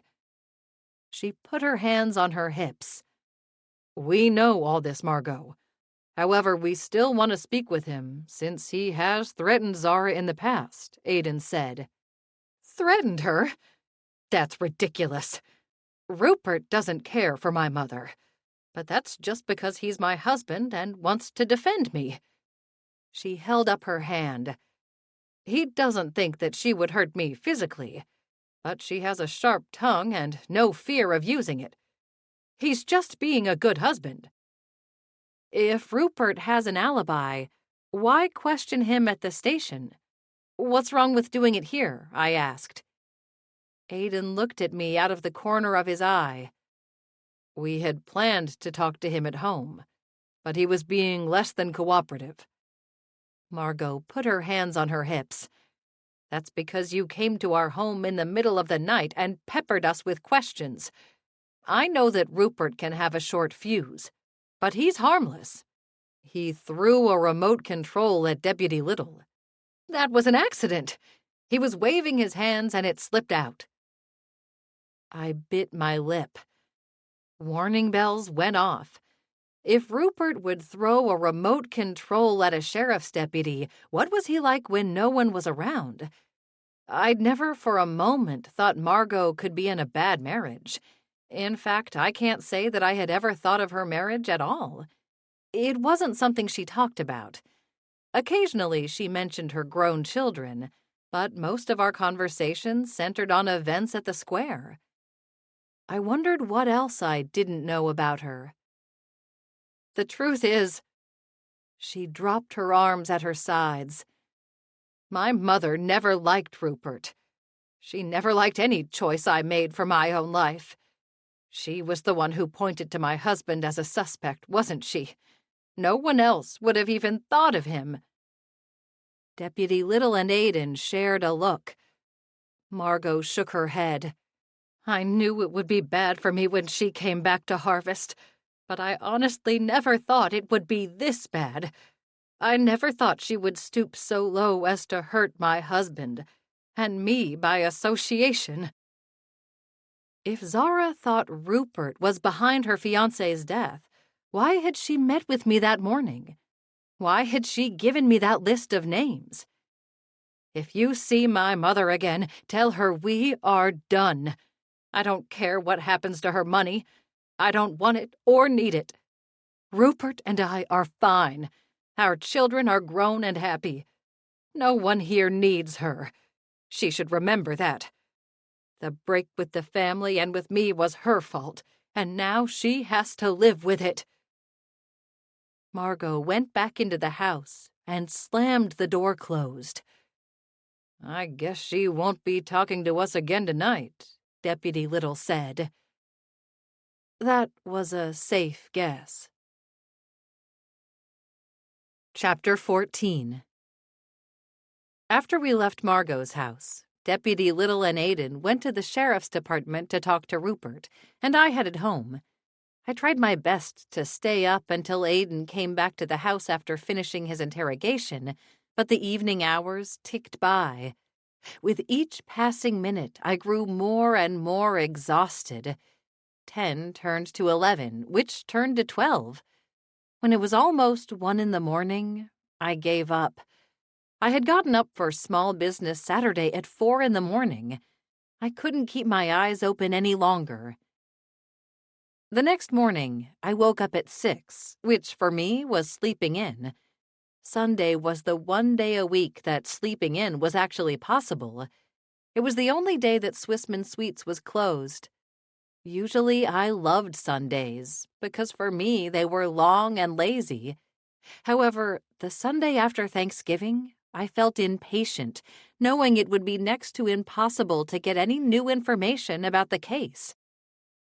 Holmes County was mostly shut down on this day, and the Amish men that Zara had suggested I speak to would not talk to me on Sunday because it was the day of rest. I didn't think they would consider discussions about murder as resting. That being said, staying in bed much past 6 never worked for me. I had to get up, if only to solidify my ideas about the case and my plans for expanding Swissmen Sweets. I decided that I would speak to my grandmother just after Christmas. I wouldn't move forward without her blessing, but I hoped she would give it to me. I hoped she would see the potential in Swissmen Sweets that I saw and see how expansion could help her. However, I wasn't sure about her being willing to accept that help. The Amish believed pride was a sin, but they were proud of being hard-working for their whole lives. Real retirement from work was a foreign concept to them. My drive to expand the business wasn't about the monetary potential. It was about creating something lasting, something larger than ourselves that honored Mommy and my late grossdaddy and the Amish community whose traditions were reflected in the recipes for our sweets. Sharing those sweets with the world, that was quite a privilege indeed. I got ready for the day and tiptoed down the stairs. I didn't want to wake Aiden, who I thought would be asleep on the air mattress in the living room. He wasn't there, and the bed was made up just as I had left it for him the night before. He had never come back to my house. My heart sank. I didn't know exactly what was going on with Aiden, but there was something, and murder investigation or not, we'd soon have to address it. Since I didn't have to be quiet, I said good morning to Puff and asked her if she was ready for breakfast. She gave me a look that was the rabid equivalent of, "That's the dumbest question I ever heard." After I fed Puff, I sat down at the dining table, which was in the corner of the living room near the kitchen. I got pen and paper and started to make a list of everyone I wanted to speak to about Blaze. It wasn't a terribly long list. There were 3 men Zara had told me to speak to: Alan Shirk, Levi Whitmer, and Clyde Clem. I didn't know Alan at all, but I had at least met Levi Whitmer and Clyde Clem. Levi had the poultry farm, and Clyde worked at the harvest market. Both would be closed today. I tapped my pen on the notepad and then stood up. Puff, I can't talk to these men today, but that doesn't mean I can't do some recon. The rabbit looked up at me and twitched her nose. I had every suspicion that she knew what I was speaking about. She was a very smart rabbit. My cell phone rang. When I looked down at the screen, I saw a photo of Jethro taken last Easter in a pair of bunny ears. It was my photo ID to tell me that Juliet was calling. Usually, the only times she called me were Jethro-related, so I found the picture appropriate. The odd thing was her calling me on a Sunday morning. She was the pastor's wife, after all. She had so many responsibilities on this day. Hell, I couldn't even get out the greeting before Juliet interrupted me. "Bailey, thank goodness. I need your help." "Juliet, What's wrong? I asked. She took a breath. Jethro is sick. There were tears in her voice. There was a sharp pain in my chest. Until that moment, I hadn't realized how much I cared about the little bacon bundle. The pig and I had been through a lot together. No one would dispute that. We'd faced down killers together. What happened? Oh, Bailey, I don't know how it happened, but there was a turkey bone on the floor in the church kitchen. It must have been missed during the rush of cleaning up after Thanksgiving, and you know everyone was all a-twitter over that poor man's death. Jethro and I went to the church last night to make sure everything was just so for church this morning. We're having a ladies' tea in the afternoon, so we needed the kitchen to be perfect. I turned my back for 1 second, and Jethro gobbled up the turkey bone. I grimaced, not liking where this was going. It wasn't very big, but it got stuck in his throat. Thank goodness I was able to get him to the emergency vet. Reverend Brooke was a dream through it all. I cried like a baby. Juliet, I'm so sorry. How's Jethro now? I asked. Much better. It wasn't that far down his throat, and the vet was able to remove it without surgery. Poor Jethro has a sore throat and is just not himself at all. I don't want to stress him by taking him to the church today. Without missing a beat, I said, So you want me to watch him today while you're at church? Could you? Oh, you're the best, almost daughter-in-law that anyone could have. I made no response to the almost daughter-in-law comment. Are you at home or at the church? We're already at the church. Reverend Brooke always likes to be the first one here on Sundays. As the leader of his flock, he knows how important it is to be there to greet all of his parishioners. He takes his job so seriously. She sighed. I just don't think there is a more caring man on the planet. I know that he would love to take care of Jethro today himself or let me do it, but we have a duty to the congregation. It is God's call, you see. I'll be there in about 20 minutes, I said, before she could go into any more details. Bless your heart, Bailey. Bless your heart. I said goodbye to Puff and went out the door. It was a short walk from my house to the church. Since it was still early, the church parking lot was empty, except for Reverend Brooke's sensible sedan, which was parked in the spot reserved for the pastor. I was just about to walk up the church steps to go inside when I heard someone call my name. I turned around to see Juliet walking around the side of the building, pushing a baby stroller. Oh, Bailey, thank you for coming so quickly. I really don't know what I would do without your help. I'm in such a bind, and I want Jethro to get the best care possible. Where's Jethro? I asked. Typically, she carried the pig or walked him on a leash. She nudged the stroller closer to me. He's in here. I took this from the nursery. I know the nursery teachers will understand that Jethro needed this stroller a lot more today than the toddlers would. Besides, most of the parents come with their own strollers. I peeked into the stroller. Jethro was snuggled in a bed of pink and blue blankets, also taken from the church nursery, I guessed.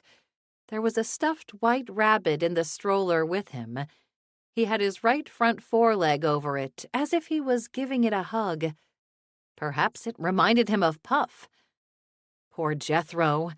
He was adorable and pathetic all at the same time. He lifted his head just a fraction of an inch and blinked at me. I reached in and scratched him between the ears. Jethro, what have you done? He set his chin back on the pile of baby blankets and expelled a deep breath, a piggy sigh if ever I'd heard one. It was as if he couldn't even talk about it. The vet told me that Jethro likely has some abrasions in his throat from trying to swallow the bone. Because of that, he's not very interested in eating right now. Juliet put a jar of honey in my hand. The vet said to use this to soothe his throat. Also, he's supposed to drink a lot of water. I stared at the jar in my hand. It said, Grade A Amish honey. Only the good stuff for Jethro. It seemed taking care of Jethro today would be a lot more work than usual. I'd never been instructed to spoon-feed him honey before. I have to get back inside the church. The ladies' auxiliary will be here soon. We're setting up for the ladies' tea that will be held after morning services. She pressed her lips together. Bailey, when you marry, you're welcome to join the auxiliary as well. I tucked the honey into the back pocket of the stroller. The ladies' auxiliary is only for married women? Well, no. It's for all the ladies in the church. But since Aiden is a member, I imagine you will join the congregation after the wedding. Oh, I should have known it was something like that.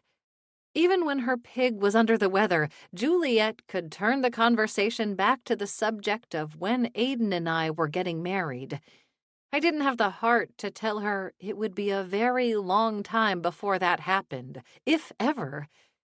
Aiden and I certainly needed to have a discussion about our future before any ring was purchased. It was time to end this conversation before it became even more uncomfortable. I will take good care of Jethro.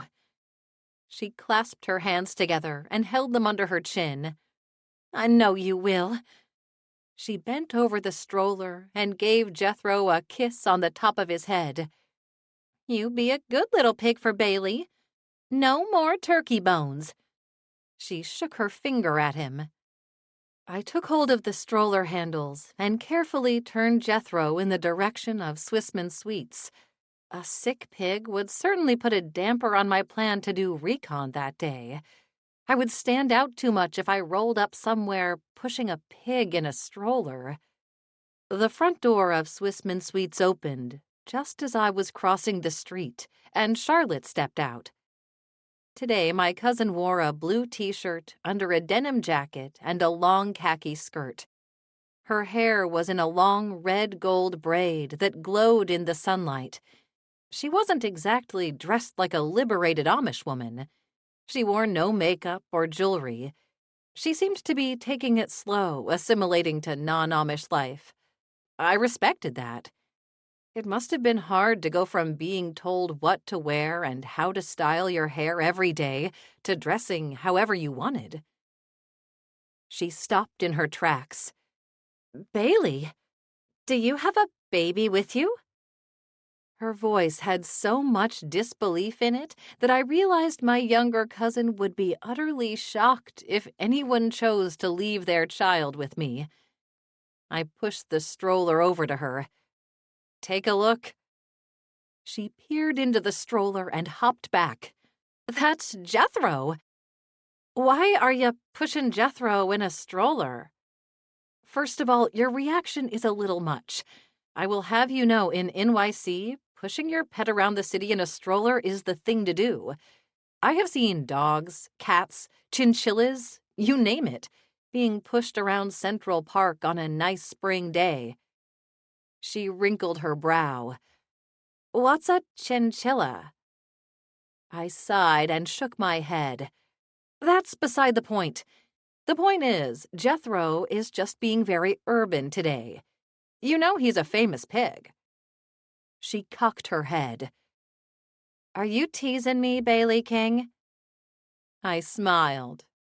Maybe a little. The real story is that Jethro tried to eat a turkey bone and had an emergency vet visit last night.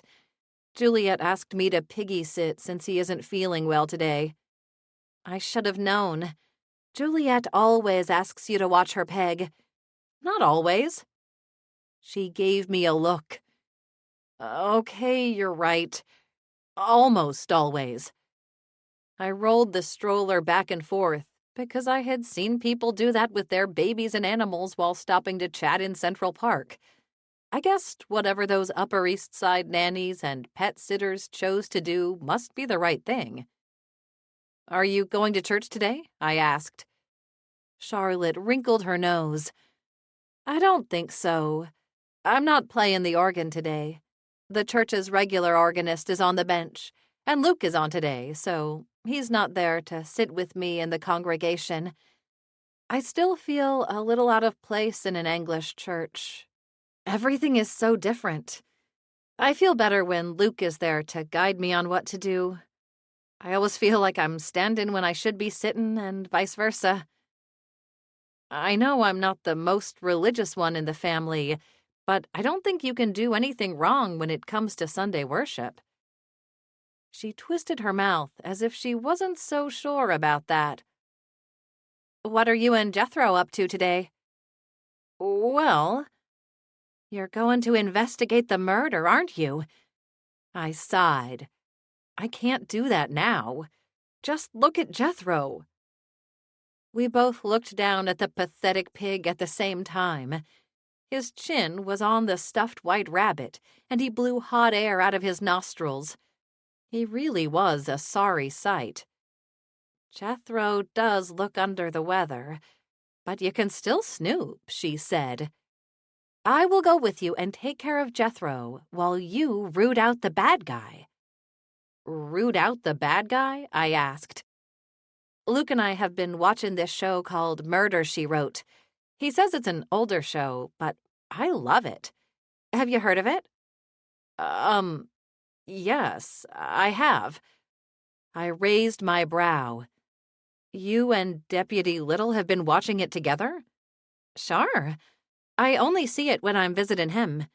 I don't have a TV here. It's really good." She cocked her head. "You have a lot in common with Jessica Fletcher." "Please don't remind me," I said.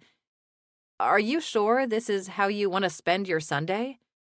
"What else am I going to do? Cousin Clara is at church today, and she wouldn't like it if I spent my time working. Luke is on duty, and I suspect that he will remain that way until the murder is solved. And all my other friends?" She trailed off. "All your other friends, what?" "Let's just say, even though I was never baptized into the Amish church, and so I wasn't officially shunned by my district, they're keeping their distance. They're leery. Maybe they think my Englishness is catching. I'm sorry, Charlotte." She smiled, but it was forced. "There is nothing to be sorry for. I knew this would happen. It's the choice I made, and now I must live with it. I'm hopeful that when time passes, my old friends will want to spend time with me again. Until then, I'm just giving them their space." I pressed my lips together. Charlotte was handling the loss of so many of her friendships with a lot more grace and maturity than I would have. What's more, we both knew that if an official shunning came down by order of the bishop, then none of her former friends would break with their bishop's orders. Charlotte was not unaware of any of this. She'd known all the risks, had acknowledged all the losses she might suffer when faced with her decision to leave the Amish way. Her eyes lost their shine, almost as if her thoughts were mirroring mine. "Hey," I said, "how about, on our mission today, you be Jessica Fletcher, and I'll just be the backup?" "Really?" She beamed at me. "Sure," I said with a smile. Chapter 15. Charlotte and I walked back to my house to pick up my car. Penny stepped out of her house as we came up the walk and put a hand over her heart. "Bailey King, do you have a baby now?" I suppressed a grimace. This was definitely one rumor I had to squash. "No, it's Jethro. Charlotte and I just took him out for a little walk." Charlotte wiggled her fingers at Penny. You are walking a pig in a stroller? She stood there with her mouth hanging open.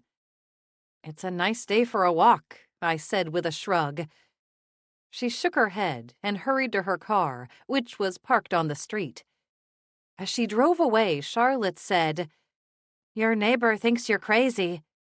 "That's not all she thinks of me." Charlotte turned her innocent face to me. "What do you mean by that?" I shook my head. "Is Levi Whitmer in the same district as Mommy?" Charlotte nodded. "Do you know where they're holding church today?" I asked. "I think it's at the bishop's house. Ruth Yoder would like to have it at her farm every time, but the bishop won't allow it. It does end up there every other time, though." "And Levi attends services?" She wrinkled her nose. "I guess so. I never spoke to him, but I think he's been there in the past. His kids were. They're closer to my age. We'll give it a try. We are going to see some turkeys." Jethro lifted his head up off the pillow in the stroller for half a second, as if he was excited by the prospect of a turkey visit. But then he put his head back down. "He's really not feeling like himself," Charlotte said. "I have half a mind to leave him here with Puff, but I want to keep an eye on him." She grinned. "You have a soft spot for Jethro, don't you?" I pointed at her. "Don't go and tell Juliet that." She laughed. Whitmer Poultry Farm was on the border between Holmes and Tuscarawas counties, so it was on the far eastern side of Harvest.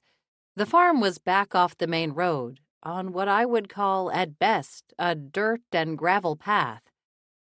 My car bounced up and down as we went along the track. Every time we hit a rut, Charlotte put one hand in the air as if to stop herself from hitting the roof of the sedan. Her other hand rested protectively over Jethro's flank. He lay across her lap like a sack of potatoes. It could be my imagination, but he was looking a little green. Had I known how rough the road was, I would have insisted Charlotte stay with him in the car, and I would have tackled this stretch of road on foot. "The ruts are made by buggies and wagons," Charlotte said as we rocked and rolled over another one. "I don't think many cars come back here. It's a lot like many of the roads in the conservative district where I grew up before I came to stay with Cousin Clara.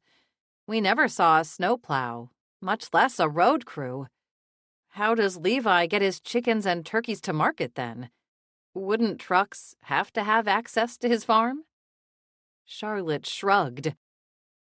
We came around a bend in the winding road, and a mailbox seemed to pop out right in front of us. Stuck in the ground next to the mailbox was a hand-painted sign that read, "Whitmer Chickens and Turkeys." A hidden driveway was just beyond the sign. The driveway appeared to be in better shape than the road, so I turned down it. The farmhouse was maybe 400 feet from the mailbox. 2 large barns stood another 500 feet beyond that. I parked the car at the end of the driveway.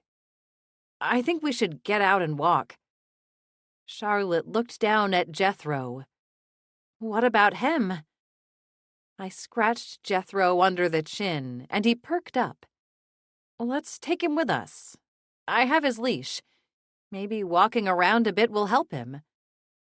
She shrugged as if it made perfect sense to walk a pig around a poultry farm. "I've done some pretty odd things since I met you, cousin." "Don't remind me." We got out of the car, and I clipped the leash on Jethro's pink and white polka-dotted collar. He looked up at me. "If you get tired of walking, just let us know, and we will carry you." Charlotte looked around at the gravel driveway. "Yeah, the stroller would not work here." The farmhouse was quiet, which made me believe that Charlotte had guessed rightly that Levi and his family had gone to church at the Yoder's farm that morning. Amish church could last well into the afternoon, so I wasn't worried about Levi or another family member coming home to find us snooping around. We could smell the birds before we reached the barns. The air was full of the scent of meal, hay, and scat. Since moving to Amish country, I had spent enough time on farms that I wasn't immediately repulsed by the smell, but I knew it would be 10 times worse inside either of the barns. The aroma seemed to be just the ticket to revive Jethro, though.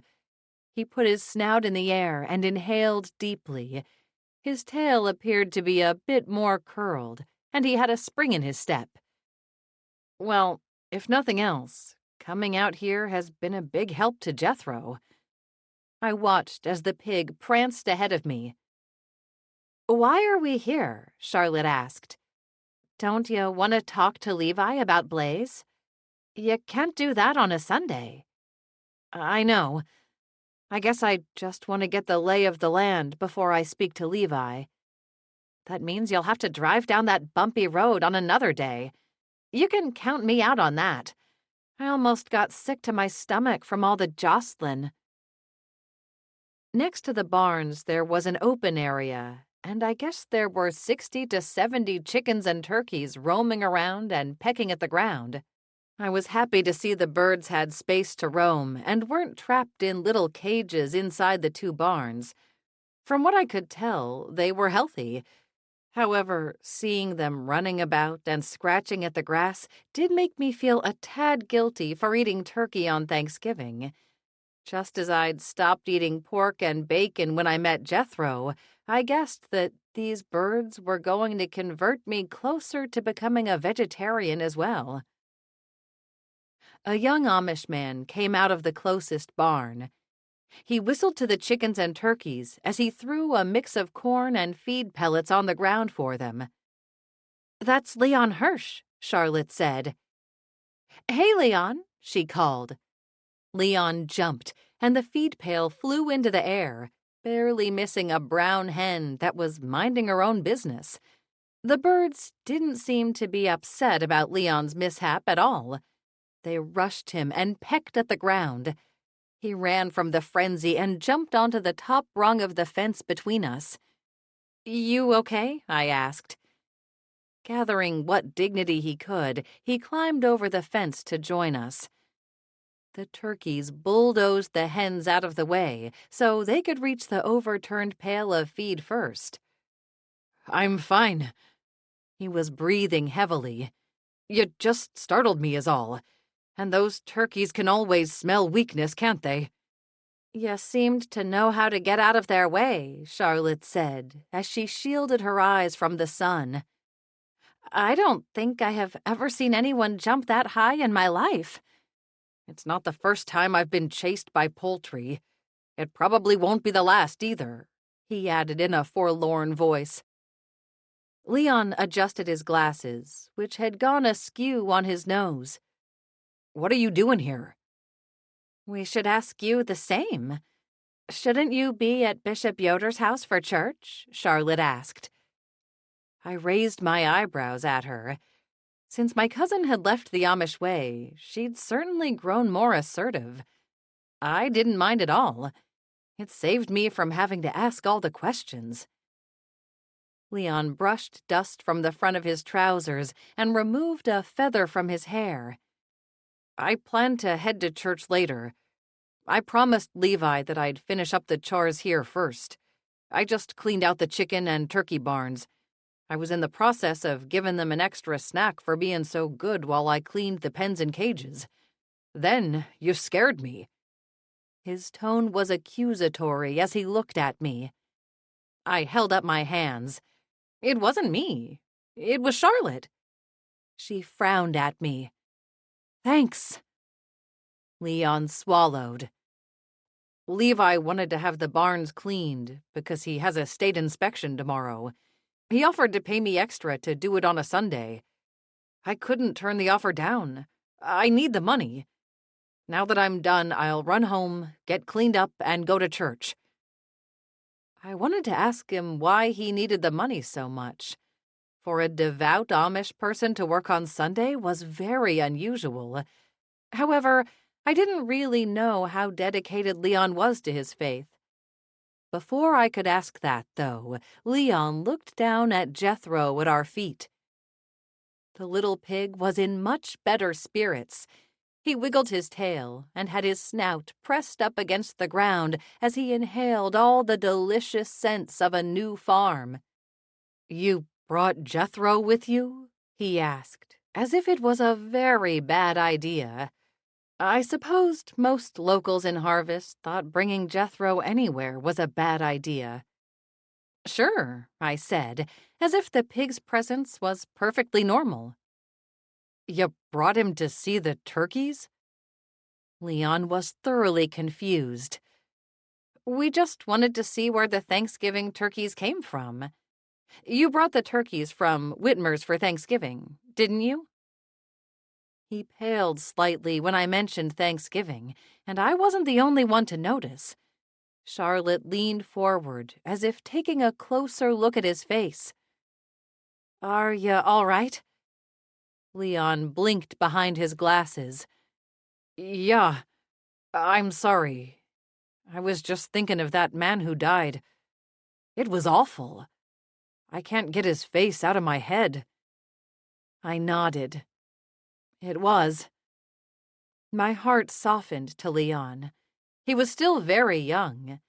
At 15, he might have been considered an adult in the Amish world, but to me, he was still very much a kid. In this case, a scared kid. "How long have you been working for Levi?" I asked, hoping to get his mind off the dead man. Leon twisted his mouth. "For a year or so, since I finished school. He's not the only person I work for. I do odd jobs all over the county. Like for Margot." Sweat began to form along his hairline.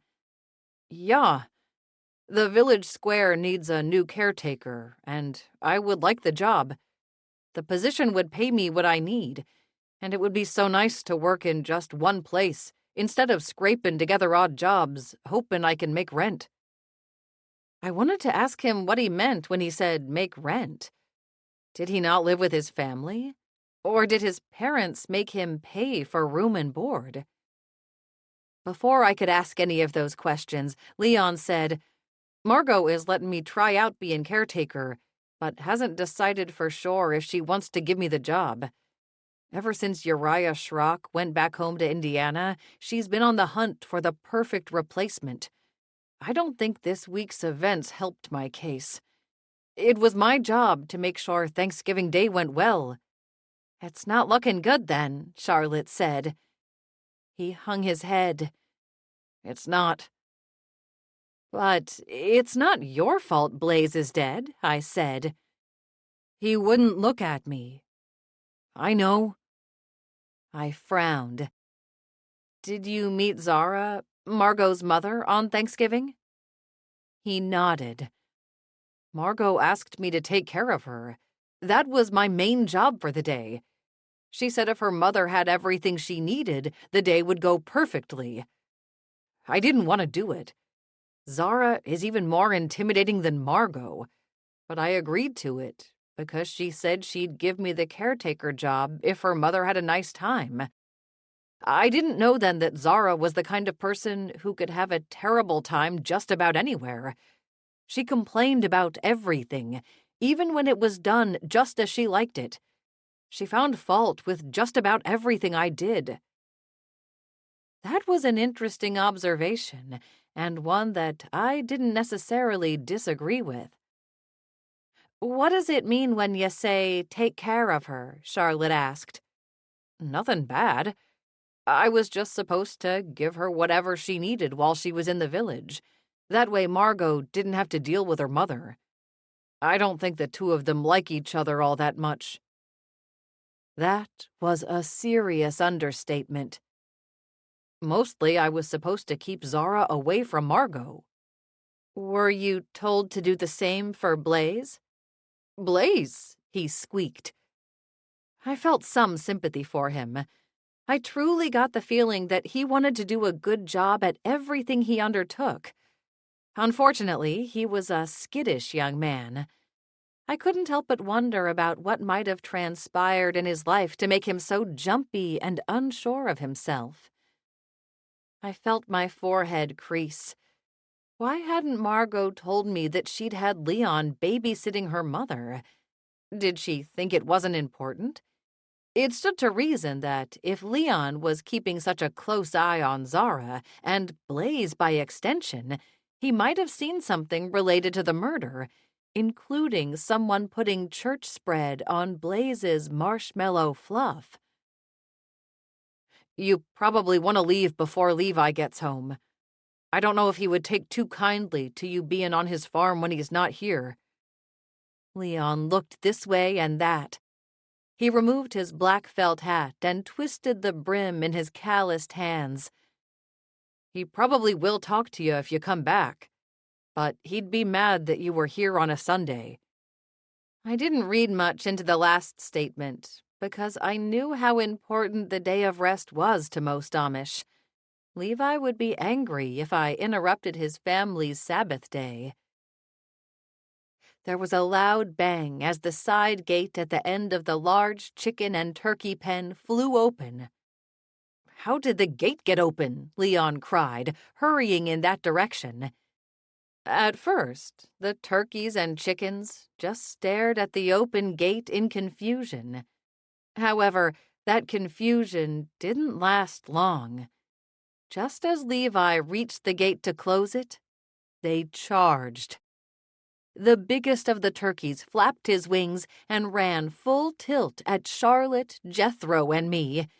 He had blood in his eyes. 3 other turkeys and at least a dozen chickens were in hot pursuit. Screaming, Charlotte scooped up Jethro and ran for the car. She was fast. I had no idea that she could run so fast. And in a skirt, too. I was right behind her. I wasn't a runner by any stretch, but the threat of being pecked to death by an angry turkey was a great motivator. Charlotte threw open the car door, leapt inside with Jethro. Taking a few precious seconds, I ran around to the other side of the car and jumped into the driver's side, just as the lead turkey hopped onto the hood of the car and flapped his wings. Charlotte stared at the turkey as it angrily squawked and gobbled at us. She pointed at the claws scratching the paint on the hood. "That's going to leave a mark." I grimaced. The turkey jumped off the car, and he and his gang ran back to the poultry barns. From where we sat, we could see Leon chasing the birds back through the gate. I considered getting out of the car again to help, but thought better of it. That lead turkey had it out for me. "Bailey," Charlotte said, out of breath. "It seems like every time I'm with you, something new happens. I have never been chased by turkeys before while carrying a sick pig." "Few people have, Charlotte. Few people have." I started the car and backed out of the driveway. Chapter 16. After the turkey episode, Charlotte and I thought it was best to call it a day. She went back to Swissmen Sweets, and I took Jethro to my house. He and Puff reunited. The pig grunted at the rabbit, and I imagined that he was telling her about his insane morning. Within an hour, the two were asleep side by side in Puff's bunny bed. In the meantime, I was in the process of breaking my grandmother's rule again about working on Sunday. However, since she never went on the shop's website, I wasn't worried she would find out about it. In theory, I understood the idea of Sabbath. Rest was important. In my mind, rest could be different things for different people. Updating a website was restful to me. It was quiet and peaceful. It distracted me from worries about Aiden and about Blaze Smith's death. I had been working on the website for over an hour when my phone rang. I picked it up and saw the caller ID read Yoder Shed Phone. I grimaced. The only person I could imagine calling me from that phone was Ruth Yoder. That couldn't be good. Something would have to be very seriously wrong for Ruth to call me on a Sunday. I put the phone to my ear and winced as I said, "Hello?" "Bailey, it's your mommy." My grandmother's voice was in my ear. I sat up straight. "Mommy, is everything okay?" "Yeah, I'm fine. I came to church today with a friend, and she and her husband had to leave early because their goats got loose back on their farm. Could you come pick me up? Normally I would ask the bishop himself, but he had to take the Yoder family buggy out to call on a sick church member, so Ruth can't run me home. I don't want to ask anyone else to go out of their way for me." Relief flooded me. Even though I had lived in Harvest for over 2 years now, I could count on one hand the number of times my grandmother had called my cell phone. Because of that, I had expected the worst. Picking her up from the Yoder farm was the least I could do. "I'm happy to come get you," I said. "I knew you would be, my dear. I'll be there in 30 minutes. Danke. Don't rush, especially if you are spending time with Aiden." I bit my lip. I hadn't seen Aiden all day. "I'll be there soon." I stepped over to the bunny bed and shook Jethro's shoulder. "Wake up. We have to go get my grandmother from the Yoder farm. We'll drop you off at the church after." Jethro twitched his ears, but didn't open his eyes. I put my hands on my hips. "Jethro, we have to go. Mommy needs our help." He lifted his head half an inch and looked at me. He did look incredibly comfortable, curled up next to his best bunny friend Puff. I sighed and picked up the pig. He squealed in protest and then became a dead weight in my arms. "When you want to, you can weigh as much as a sack of bricks." Puff rolled over and went back to sleep. It seemed she didn't mind having her bunny bed back to herself at all. On the drive to the Yoder farm, Jethro seemed to get a second wind. He sat up in the passenger seat and looked out the window. I wondered what my neighbors thought when I drove by with a polka-dotted pig riding shotgun. I had a pretty good idea what Penny would think. I sighed. I needed to find a way to smooth things over with her. I didn't want to feel that I needed to avoid my next-door neighbor. At the same time, I hadn't done anything wrong, so I was frustrated for being judged. Aiden wasn't embarrassed by what Penny might think or gossip about, but he didn't live in Harvest anymore. What could rumors really do to him? Honestly, I didn't care what they might do to me either. I was thinking of Mommy. Bishop and Ruth Yoder had one of the largest farms in the village of Harvest. The house had once been a simple farmhouse, but over the generations had grown into a monstrous thing that covered nearly 150 feet of farmland. From what I had been told, the reason was that Ruth liked to keep her family close. As the family grew, the house was expanded. Most of their children had their own farms or homes now, though. So from what I heard, it was just Ruth and her bishop husband alone in the giant house, with family moving in and out as they needed support from the bishop and his wife.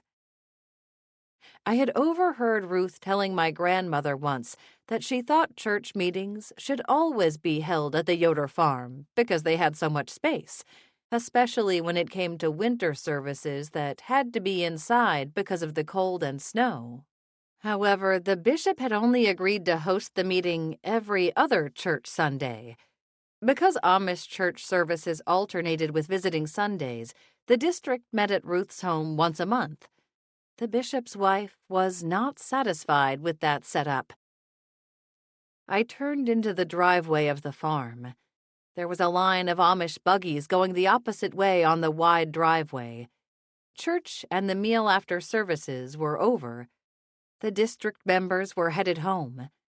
However, when I parked my car on the edge of the driveway, I saw there were still at least 24 members milling about.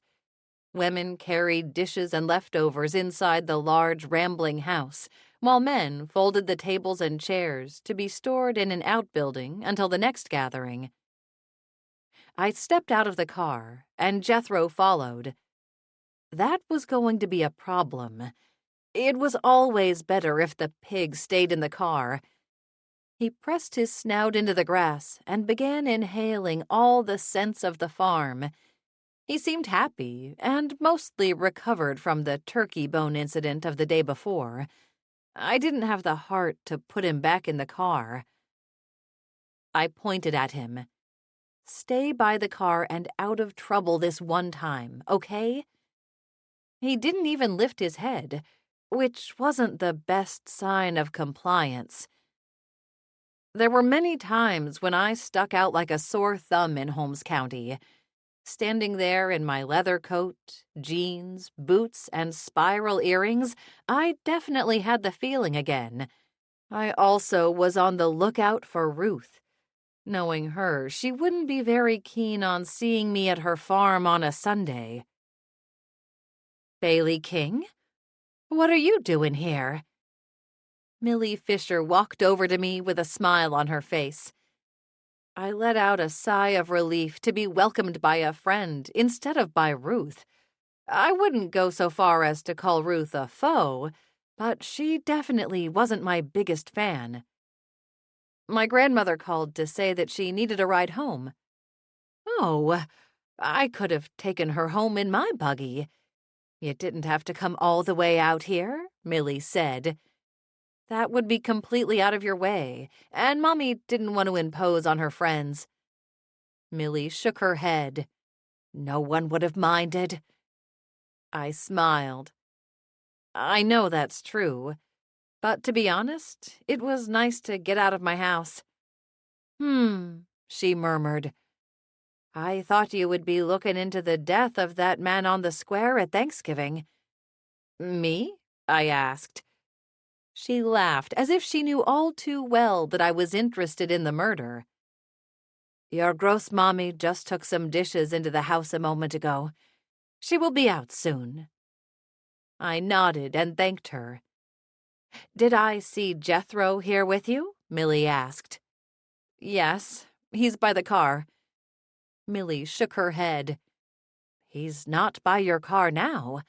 I think he just waltzed into Bishop Yoder's barn."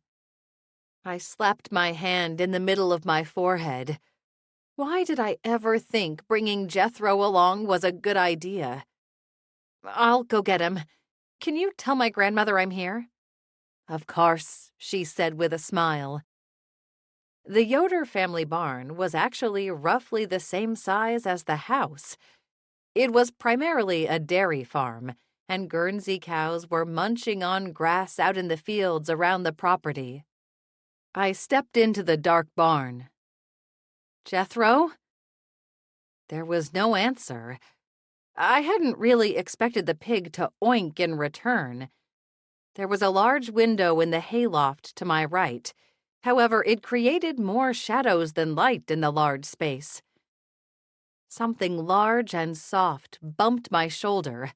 I jumped. A cow mooed in my face. I gasped and then took a deep breath. "Sorry," I muttered.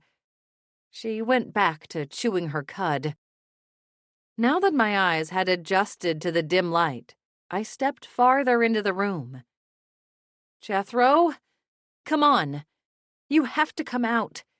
If Ruth Yoder finds out you're running loose on her farm, I will never hear the end of it." The barn was large, and I went through a gate that led into a second small room.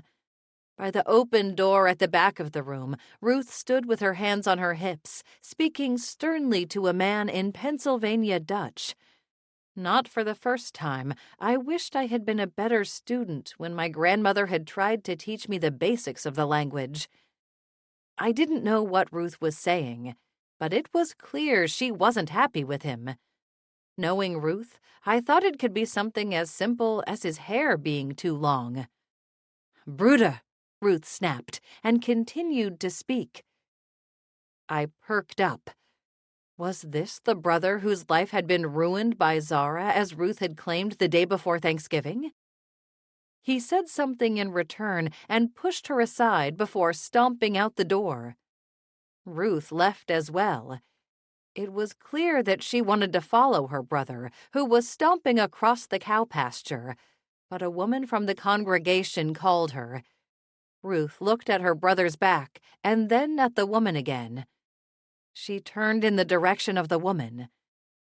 Before I could change my mind, I followed her brother. I knew full well that Ruth would be furious if she knew what I was up to, and I still had to find Jethro before she stumbled upon him. If she found him first, that wasn't going to end well for me.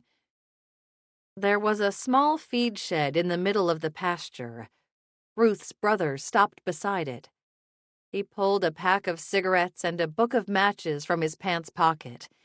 He ran a match along the concrete foundation of the barn and ignited it. He held the flame to the cigarette in his mouth and inhaled. I wasn't completely surprised to see an Amish man smoking. It depended on the district, but tobacco wasn't forbidden in most Amish communities. Actually, if an Amish man was a tobacco user, he was more likely to use chew than smoke. What did surprise me was that it was Ruth's brother who was doing this, and on a Sunday to boot. I knew without a doubt that his sister would not approve of such behavior. Now that I could see his face, the first thing I noticed about Ruth's brother was that he must have been at least 10 years younger than she was, and his red hair was just going gray.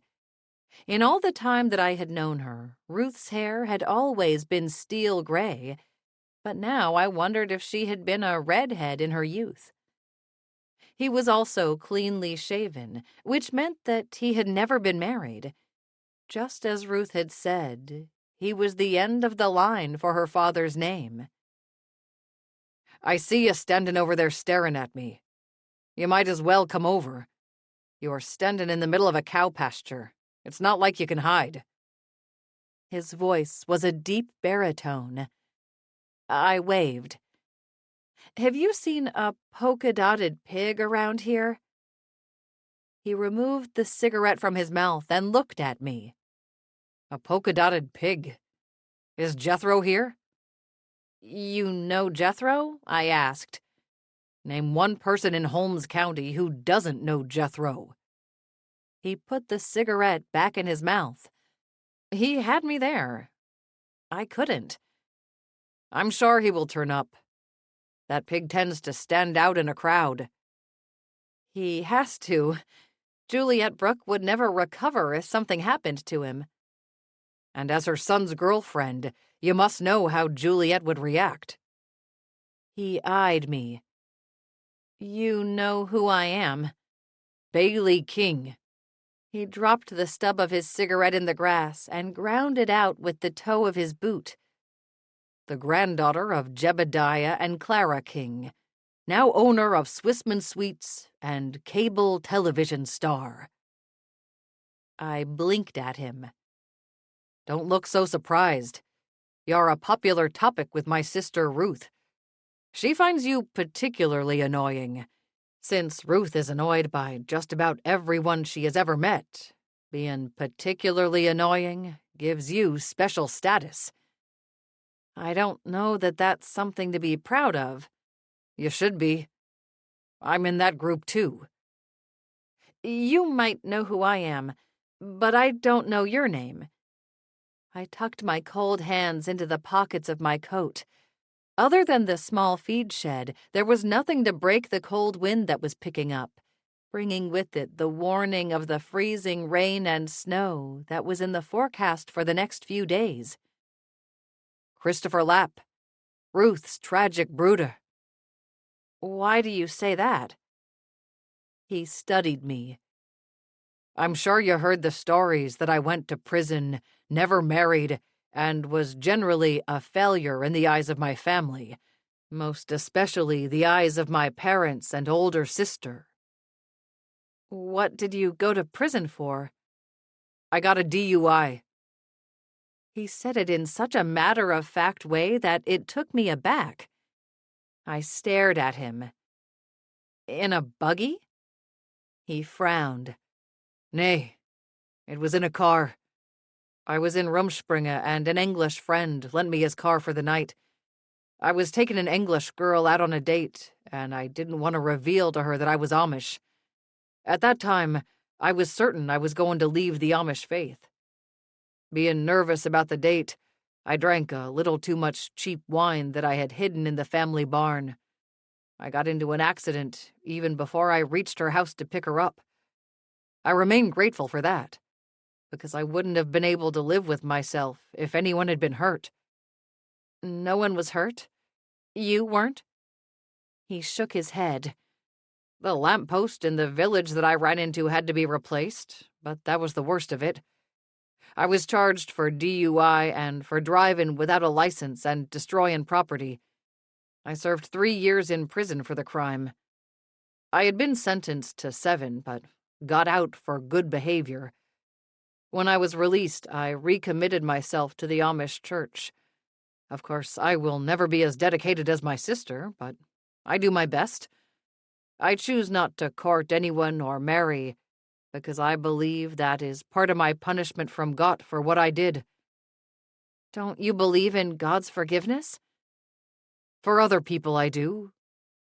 He trailed off. Zara Bevan was the judge on your case. She was. And knowing what my sister has said about you in the past, I guess that is the reason you are here speaking with me today. I came to the Yoder farm to give my grandmother a ride home, and I'm out here looking for Jethro. That may be true, but you won't let an opportunity to speak to a suspect go by.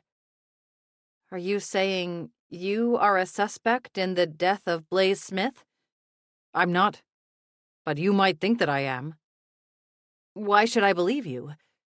Zara gave you a harsh sentence and was known for being tough on the Amish who came in front of her in the courtroom. Maybe you killed her fiancé to retaliate. That would be a very long time to hold a grudge, don't you think? He asked with a chuckle. I would hope that I wouldn't dwell on something that happened to me 20 years ago for that long. I opened my mouth to argue, but he went on. I wasn't at the Harvest Village Thanksgiving. I spent my Thanksgiving with English friends, who have 2 runaway Amish teens from New York living with them. My friends wanted me to talk to the boys about my experience in a less strict Amish district, so they can make an informed decision as to whether they want to leave the Amish church completely or just their restrictive New York community. If you don't believe me, you can check with Deputy Little. I gave him the names and phone numbers of everyone who was at the meal. Deputy Little spoke to you already? I asked. He studied me. My guess is the sheriff's department is speaking to every Amish man that Zara was unfair to in court. It's no secret that Sheriff Marshall would be delighted if this murder was pinned on an Amish man. Bailey King, Ruth Yoder cried as she stomped across the pasture. Uh-huh. I was in trouble. What are you doing out here with my brooder? She asked, as if Christopher and I were up to no good. Ruth, sister, we were just having a chat about my good old days.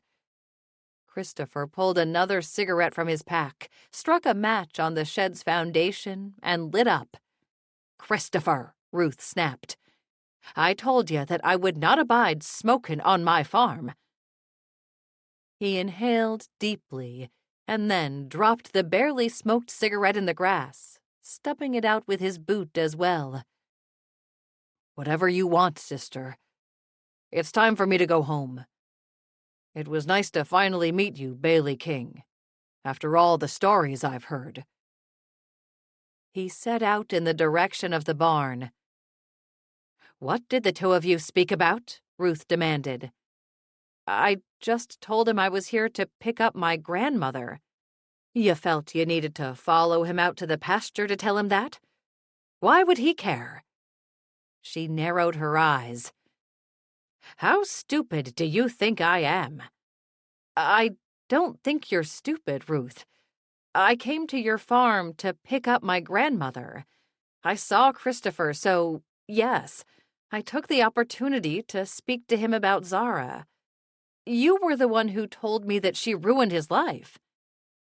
"I told you that to have her removed from the Thanksgiving feast, but you, Margot, and even my husband were too cowardly to do that. Now look what has happened. A man is dead, and the police are speaking to my brooder again. I blame you for this. You must have told them what I said about Zara." I held up my hands. "I didn't." She looked as if she wanted to argue with me more, but there was a loud moo, and Jethro shot out of the barn like his curly tail was on fire. He ran straight for me and leapt into my arms. I caught him, but it was like being hit with a bag of sand in the middle of my chest.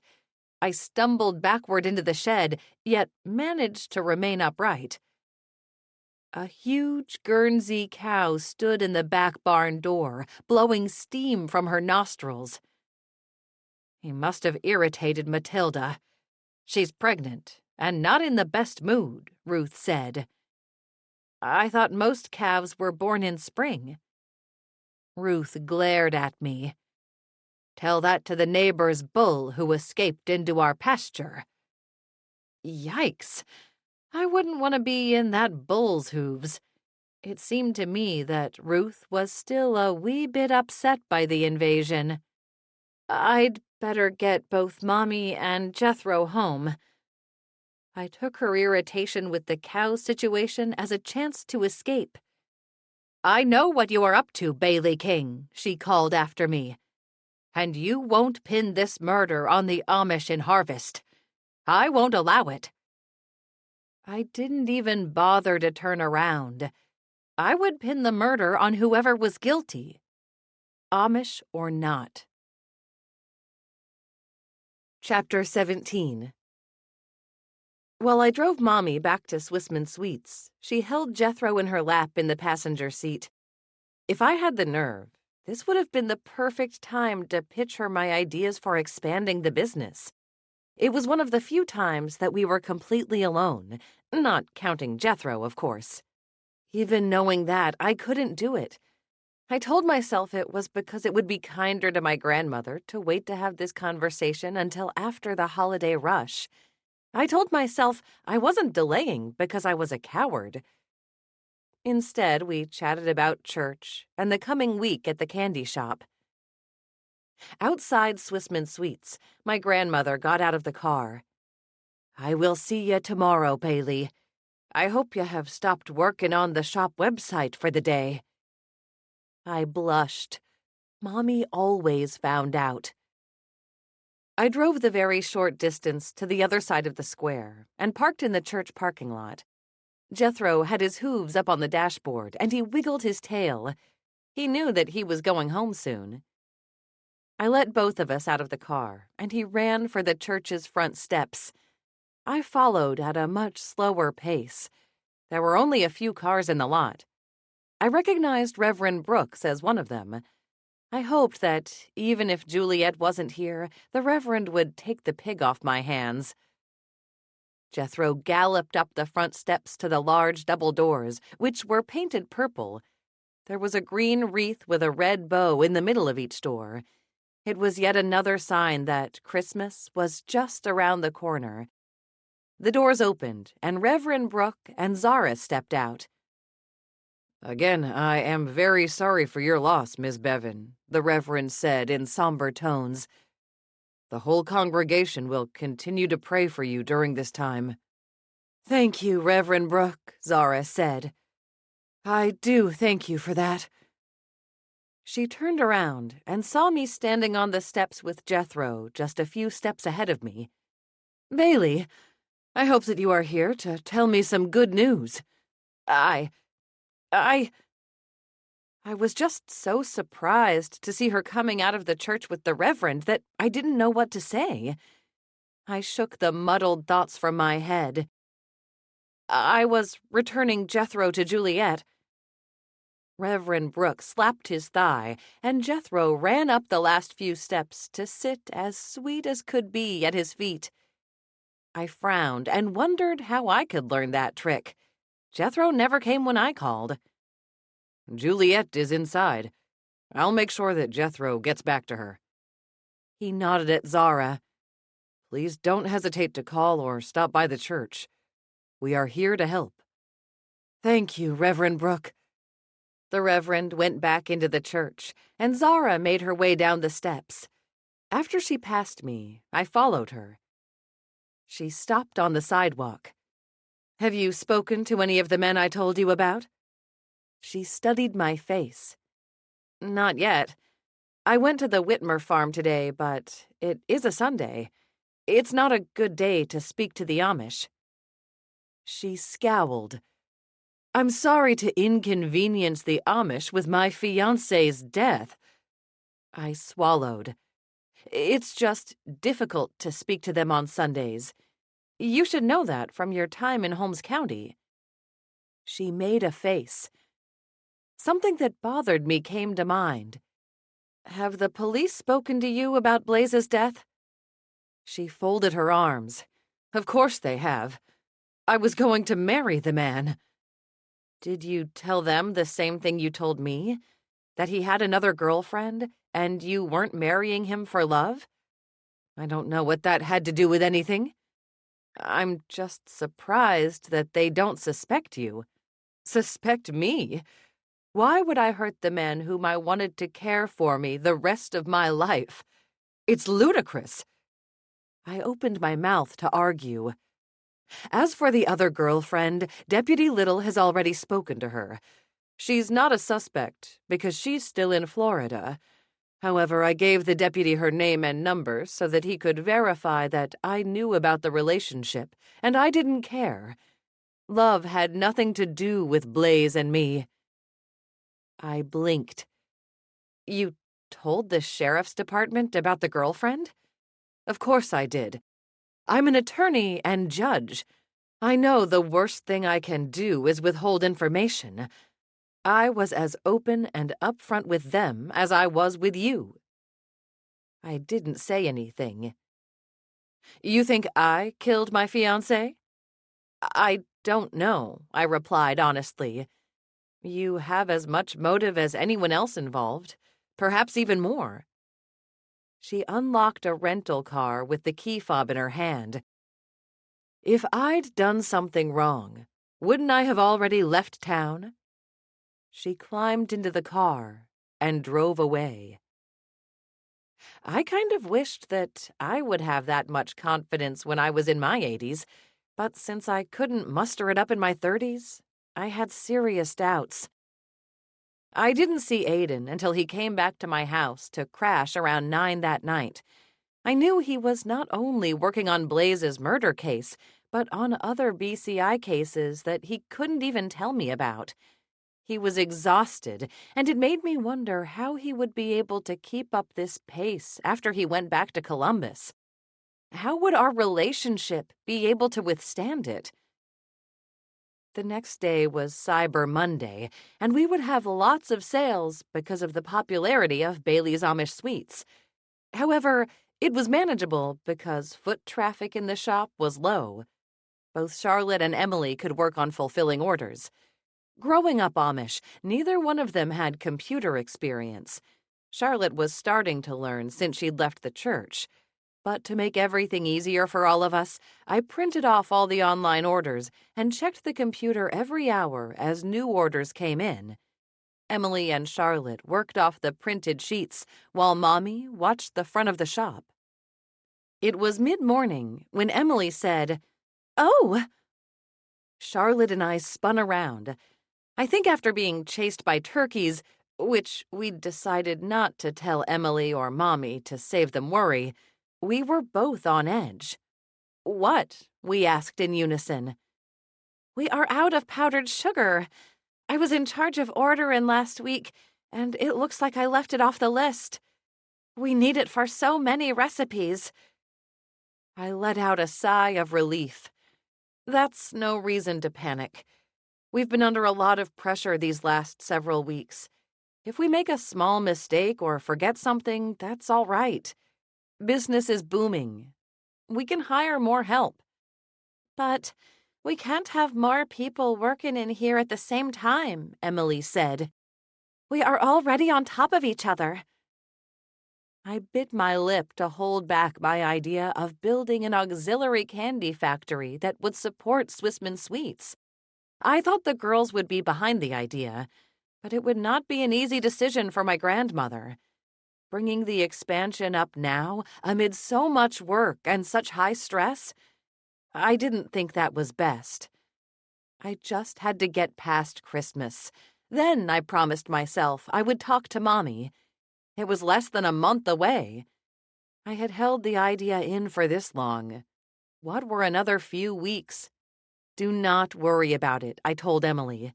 "I can have powdered sugar overnighted to us. In the meantime, I will run to the market and buy enough to get us by today." Emily started to remove her apron. "I should be the one to go. I was the one who made the mistake." I waved away her suggestion. "Keep your apron on. It would be good for me to get out. And it would give me a chance to slip away and speak to Clyde Clem. I just hoped he was working at the market that day." "Emily," Charlotte said, "don't you know that Bailey wants to sleuth? And buy powdered sugar?" "Right," Charlotte snorted. I shook my head. Sometimes this new English version of Charlotte was all sass. Chapter 18. Before leaving the shop, I grabbed my coat and a scarf. The weather had changed overnight. Wednesday would be the first day of December. I probably should have put on gloves and a hat as well, but I was going to fight that for as long as possible, which wouldn't be too long. Freezing rain and snow were predicted for later in the day as temperatures dropped. I suspected after the long holiday weekend, and with the poor forecast, the shop was going to be slow that day. I didn't think any of us would be sorry for that. Anyone who worked in retail of any sort had to recover from working over the Thanksgiving holiday weekend. It was the most profitable of the year, but also the most exhausting. The market was a street over from the square. It was in a long, one-story building that had been in the same place since my grandfather was a boy. Little had changed inside either. It was an old-fashioned Amish grocer that sold items in bulk and carried just the bare necessities. If you were in need of 10 pounds of flour or a cheap toothbrush, it was the place to go. If you wanted fancy pre-made meals or exotic spices, it was best to make the 40-minute drive to Canton to go shopping there. I guess Ansel, the store manager, wouldn't even know how to get those items if you asked him to order them for you.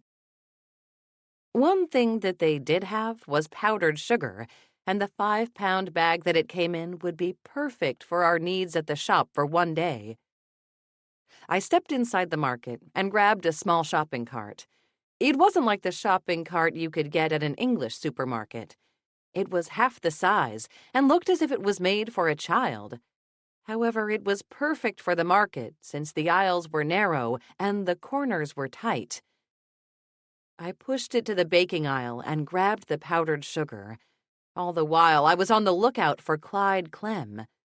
He wasn't in the baking aisle, So I took a lap around the small store and found him stocking Amish noodles in the back. "Excuse me," I asked. He looked up from his task with a scowl. Clyde wasn't what you would call a friendly Amish man.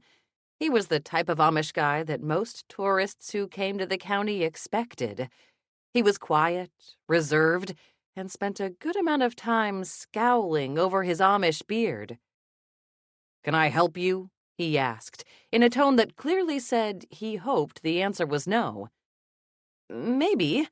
I'm Bailey King, and—" "I know who you are," he interrupted me. "But I don't know what your name has to do with helping you find something in the market." "It doesn't. I actually wanted to talk to you about Zara Bevan." He sat up with a jolt and muttered in Pennsylvania Dutch. I didn't know many words in the language, but since moving to Holmes County, I had picked up on the less than flattering ones. He said a good number of those.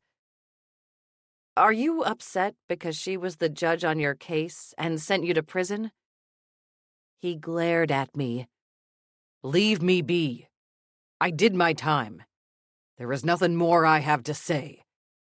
"Did you know Zara was here for Thanksgiving?" His jaw twitched, and I was convinced he wasn't going to answer me.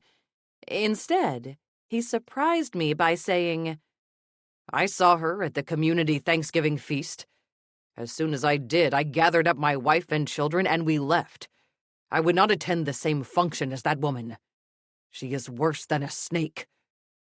There was plenty of seating away from Zara, or you could have eaten inside the church.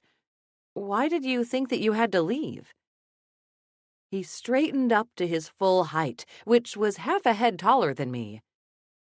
"What I do, or what I have my family do, is none of your concern."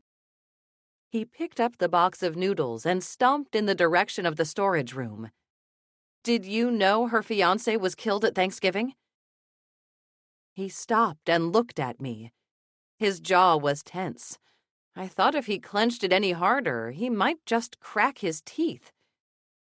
"Then I would say that he was lucky. He is much better off dead than married to that horrible woman." His tone was so furious and sharp that I found myself taking a step back. "You have very strong feelings about Zara, don't you?" He glowered at me. "If she had done to you or someone you love what happened to me, you'd have very strong feelings too." "What did she do?" I asked. "She didn't give me a second chance. Even God gives a man a second chance." "You mean she sent you to prison? What were you in prison for anyway?" "Why should I tell you?" "You're right. It wouldn't be hard for me to find out. But it would be a lot faster if you'd just told me." He glared at me. I waited. After a long moment in which he didn't speak, I asked, "Were you arrested because you hurt someone?" He held a package of noodles in his hand, and I could hear the noodles snap as he ever so slowly tightened his grip. Crack, crack, crack, the noodles went. I grimaced, hoping that Clyde wasn't imagining my head as he crushed those noodles. "Nay," he said. "No to what?" "I never hurt anyone. I have never hurt anyone. I took a lawnmower." I blinked. "A lawnmower?"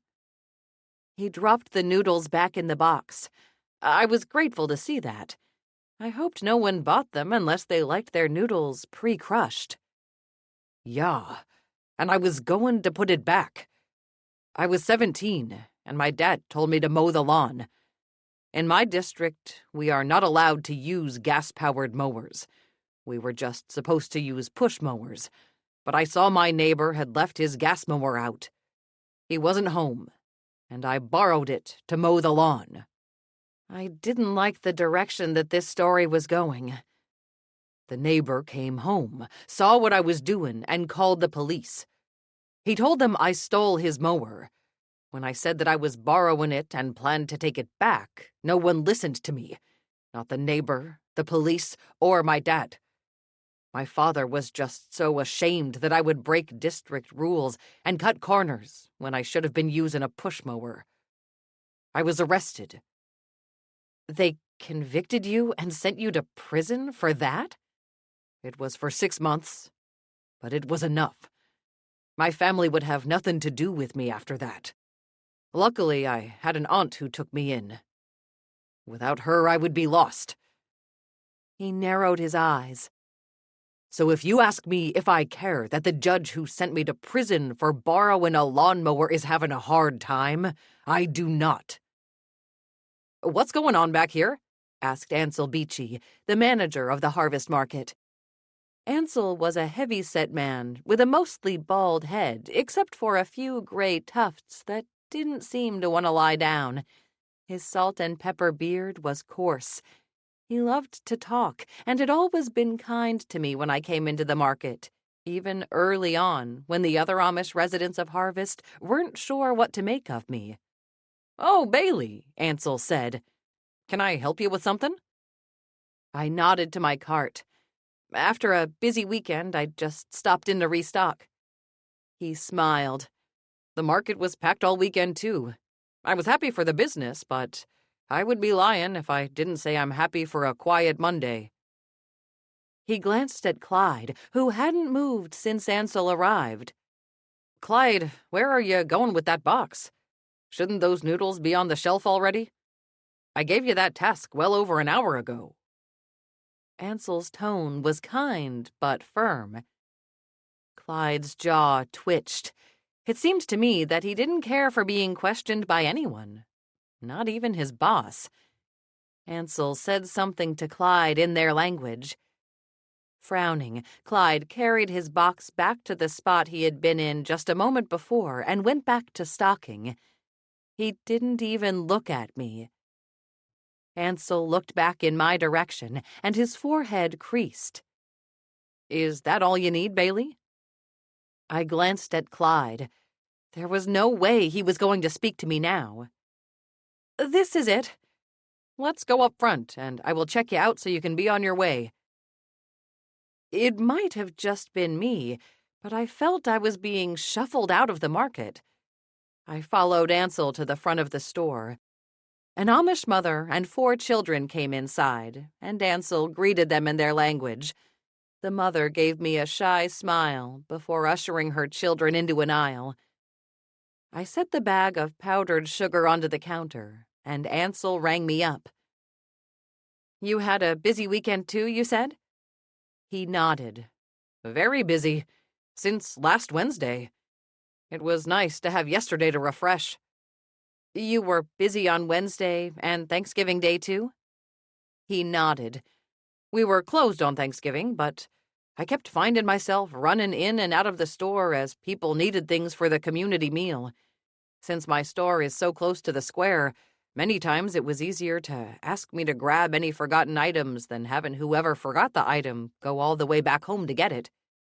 "Did Clyde help you with any of that?" I asked. "Clyde?" Ansel asked, his brow wrinkling again. "Nay. The market was officially closed that day, so I was the only one who went in and out of the store." "Did you see the man collapse during the meal?" I asked. "Yeah, the Englisher at the head table. I did see that.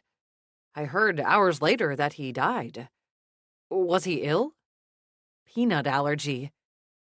Ansel's eyes went wide. If he had a peanut allergy, then why was he asking for church spread? I stared at him. Blaze asked for church spread? Blaze? Is that someone's dog? I shook my head. It was the name of the Englisher who toppled over. Ansel shook his head. It seems that more and more Englishers are giving their children names that are better suited for pets. "When did Blaze ask for church spread?" I asked. "He didn't ask directly, but someone came to the market as I was leaving and said that the man from Florida, Blaze, I guess, would like church spread." "Who was it?" "I didn't see." You didn't see who it was? He shook his head. I had a huge stack of boxes in front of me to take to the square. They covered my face, and I couldn't peek around them to see who was asking. I know it was a young Amish man from his voice, and I could see his plain black shoes. I needed to get the items to the square, so I told him where the church spread was and to go in and grab it. My hands were full. I had a few more items to come back for, so I knew I would return to lock up the market. I stared at Ansel. What he was telling me was that he'd probably spoken to the killer just as he was collecting the murder weapon. "That will be $7.45 for the powdered sugar," Ansel said, not knowing what part he had played in Blaze's death. I wasn't going to tell him. I handed him a $10 bill and collected the powdered sugar and my change. I turned just before I reached the door. "Ansel." He looked up from the counter, which he was now wiping with water and vinegar. "Yeah?" "If you heard that young man's voice again, would you recognize it?" He folded his cleaning cloth. "I don't know that I would. He sounded just like every other Amish young man to me." That was no help at all. Chapter 19. Instead of going back to Swissmen Sweets, I decided to walk over to the square and take a look around. Maybe if I went back to the scene of the crime, something would jog my memory. I was trying to remember if I'd seen anyone, especially a young Amish man, carrying a container of church spread at any point before, during, or after the meal. Nothing came to mind. Midday on Monday, the square was deserted. After the holiday weekend, people were back at work and school. Also, the quick drop in temperature might have kept away anyone who might be out for a walk. I was certainly regretting my decision not to wear a hat. The Christmas decorations that sparkled at night were all off and hung forlornly from the trees and the gazebo until they would be called on to brighten the square that evening. I tucked the bag of sugar in the crook of my arm and texted Aidan. I told him what I had learned from Ansel at the market. I knew that he or Deputy Little would want to talk to Ansel about the young man collecting church spread. There was no evidence other than the holiday decorations that had been put up directly after the meal that a Thanksgiving gathering had ever happened on the square. I thought of everyone who was at the table with Blaze and Zara. Of the 40 sitting there wasn't an Amish young man. I knew there had been many Amish at the meal, but the only young man I had taken any note of was Leon Hirsch. Leon had said that he was told to keep an eye on Blaze and Zara for the entire meal. I do remember Leon pacing around the square before the meal, but I'd thought he was just nervous about following Margot's orders for the day. Could it be possible he was the one who went to the market and got the church spread? My brow wrinkled as I walked by the gazebo. Just as I came around the gazebo steps, there was a squeal, and a blur leapt at me. I screamed and squeezed the powdered sugar bag so hard it burst open, and I was enveloped in a white cloud. I started coughing. When the cloud of sugar dissipated, I looked down to see Jethro, who was also coated in white sugar. He gazed up at me with concern on his piggy face. "Oh, dear." Juliet came running down the gazebo steps. "Jethro was just so excited to see you that he got a bit carried away." Margot came down the steps at a much slower pace. She didn't look nearly as excited to be there as Juliet and Jethro. Juliet picked up Jethro and began wiping powdered sugar from his face. The pig stuck out his tongue and licked himself. To be honest, he didn't seem to be all that upset about the sweet predicament he found himself in. I brushed sugar from my eyebrows. "I think Jethro is extra bonded with you since you took care of him when he wasn't feeling well. What happened to the two of you yesterday? Jethro was covered in dust when he got home." Dust kicked up by the turkey run, I would guess. I thought it was best not to confess to being chased by turkeys. "I'm so sorry," Juliet said. "You have powdered sugar in your hair." She tried to dust it away from the top of my head. "It's all right. This isn't the first time I've been covered in sugar. I'm a candy maker, after all." I looked at the burst bag. There was still at least 2/3 of the sugar in the bag. It would be enough to get us by in the shop until the new order of powdered sugar came in the next day. Juliet gave a sigh of relief. "Bailey, you are so sweet. It seems that nothing upsets you." That wasn't true. I just didn't wear my emotions on my sleeve the way Juliet did, or her pig for that matter. I patted Jethro on the head, and he looked up at me with a happy expression on his little face. "What are you all doing in the gazebo on a chilly morning?" Margot spoke for the first time. "We are putting finishing touches on the plans for the Christmas parade. December begins tomorrow, so it's all hands on deck to get ready for Christmas." "You still want to put on a big event after what happened at Thanksgiving?" I asked. "Yes," Margot said, leaving no room for argument. "Blaze's death is tragic, but the village and the world can't stop because he died." I supposed the world never came to a complete halt when death happened. People died every day. "I think we are all set with the plans we've made, Margot. Most of them have been in place for the better part of half a year. This year's Christmas parade will be more wonderful than ever. I'll look into the elephant rental. Don't you worry." Elephant rental. Now I was a little worried. Also, who said there were elephants at the first Christmas? Juliet wiped sugar from Jethro's cheek. "I had better take Jethro home and give him a bath. He is the sort of mascot of harvest, so he has to look his best during the busy holiday season. Many people come to the village to meet him. Do you know he has over 500,000 followers on Instagram? He's a sensation." She paused. "Bailey, I think that's more than your television show has." "I'm sure it is," I said, not feeling offended at all. There wasn't much on the internet that could compete with a cute, polka-dotted pig. Juliet and Jethro headed across the lawn in the direction of the church.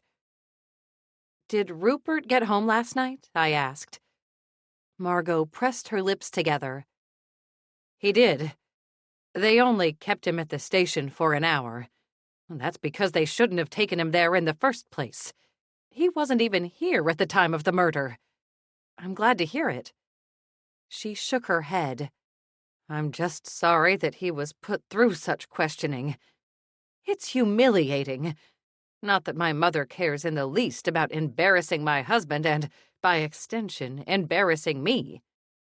"Have you seen Zara since Thanksgiving?" "No, and I don't plan to see her until it's time to drive her to the airport." "When is she leaving?" I asked. "Just as soon as she can make arrangements for Blaze's burial. His body has not yet been released by the sheriff's department.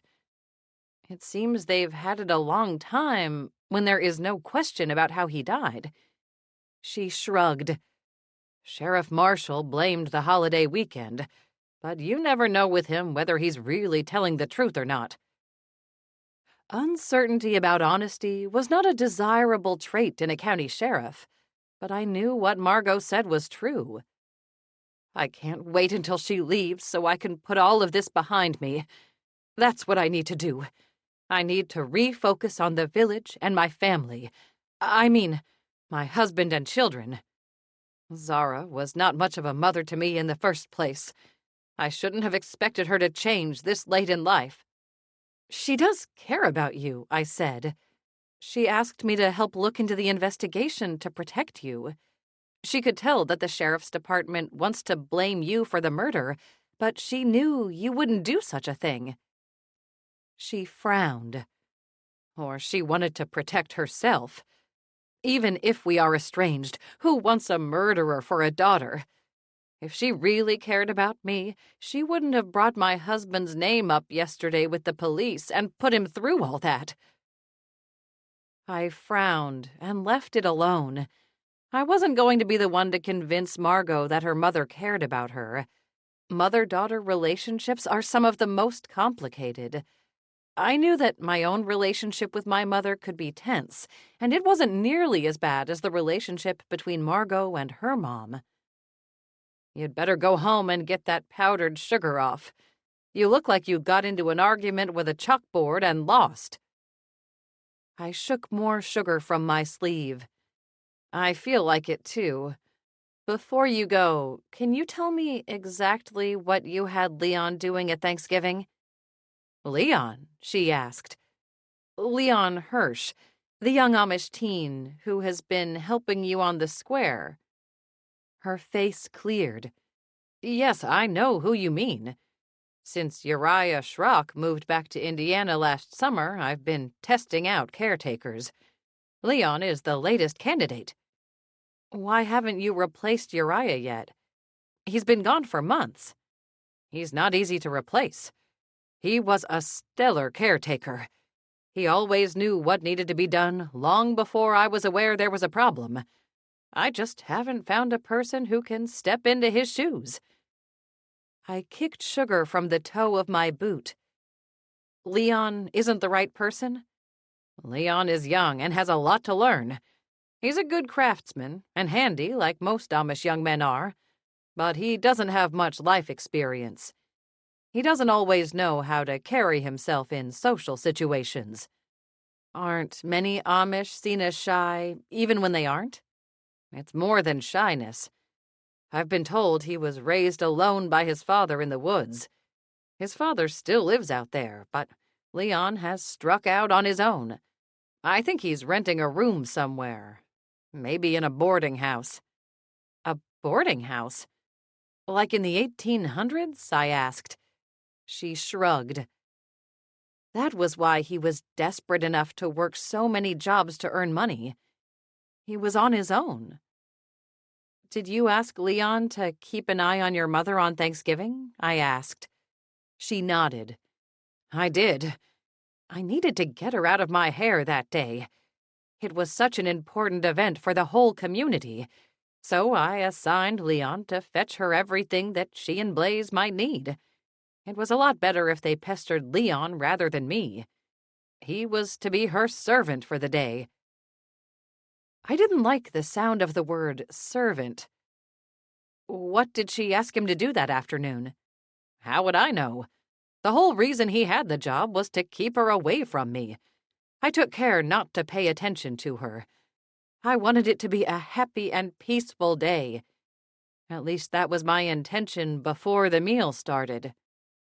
"Would he have had any reason to be upset with her or Blaze?" "I don't know what you're getting at. Leon doesn't know my mother.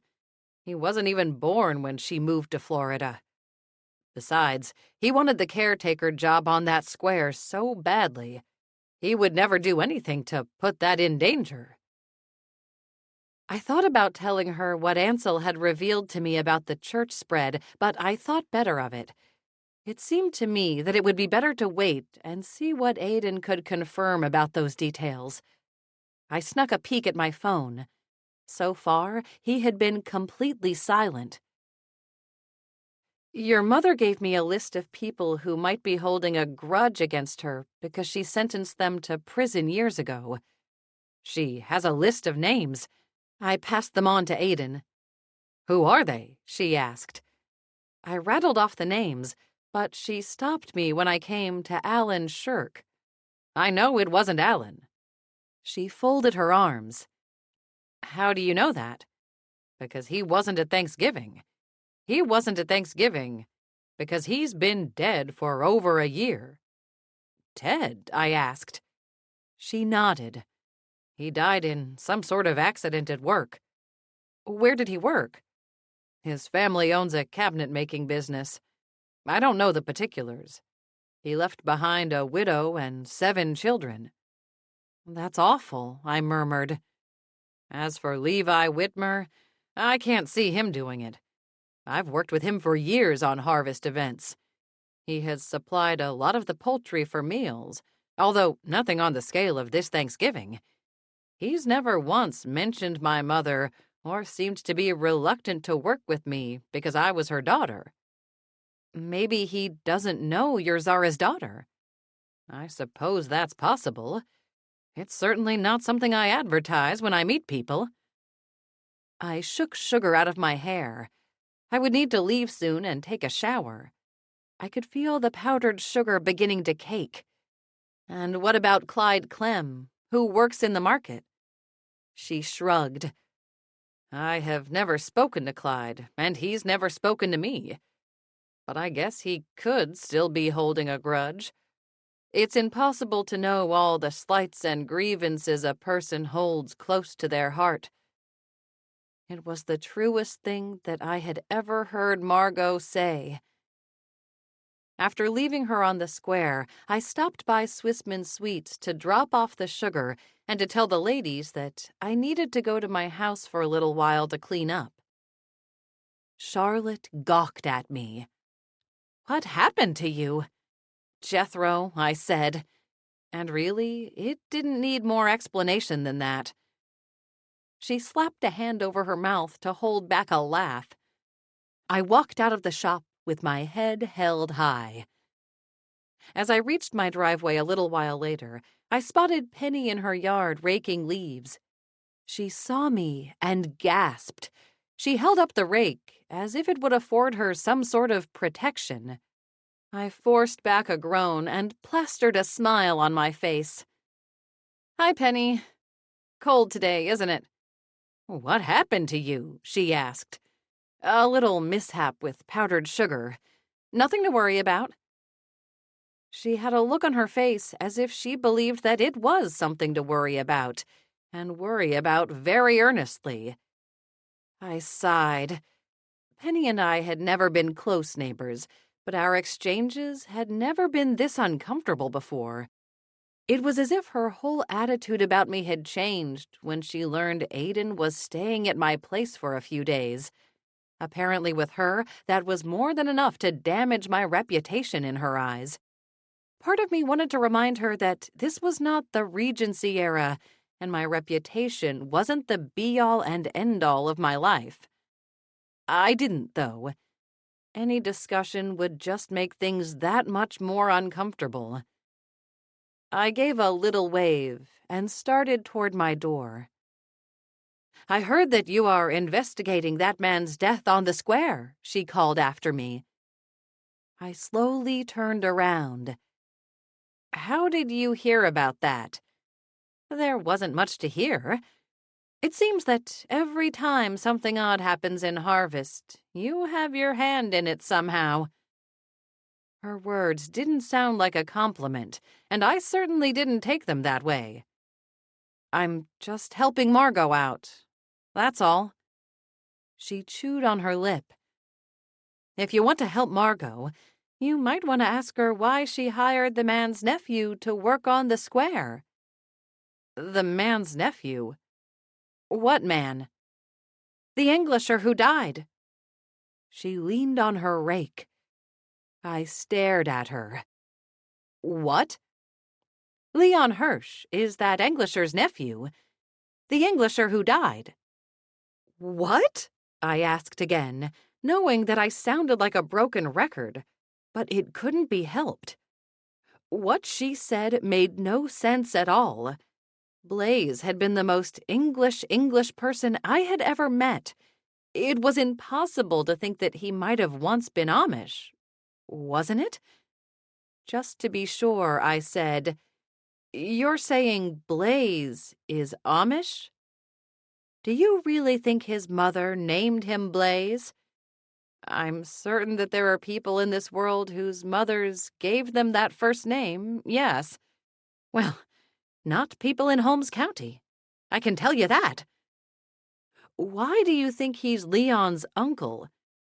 I couldn't even believe that I was asking the question. It seemed too crazy to even voice. I never forget a face. Never. It doesn't matter if I don't see the person for 30 years. I can tell that this man who called himself Blaze made a lot of changes to his appearance, maybe even a few to his face. But he's Marvin Hirsch. If you saw him side by side with his brother Melvin, you wouldn't question me on that. The brothers were named Marvin and Melvin. Poor guys. It was no wonder he chose the name Blaze, even if Ansel said it sounded like a name better suited for a dog. Yes, I never forget a name or a face or a detail. I have a perfect memory. I could vouch for that. She still reminded me to bring my trash can out to the curb every week for trash day, because one time I had forgotten. That was well over a year ago now. But when Thursday morning came, she would be out looking for my trash can to double-check that I hadn't forgotten.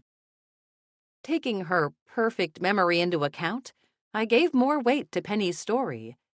I mean, it was possible that Blaze was an Amish man named Marvin Hirsch. Right? Maybe? How did you know Marvin? I asked. She sniffed. He used to work with my late husband at a cabinet factory in Charm. Charm was another small village in Holmes County, a few miles away from Harvest. However, if what she said was true, then the detail that most caught my attention was the mention of the cabinet factory. Hadn't Margot just told me that Alan Shirk, a cabinet maker, died a year ago? Cabinet making was a major business in Holmes County, and it was very possible that they were two completely different cabinet businesses. But I had to ask, did a man named Alan Shirk work there too? She stared at me. How did you know that? Someone mentioned it, I said. She frowned as if she didn't believe that the answer was as simple as that. Penny always noticed when things were off. She not only had a good memory, but great attention to detail, too. In fact, I thought if she put her mind to it, she might be better at solving crimes than I was. She was certainly already better than the sheriff. Yes, Alan Shirk's family owned the factory. He was my husband's boss, but my poor husband hated working for him. He wasn't a kind man. I doubt that anyone was upset when he died. Who runs the factory now? That's the interesting bit, and unusual, too. There were no men in the family to leave the business to, so his wife, Marilla, is now in charge. She began raking again. But to be honest, I think she's been running the business ever since her husband went to prison. He was sickly when he got back. I bit my lip and tasted powdered sugar. I needed a shower desperately. How is it possible that of all the people at the Thanksgiving meal, you were the only one to recognize Blaze? She stopped raking and looked at me. Why do you think I was the only one who recognized him? I was the only one brave enough to say it. She was right, and my guess was that at least one other person had recognized Blaze. That person was the killer. Chapter 20. After I got cleaned up and fed Puff a snack of cabbage and broccoli, I called Swissmen Sweets on my cell phone. Charlotte answered. How's everything going there? Good, she said with her typical cheerfulness. We finished all the Cyber Monday orders, and we're restocking and cleaning up for tomorrow. I know it's a bit early to be starting to put things away. It's only 3, but the place is dead. That's great. Listen, since the shop is slow, I'm going to run a few errands. There was silence on the other end of the line. What? Errands? She asked, her voice dripping doubt. You're going to poke your nose into the case again. Fine, that's what I'm doing. You should just come right out and say it. It's not like it's a secret that's what you're up to anyway. She had a point.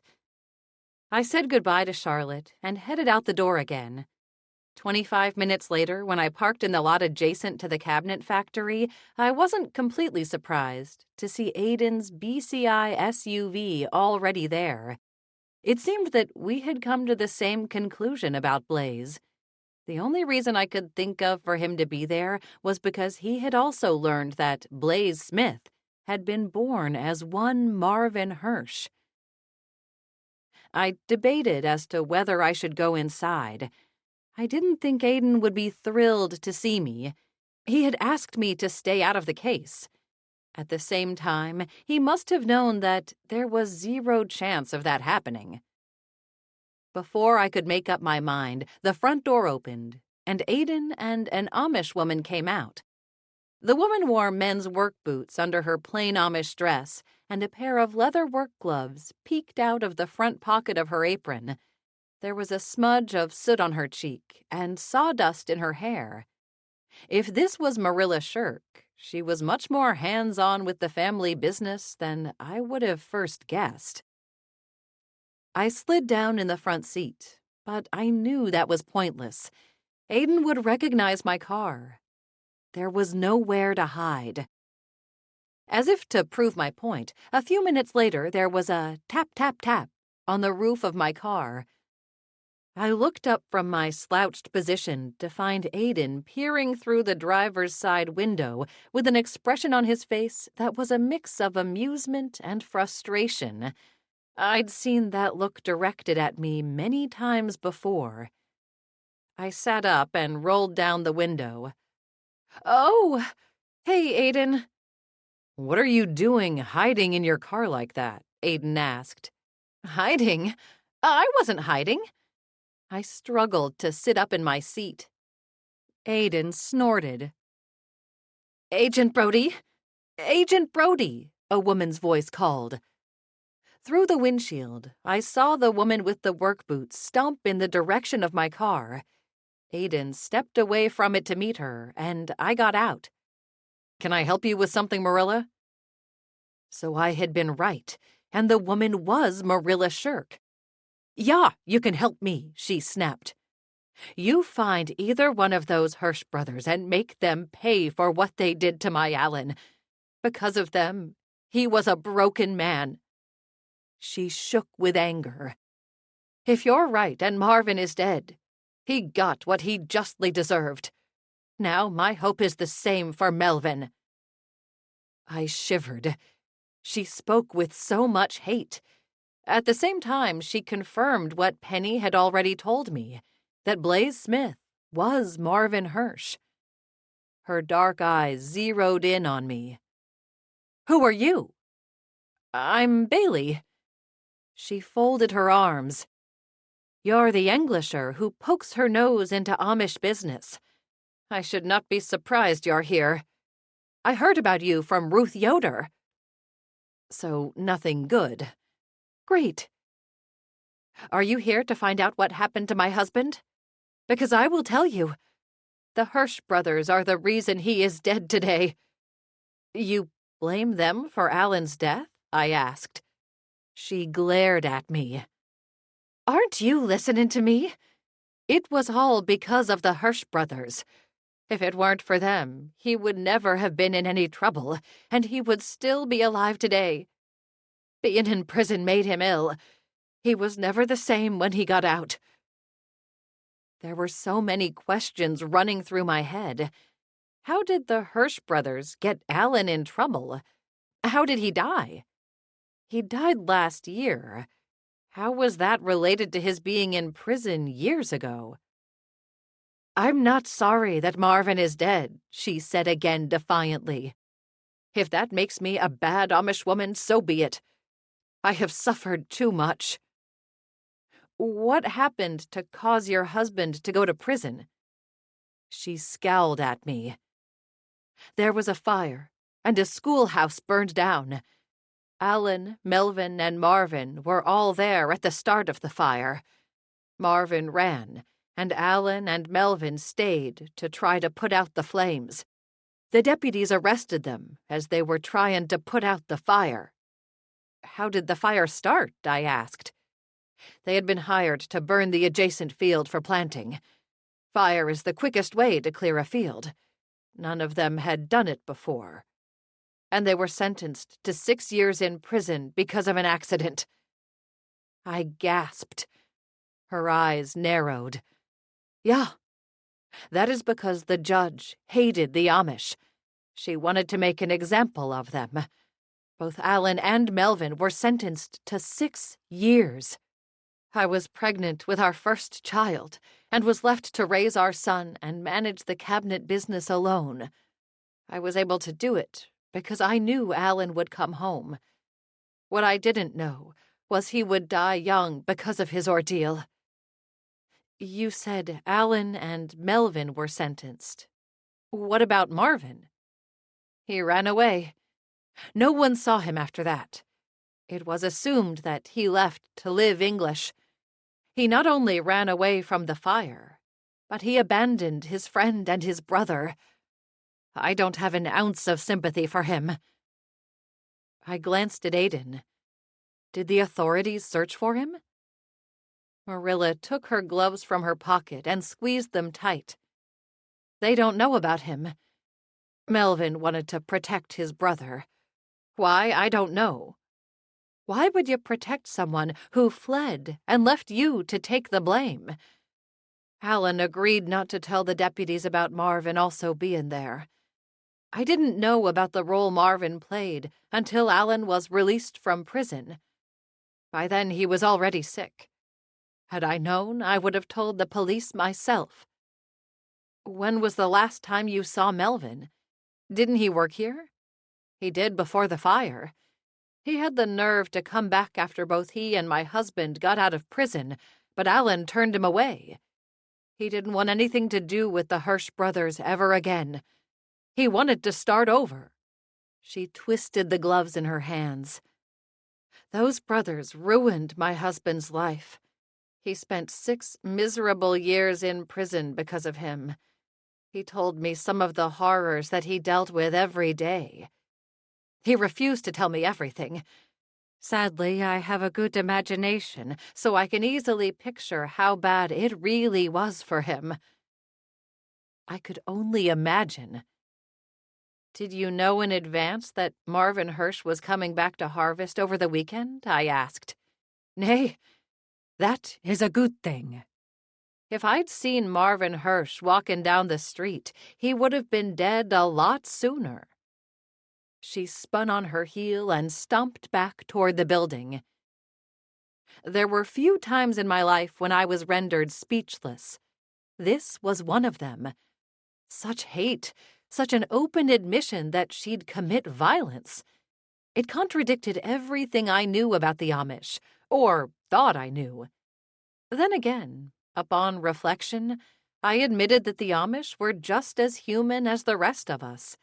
They loved, hated, forgave, mourned, struggled, just like everyone else. Could I really fault this woman for harboring such horrible feelings? Her life had been terribly impacted, and so had her husband's, all resulting from an accident. 6 years in prison for an accident. I could scarcely wrap my head around it. It was little wonder that Zara would include Alan Hirsch's name on her list as one of the Amish men harboring a grudge against her.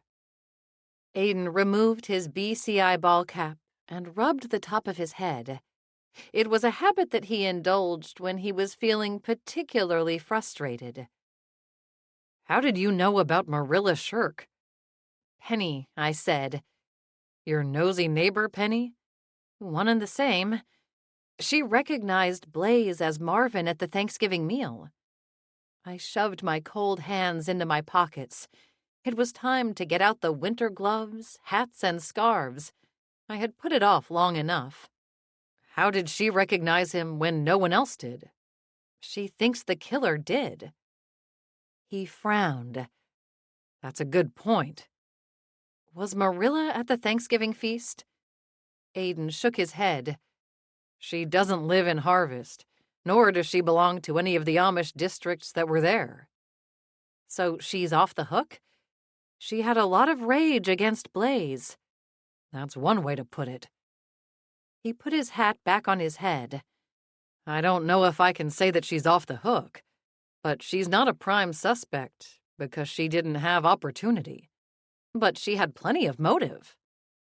He nodded. A light snow began to fall, and I wrapped my arms around myself for warmth. What did her husband die of? I asked. Cancer. Can you get cancer in prison? Aiden shrugged. There is no way to prove now that his time in prison caused his disease, but that's what Marilla believes. I don't think anything is going to change her mind on that. Neither did I. Where do we go from here? Aiden didn't meet my gaze, but kicked the gravel at his feet.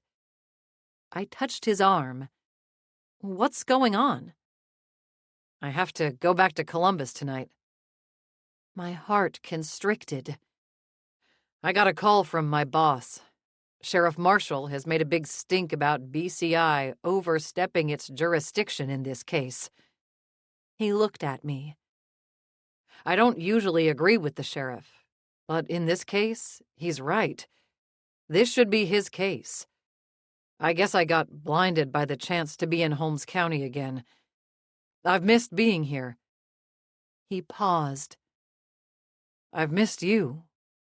If he missed me, why had I hardly seen him over the last few days?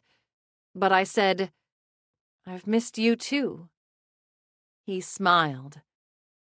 But do you really think it's wise to leave this case to Sheriff Marshall? When was the last time he solved a case correctly?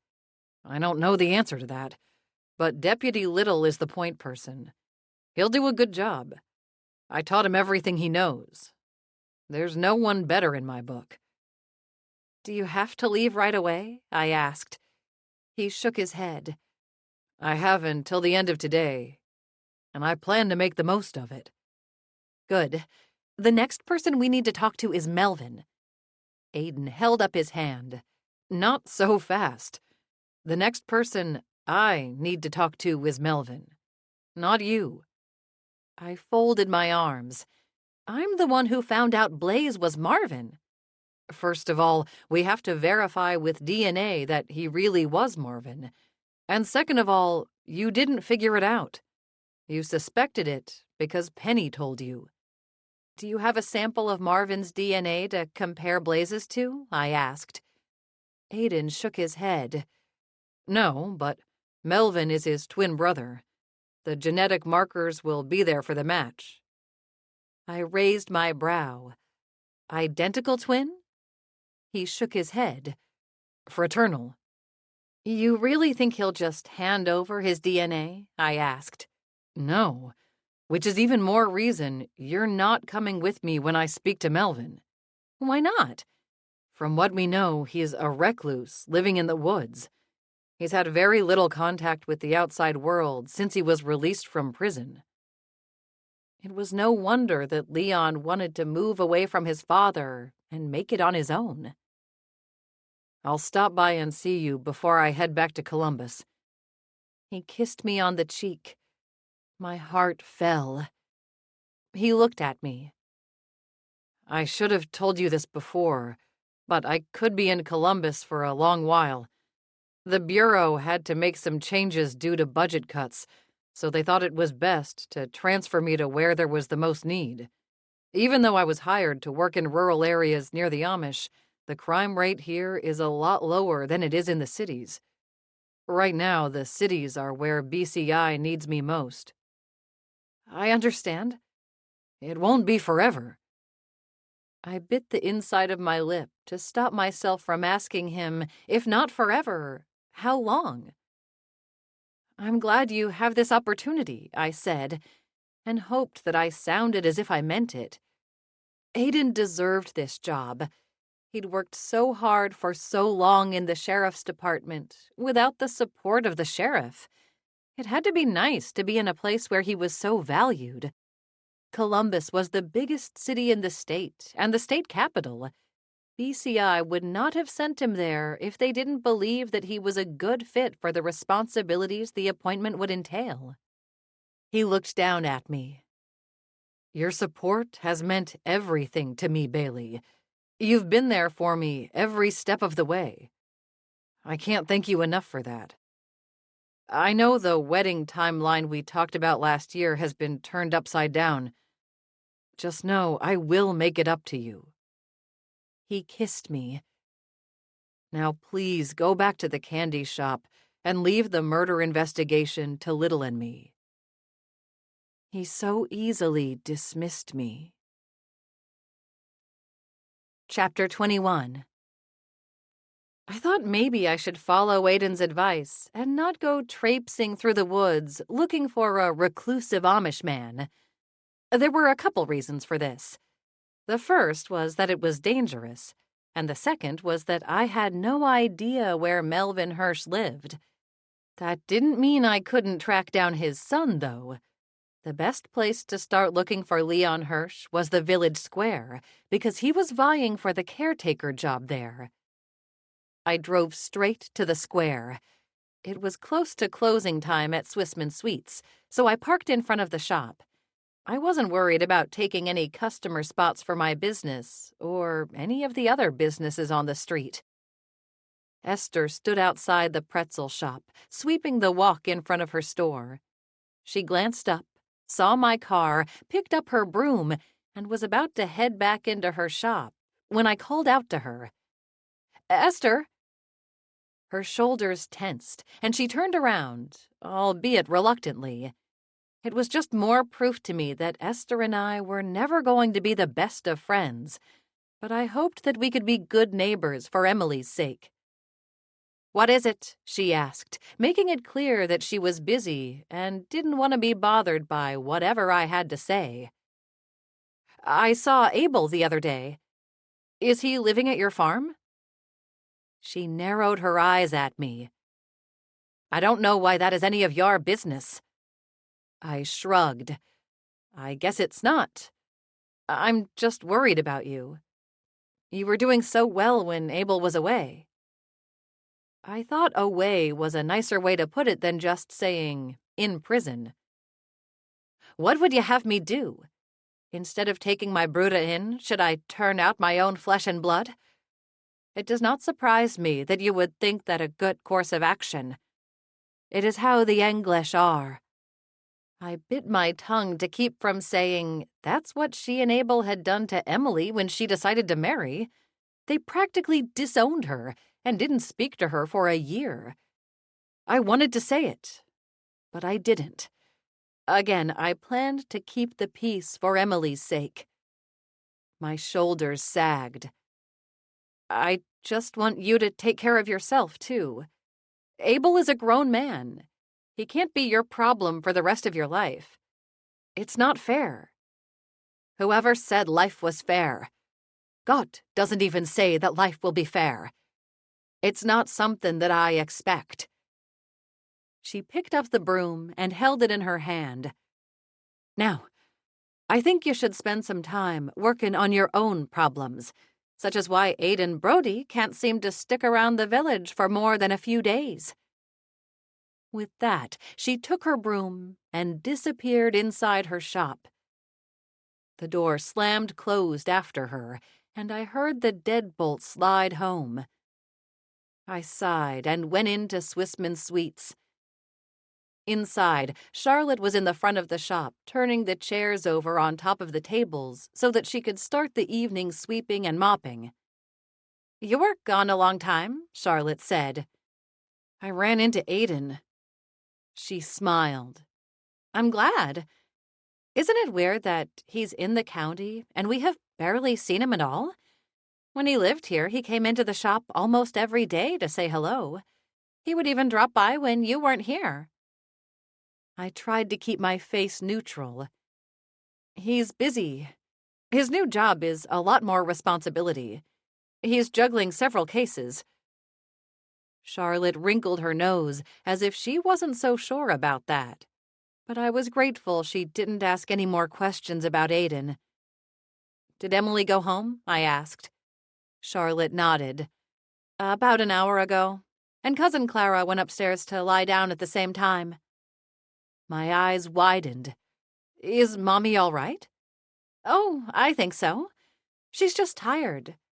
We have all been pushing so hard this holiday season. It's a lot of work for such a small staff, and the business doesn't look like it will slow down anytime soon. We got in 30 more internet orders. 30 more, I yelped. I don't know how we're going to keep up with this pace. Charlotte said, What choice do we have? Business is picking up because of your show.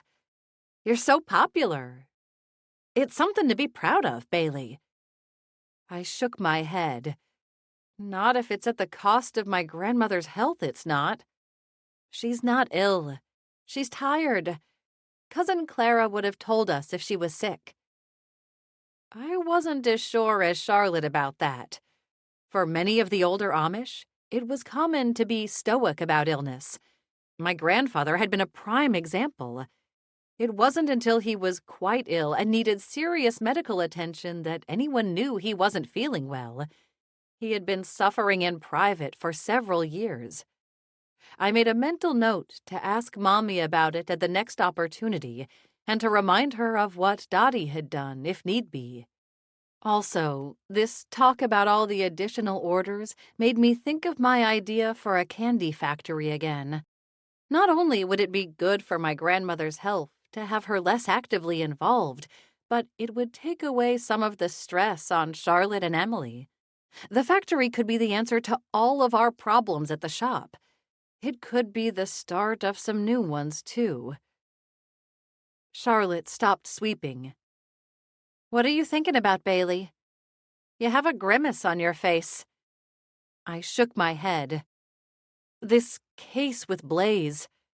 I quickly told her what I'd learned about Blaze's past. She stared at me open-mouthed. He was once Amish? I never would have guessed that in a million years. He was just so un-Amish, I offered. Exactly. She began sweeping again. It just doesn't make sense. If he ran away all those years ago to escape what he'd done, why would he come back to Holmes County? I'm sure he could have made an excuse to Zara as to why he couldn't come. I wasn't so sure about that. Zara wasn't one to take no for an answer. Anyway, I'm going to see if I can track down Leon and ask him about his father. I trailed off. Please let me go with you, Bailey. I've been trapped in this shop all day, and I'm worried about Luke. He's been so stressed about this case. He's under a lot of pressure from the sheriff. She shook her head. When he's stressed, I'm stressed. I need something to take my mind off my worry that he's chasing a killer. I wished I could tell her that being in love with someone in law enforcement would get easier, but that was something I certainly had not observed and could not promise. Please, she begged. I will mop the front and the back of the shop when I get back. The floors will be so clean when you come into work tomorrow, you will want to eat off them. You don't have to do any extra work. But yes, you can come with me, I relented. Great. She popped up her broom in the corner of the room. Where do we start? That's the question.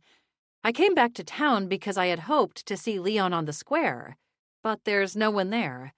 I don't know where else he might work or where he lives. Oh, I know where Leon lives. I blinked. You do? Sure. He's renting a room in an Amish bunkhouse in Berlin. An Amish bunkhouse?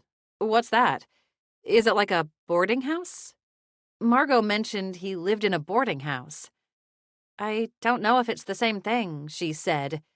You've lived in Holmes County for a while now, Bailey, and I'm still surprised by how much you don't know. An Amish bunkhouse is exactly what it sounds like. A place for Amish young men to live when they are traveling for work or move into a new community. It's community living. Sometimes they have their own room, and other times it's more of a dorm setting. It sounds very 19th century, and very much like the boarding house Margot mentioned. She smiled. Well, wouldn't Englishers say that about most of Amish life? That was a good point. Anyway, I know he lives in the bunkhouse because I heard him talk about it at church. This was before I left the district. He had just finished school and was striking off on his own. He was proud of his independence and would tell anyone who listened. I had to remind myself that when Amish talk about finishing school, they didn't mean they were 18 and done with high school. When Leon struck out on his own, as Charlotte described, he would have been only 14. I couldn't imagine it at all. When I was 14, I couldn't have taken care of myself. I didn't know many English who could. Isn't that young to be out on your own? Even for the Amish? Charlotte nodded. I thought it was very young, but he seemed happy about it. Was he happy because he was getting away from his reclusive father? There was only one way to find out, and that was to ask Leon himself. Let's go. This might be a good time to drop in on him, because Leon will be headed home for dinner. Charlotte ran upstairs to grab her coat and tell Mommy that she was going to run errands with me. Even though I wasn't there when she spoke to Mommy, I didn't for a second believe my grandmother thought that was what we were doing. She knew I was trying to find out who killed Blaze, and she knew that Charlotte liked to be my sidekick whenever she could. A few minutes later, Charlotte and I climbed into my car, just as snow began to fall in earnest. Charlotte shivered and snuggled into the passenger seat. I don't know that I'm ready for winter. I glanced at her as I drove away from the square and past Harvest Market. I thought you loved Christmas. I do love Christmas. I do. She blushed. It was last Christmas when I learned that Luke cared about me. I smiled at the memory. It was very sweet how he told you. She laughed. Yeah, but I'm not looking forward to the new year because I promised Luke we could get married next year. I'm not sure I'm ready. I raised my brow. Are you having second thoughts? Nay, not about Luke. He's the best person I have ever met. She sighed as if she couldn't believe her luck that such a man would care for her. Then what's the problem? I turned up the car's heater. I'm just realizing that there is so much I don't know about English life and need to learn. I don't know how to drive a car, or use the computer properly, or how to dress. She waved at her long skirt. I mean, you would never be caught dead in this. I've worn a long skirt before. When? I've seen you in a skirt maybe 4 times, and they were never long. It's more comfortable to make candy in jeans. Do you want me to take you to Canton so we can go clothes shopping? It's something we could do on a Sunday when the shop is closed. I'd like that. But it's going to feel weird to wear jeans. She lowered her voice. But I really want to. I chuckled. You'll get used to it, and you'll be able to learn all those things. Personally, I think driving a horse and buggy is a lot harder than a car. You don't know what the horse will do if it gets spooked. She looked down at her puffy black winter coat and denim skirt. But I shook my head. When Luke fell in love with you, it wasn't because you could drive or what you were wearing. It was because of who you are. But if you want to go on a shopping trip some Sunday, I would be more than happy to help you out. Honestly, I think Cass would fly in from New York for that. She would love to style you. Her eyes went wide. Cass is so cool looking. I could never dress like her. Not many people can, and I'm not saying you should dress like her. But she would have fun helping you find your own style. Besides, even she would know that her look wouldn't work for you. All she wears is black, and you're not a black clothes person. You need brighter colors." "I do like bright colors," she admitted. That was one of the hardest things about living in my home district. We always had to wear black or gray dresses. It was so depressing. I was glad that Cousin Clara's district allowed more colors. But now that I'm English, I'm overwhelmed by the fact that I can wear whatever I want. She sighed. "I just want to be a good wife to Luke. And there are so many things I feel I should know before we marry. I don't want him to have to teach me everything. That could be frustrating for him and embarrassing for me. I'm sure Deputy Little just wants you to be happy." I trailed off as I drove out of town and saw a mostly empty lot to my left. The only structure on the lot was a ramshackle shed that appeared ready to cave in. There was a large for sale sign on the edge of the unkempt, weed-ridden lot. I slowed the car. I had never noticed that sign before. It appeared to be new. At least it was in much better condition than the rest of the lot. Bright white snow in large flakes floated to the ground around the sign. Despite the disrepair, I could see potential here. My heart began to race. Charlotte looked around. "What are you doing? We aren't even out of the village yet." I pulled over to the side of the road and took a photograph of the sign, which included the realtor's name and phone number.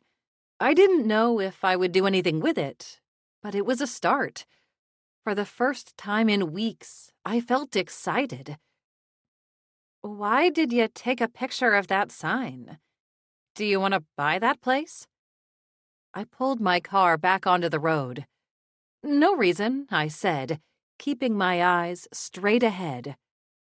I felt Charlotte watching me. She didn't believe me for a second. Chapter 22. An Amish bunkhouse was a house. The home where Charlotte believed Leon was living looked to me like a very large farmhouse on a side street in Berlin. From the driveway, I could see U.S. Highway 62, the main road through the bustling tourist area of Berlin. Berlin was everything that Margot wanted Harvest to be. It had dozens of specialty shops and restaurants.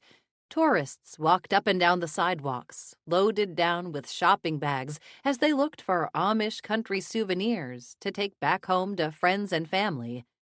Despite today's cold temperatures and falling snow, there were still a good number of stalwart shoppers moving up and down the street with their heads down and a determined set to their jaws.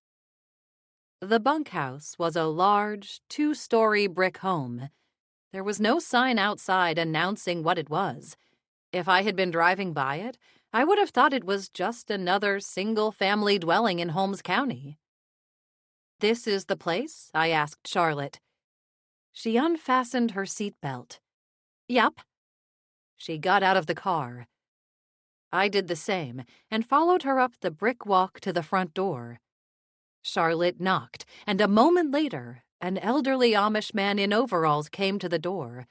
He had a mug of hot chocolate in his hand. The hot chocolate was the perfect drink for the snowy weather. It wouldn't be long before the green grass outside completely disappeared under a blanket of white.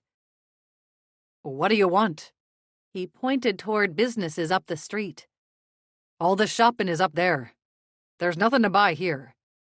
He started to close the door. I put my hand against the door to stop him. "Please, just 1 second. We didn't come here to shop. We wanted to talk to one of the young men living in this bunkhouse." "You can't be talking to any of the Amish men living in this bunkhouse without talking to me first. I'm Jet. This is my place. I'm in charge here, and I make the rules." "Then, can we speak to one of the young men with your permission?" He eyed us as he sipped his hot chocolate. "I've told the young men who live here that I won't abide lady visitors. This is a place to sleep so that they can find work. There is no time for courtin' or any shenanigans here. I won't hear of it." We aren't lady visitors, or at least we aren't lady visitors in the sense you imply. We're here to talk to Leon Hirsch. He was helping out with events on the Harvest Village Square, and we wanted to talk to him about his work there. Oh, well, why didn't you say that you were here for Leon? Jet's demeanor completely changed. He's a good one. I know that he wouldn't be participating in any unseemly behavior. He shook his head. I can't say the same for all the young men living here. At least once a month I kick out a young guy for bad behavior. Just because a person is Amish doesn't mean he will always do the right thing. These kids find their own kind of trouble. I can assure you of that. I had found that to be true myself, since I'd discovered a number of Amish killers. I didn't say that to Jet, though. He'd just passed his approval of us. I guessed that he would revoke it if I said that some Amish were killers. Let me get him. I know it's cold out, but I can't let you inside. No women in the place. I have to stick to that rule for the young guys. Sometimes, to keep youngsters in line, you have to keep the world black and white, so the good and the bad are clear to them. We can wait here, I said. Charlotte shivered next to me. I hope we can find a warm spot to talk to Leon. I don't want to stand out here. I'm freezing. I agree. We'll go to the coffee shop if Leon agrees. It's just around the corner. Oh! Her eyes sparkled. I love that place. It's where Luke took me on our first official date. It will always have a special place in my heart.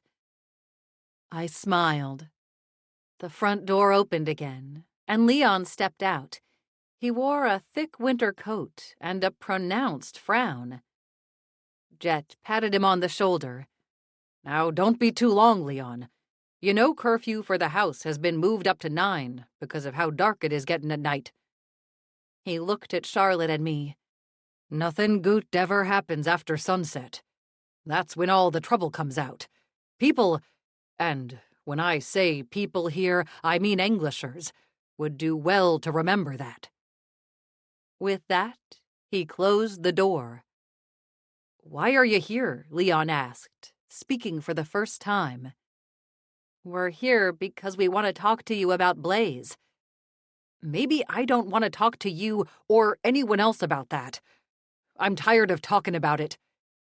He wouldn't meet my eyes. I don't know anything. All right. But did you know Blaze is also your Uncle Marvin?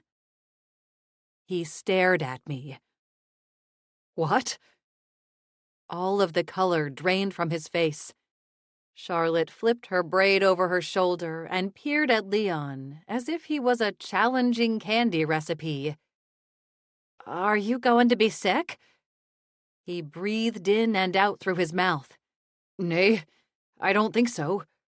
I need to sit down, and we can't go into the bunkhouse. No women allowed. We know, I said. Jet was very clear on the rules. Let's just walk up the block here. There's a little coffee house on the corner. We will get you something hot for dinner, and you can collect yourself. He nodded silently, and not for the first time, I was reminded of how young he was. Leon Hirsch was only 15. In the Amish world, that meant he was a grown adult who should be making a living and trying new things in Rumspringa, the Amish running around time, when young Amish men and women decided if they wanted to join the church or leave forever. Charlotte didn't make that decision about leaving the church until she was 22. That was an extremely long time for an Amish young person to take to make such an important decision, but it could take several years. However, instead of sowing wild oats, as it were, Leon was working multiple jobs and doing his best to get a full-time gig as the caretaker of Harvest's Village Square. What had happened in his young life to make him so serious? Was that just the way he was? Or was it his upbringing? These were important questions, but not ones that I was going to bring up with Leon, who likely would have no use for the nature versus nurture debate. Leon shoved his gloveless hands into the deep pockets of his coat, pulled the wide brim of his black felt hat down over his eyes, and followed Charlotte up the sidewalk. I brought up the rear. When we reached the coffee house, Leon scurried ahead of Charlotte to open and hold the door for us. Inside, the room smelled like cinnamon, coffee, and herbs. There were people eating and chatting at the small cafe tables and on the wide leather couches. Everyone in the room was English, except for the 3 baristas working at the counter, who were young Amish women, probably not much older than Leon. "There's hardly anywhere to sit." "I'll hold us a table," Charlotte said. "Bailey, can you get me a red velvet mocha?" She hurried over to the open table by the window. I glanced at Leon. "What would you like? Get whatever you want." He stared at the menu and bit his lip. "Get anything you like," I encouraged him. "Just tell the barista." Leon moved up to the counter. "Hello?" The girl behind the counter smiled encouragingly at him. "Can I have a large caramel mocha and a grilled cheese sandwich with chips?" He glanced back at me, as if to ask whether it was okay. I smiled and nodded.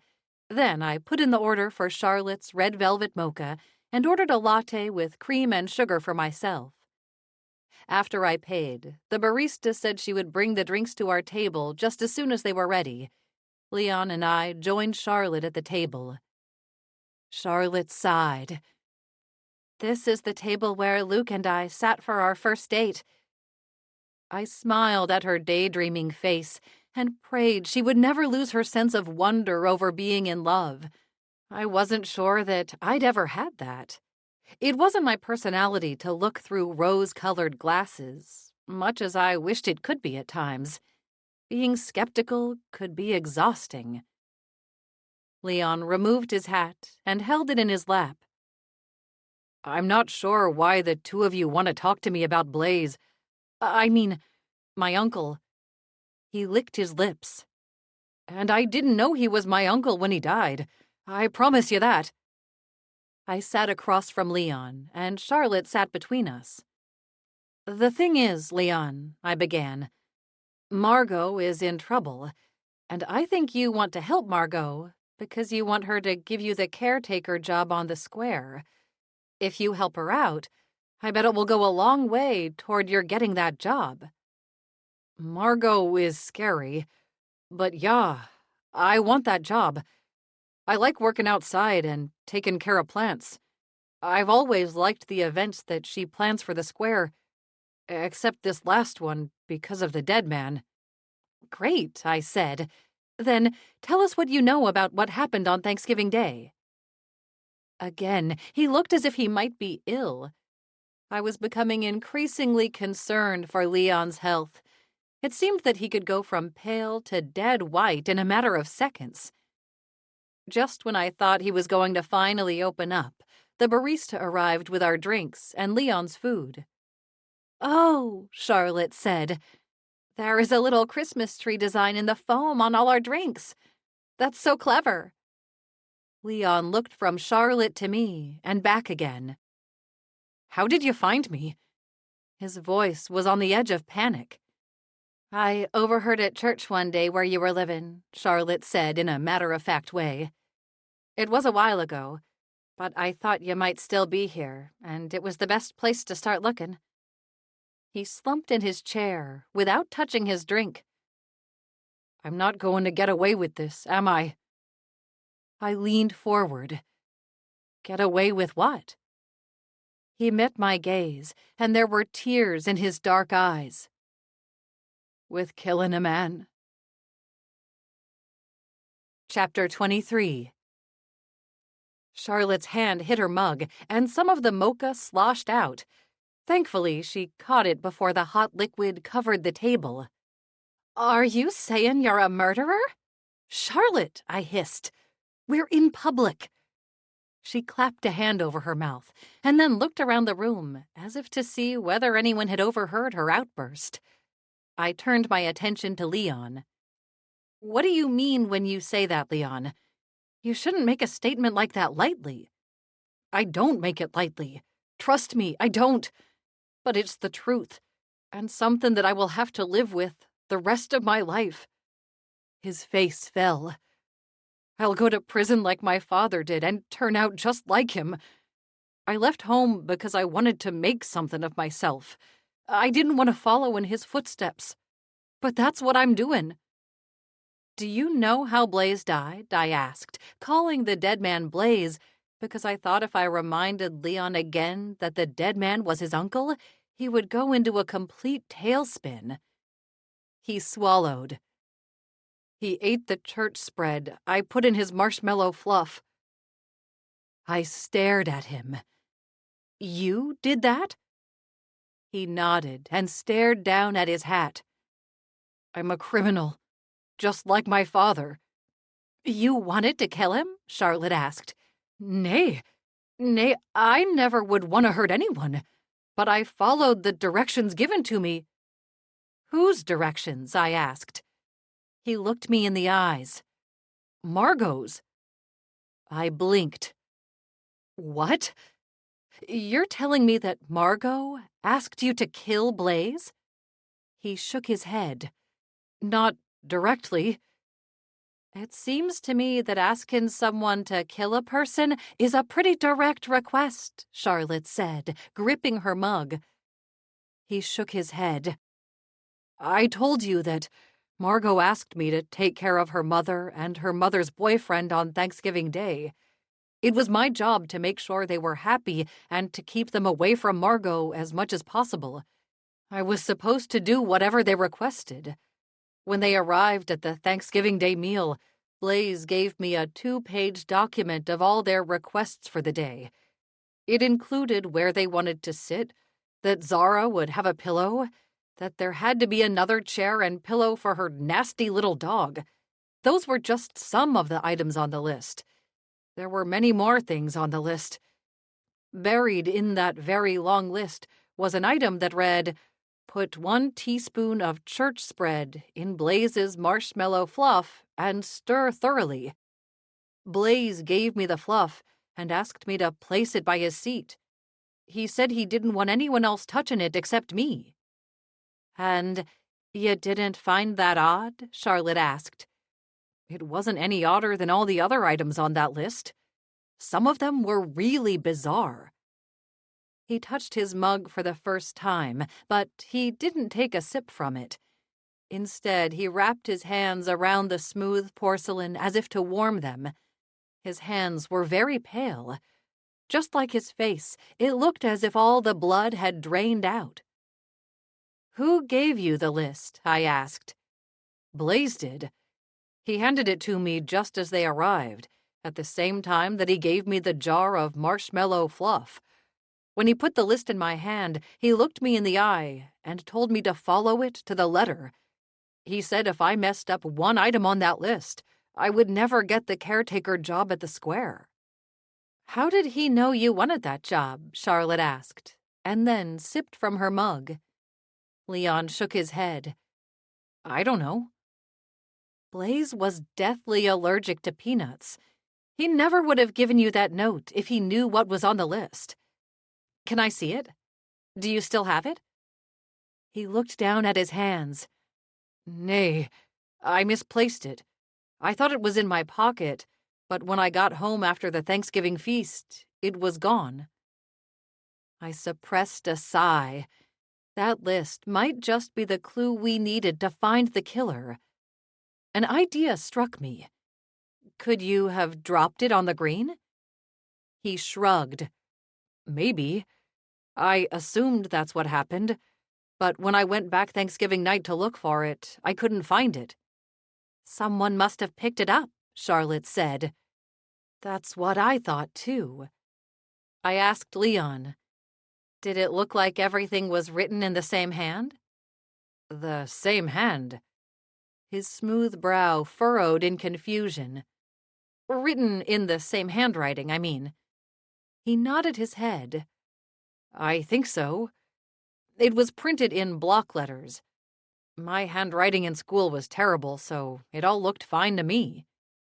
Was there anything distinguishing about the paper it was printed on? I asked. It was on the stationery from the hotel they were staying in. It was signed with Blaze's name. I just wanted to impress Margot and show her what a great job I could do fulfillin' tasks. I never for a moment thought when I was addin' church spread to his marshmallow fluff that the list would include murder. Charlotte shook her head.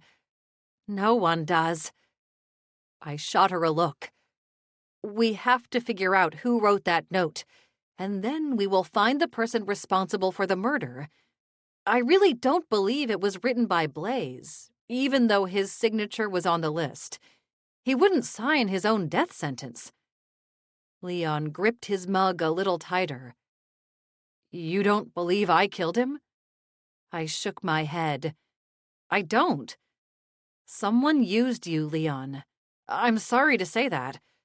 Someone used you, and we have to find out who that someone is. You were the killer's unwitting accomplice. He stared at me. Does that mean I won't be arrested and go to jail? I stopped myself from saying anything because the truth was, I didn't know the answer to that question. I supposed the sheriff's department could arrest him, and it would be up to the DA to decide if charges would be filed. I wanted to think the system wouldn't charge a minor who had unknowingly facilitated the incident. But the reality was that a man was dead.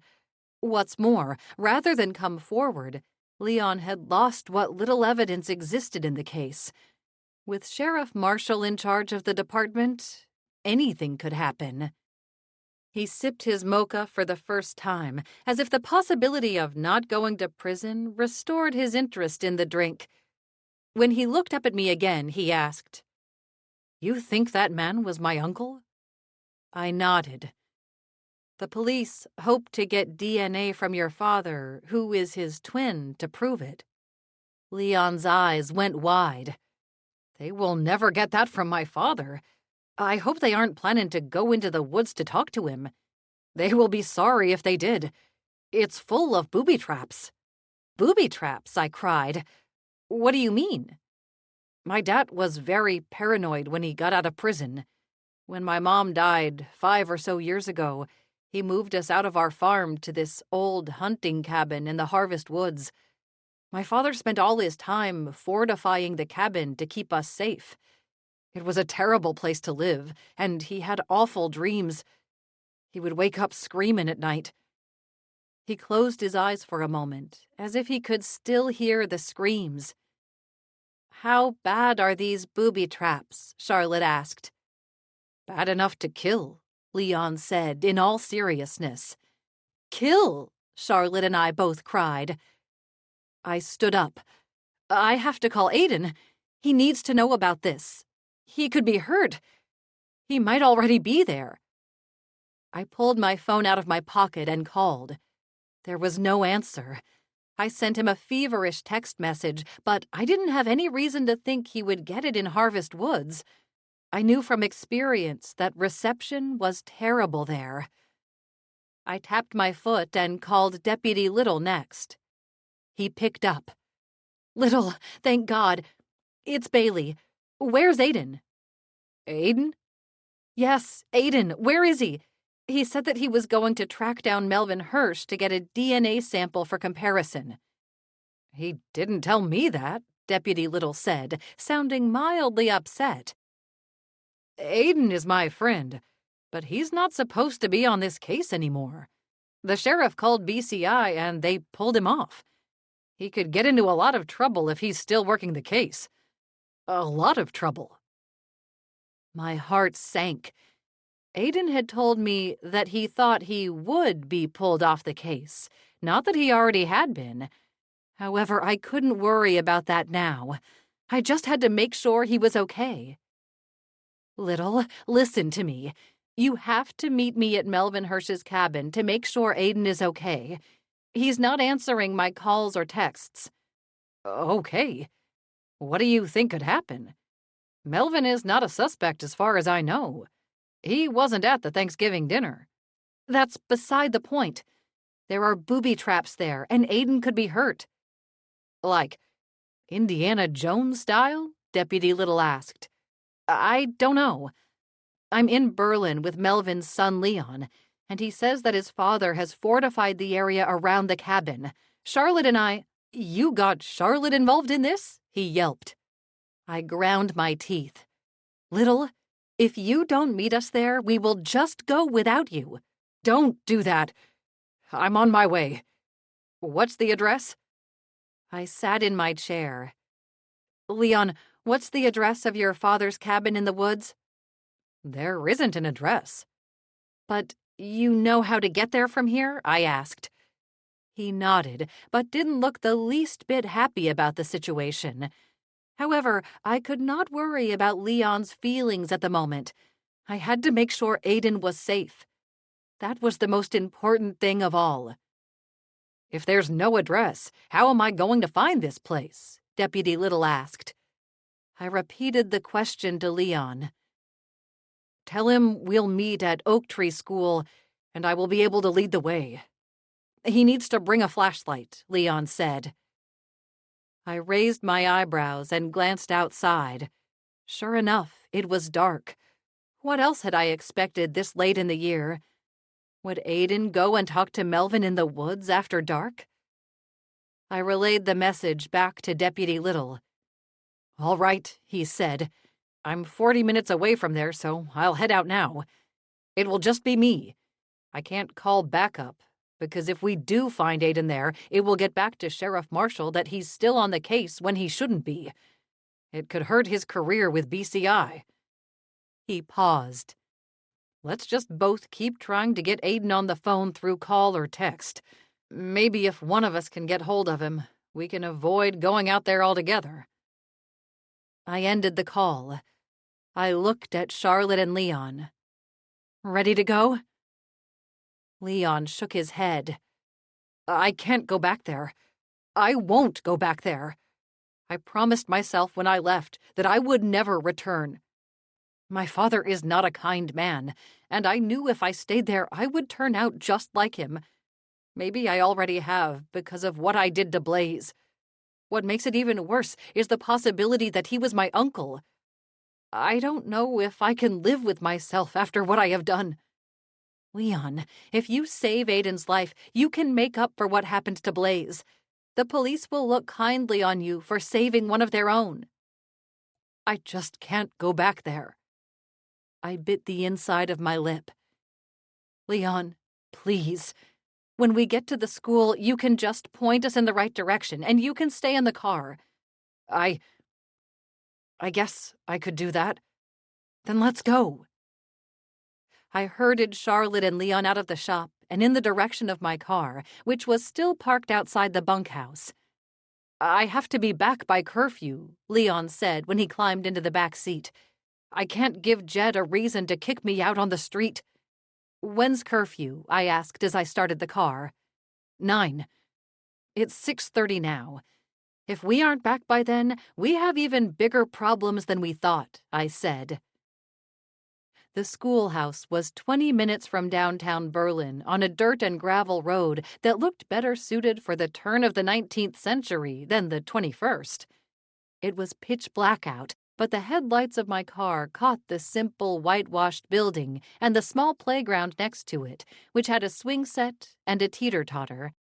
Both pieces of playground equipment looked as if they dated back to the 1970s.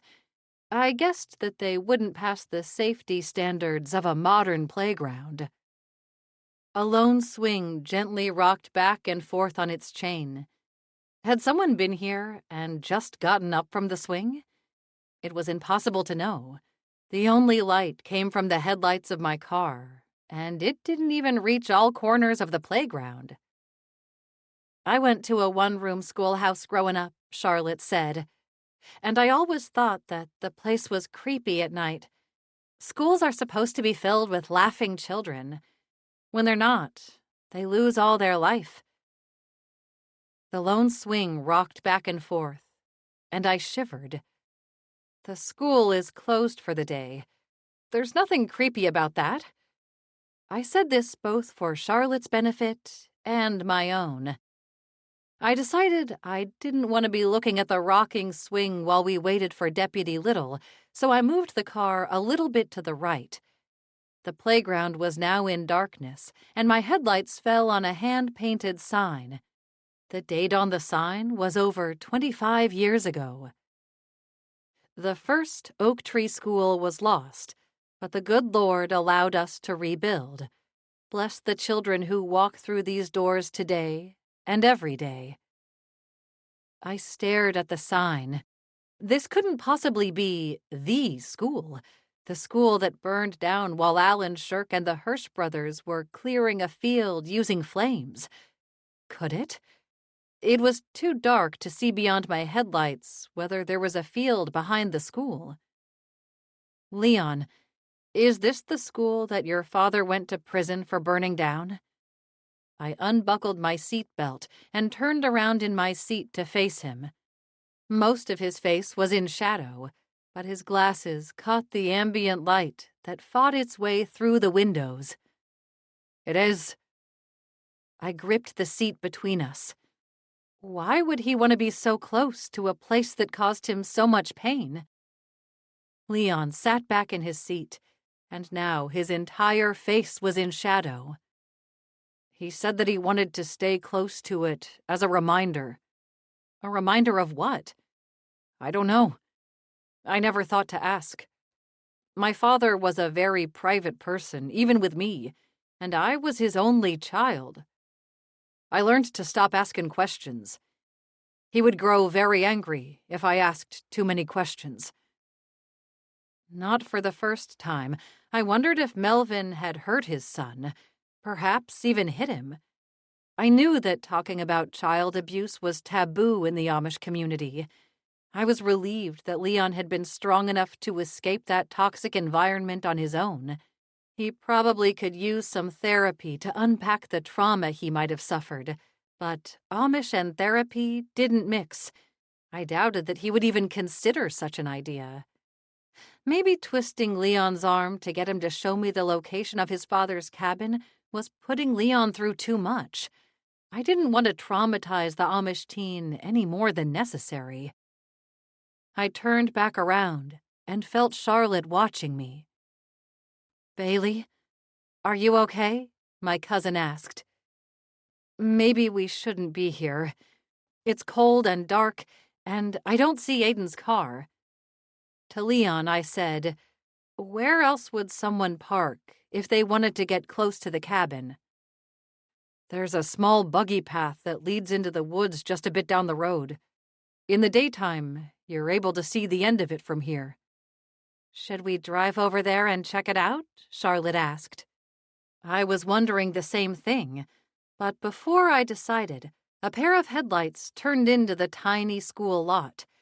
I don't think it could hold more than 4 cars or maybe 5 horses and buggies. I knew that most Amish children walked to school. Some were bused to public schools. At times, Englishers were surprised that many Amish went to public English primary schools. Fewer went to the English middle school, and if they did, they had special permission to sit out particular classes that were contrary to their religious beliefs, such as science and health. Deputy Little climbed out of his SUV and walked over to us. I rolled down the window and he leaned inside. "You really did bring Charlotte with you," he said, with a bit of awe at my boldness. Charlotte leaned forward and gripped her seatbelt. "Bailey didn't ask me to come. I just did because I wanted to." Deputy Little pressed his lips together as if he wanted to argue with his fiancée. Maybe he was learning early on what it took to be a husband. The first rule of any marriage, according to my mother, was to pick your battles. This was a lesson I needed to work on with Aiden. Deputy Little looked in the back seat and must have seen Leon cowering there. "Leon, can you show us the way to your father's cabin?" I looked behind me, and it seemed that he somehow managed to make himself even smaller. If you're going in, we need to go now. The temperature will be dropping as the night goes on. I don't think any of us want to be out late in the cold. I'm not going.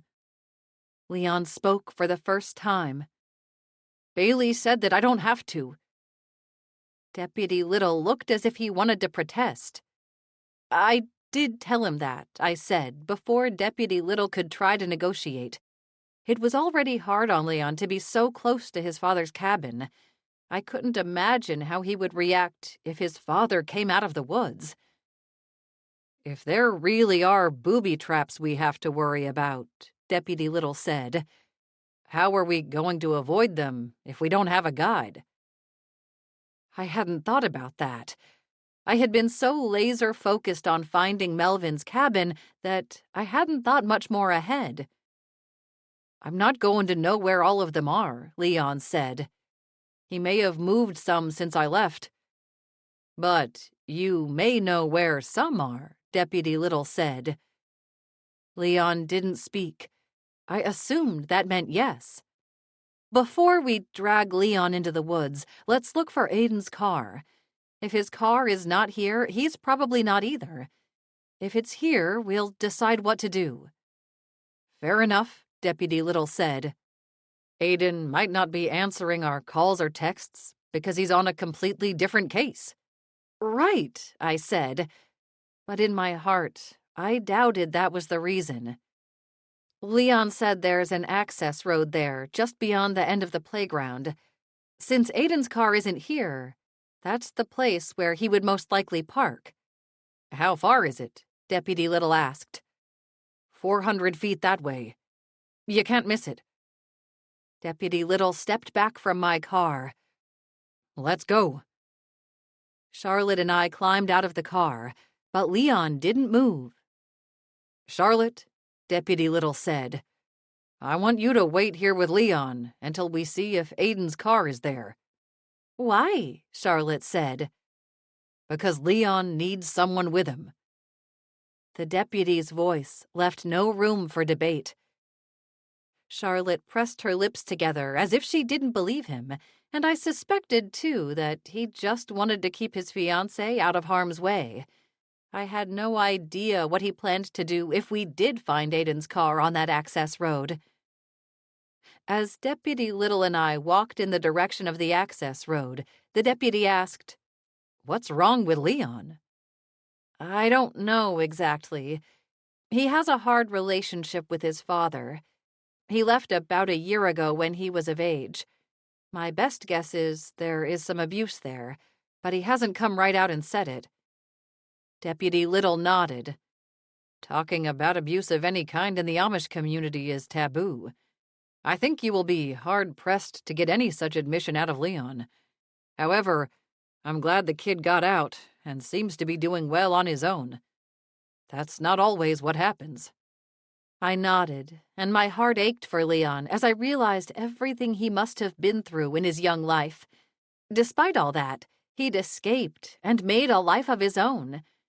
I promised myself that when this was all over, I would talk to Margot about giving Leon a chance at the square's caretaker job, even if it began with a trial run. I suspected that she was leery of hiring someone so young. But Leon was more mature than a lot of adult men I knew. We could make sure that he had a good support system around him and could get him access to resources.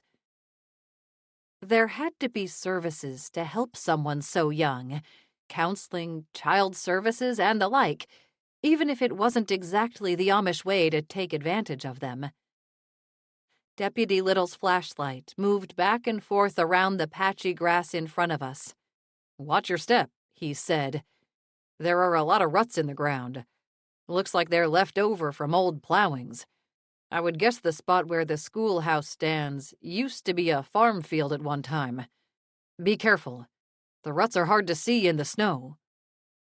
This field must have been plowed a long time ago, I said. That schoolhouse is rebuilt on the same place as the one that Melvin and Alan were arrested for burning down. Why would Melvin want to live close to this site? I don't know. I asked Leon, and he doesn't know either. "There's the road," Deputy Little said. The beam of his flashlight reflected off something red. My heart sank as we came closer. It was clear the flashlight reflected off the back tail light of a car. Aiden's BCI vehicle, to be exact. Chapter 24. Deputy Little shone the flashlight down the narrow lane in front of Aiden's car. It was about the width of 2 adults. I corrected myself. It wasn't a lane. It was little more than a path. I shivered. "Do you think Aiden went down that way?" Deputy Little didn't answer. Instead, he walked up to the car and tried all the doors. They were all locked. Then he shone his flashlight in through the windows. I tried to peek around his shoulder, but from my angle, I couldn't see anything but the glare from the windows. "Do you see anything?" "Not anything that will tell us if Aiden went down that path." I looked at my phone. It showed that I had called Aiden 5 times that evening and sent him 10 text messages. Surely, if he got that many messages from me, he would have responded. He had to know I would only pester him so often if something was really wrong. I put my hand on the hood of Aiden's car. It was cold. That could have been a result of the temperature continuing to drop dramatically, or, more likely, it spoke to the fact that Aiden had arrived here some time ago. Neither thought comforted me. "Do you need to call backup?" I asked. "Maybe some other deputies should be here to help look for him." Deputy Little shook his head. "Not yet. I told you what would happen if anyone in the department finds out that Aiden is still working on Blaze Smith's murder. But I will call them if it gets bad. Before I do that, I'll just see what I can find out. I'll walk down the path a little and scope out the area." He walked to the front of the car. "What about the booby traps?" He stopped mid-stride. "I forgot about those. Wasn't Leon going to tell us where they are? I don't know where they all are, but I can tell you some." I pivoted quickly to see Leon standing at the top of the path just behind Aiden's car. "You didn't think I was really going to sit in the car all this time," Charlotte said. "Did you?" She shook her head. "I had a nice talk with Leon, and we both think it's best if he helps the 2 of you so that we can all go home." "Are you willing to help, Leon?" I asked. The Amish might think of him as an adult because he'd graduated from 8th grade, but in the English world that I lived in, a 15-year-old was still a minor and needed extra protection. "I'll help," he said. Leon's Adam's apple bobbed up and down in the glare of Deputy Little's flashlight. "I want to help." "All right," Deputy Little said. Some of the sternness had gone out of his voice. If Aiden's life wasn't potentially in danger, I would have been shooing Leon back to the car. But as we had no idea what to expect, I said, "So, what kind of things does your father have in store for us?" The glow of Deputy Little's flashlight glimmered off Leon's eyeglasses. "He didn't want any cars coming back by the cabin, so we put nails and screws about 1/3 of the way down this narrow road. That was to keep cars away. Sometimes people would see them in time and turn around. Sometimes their tires would get blown out. It didn't happen often. There are not many people in this world who want to come talk to my father." "What else?" Deputy Little asked. "There are a lot of bear traps and rabbit snares in the woods. I don't know where they all are. Stay on the path. If you go off, there's no telling what you could step on."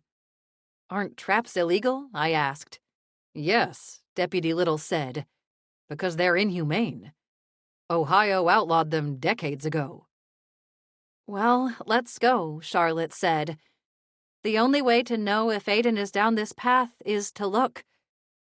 She stepped in front of the car. Deputy Little caught her arm. "No, The three of you stay here by Aiden's car while I search." Charlotte looked up at him. "Luke, I'm not letting you go in there by yourself." "You don't have a choice. I'm the officer here. I'm trained to deal with things like this." Charlotte folded her arms. "I'm not budging." The deputy's jaw twitched. "Charlotte," I said, "how about if you stay here with Leon, and I will go with Deputy Little?" She looked as if she was going to argue with me, too. I pulled her aside. "Please, I won't let anything happen to Luke, I promise, but I'm worried about Leon. He needs someone here with him." She looked over her shoulder at the Amish teen, who had his arms wrapped around his waist and his chin bent down to his chest. He seemed to be trying to make himself as small as possible. "All right, but I'm only doing it for Leon because he's a good kid. I don't think many people have cared for him in his life." I didn't think so either. We walked back to Deputy Little. "Charlotte will stay here with Leon," I said. "I'm going with you. If we don't see anything in 15 minutes of searching, you will call for reinforcements. I don't care what repercussions this might have on Aiden's career. His safety is more important." Deputy Little nodded. "Agreed." Charlotte and I stood in front of the deputy with our arms folded. We were a united front. Deputy Little's shoulders sagged. "Fine. Bailey, come along. But you stay close to me all the time. Don't wander off." "Got it." I took one glance back at Leon before Deputy Little and I walked down the path. He was looking up now, and his face was a mask of fear. The ground along the path was a mix of rocks and clay and rapidly being covered with snow. The earth was just beginning to freeze, but a week ago there had been a hard rain in the county, so the ground was still soft enough to give under our feet. Ice-cold, muddy water seeped into the sides of my shoes. I had a feeling the tennis shoes I was wearing would have to be retired after this nighttime hike. Deputy Little wore boots that were more appropriate to the seasonal changes. I supposed, as an officer of the law, he had to be ready to walk through any terrain. As a candy maker, I usually wasn't called upon to do the same. His flashlight's beam was powerful, almost as bright as the headlight of a car. It reflected over something in the middle of the road in front of us. We inched forward, and sure enough, there was a foot-wide line of nails, screws, and razor blades in the path.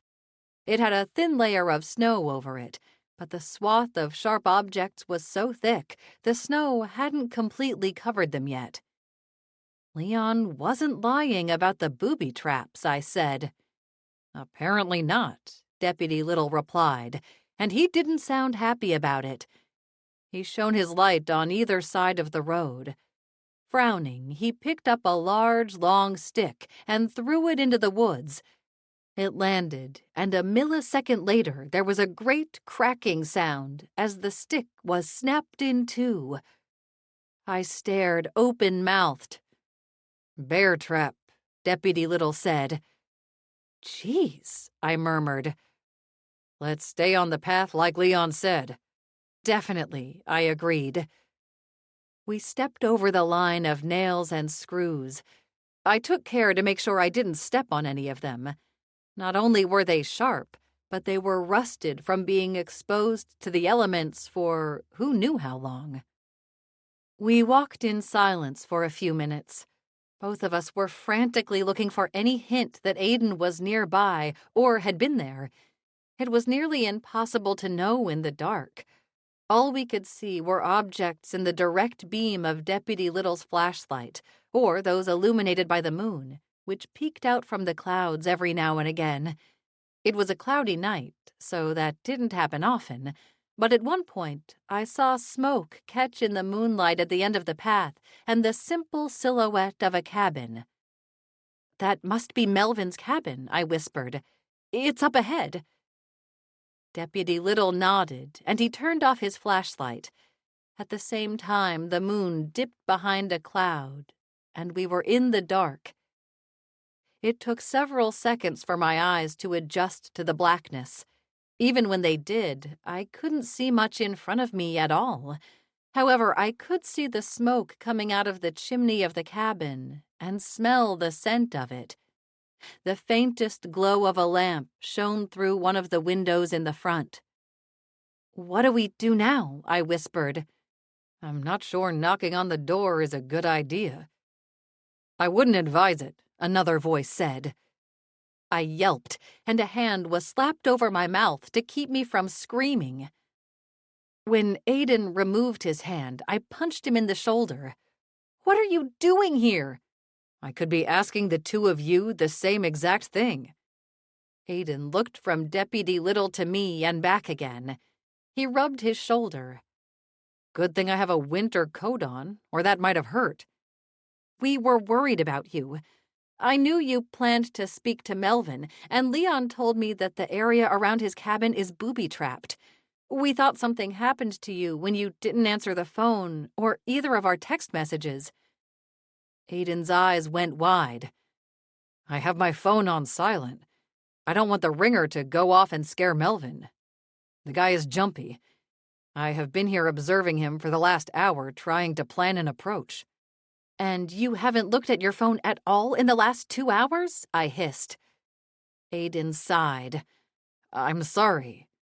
I suppose I was too absorbed in what I was doing. There are booby traps everywhere.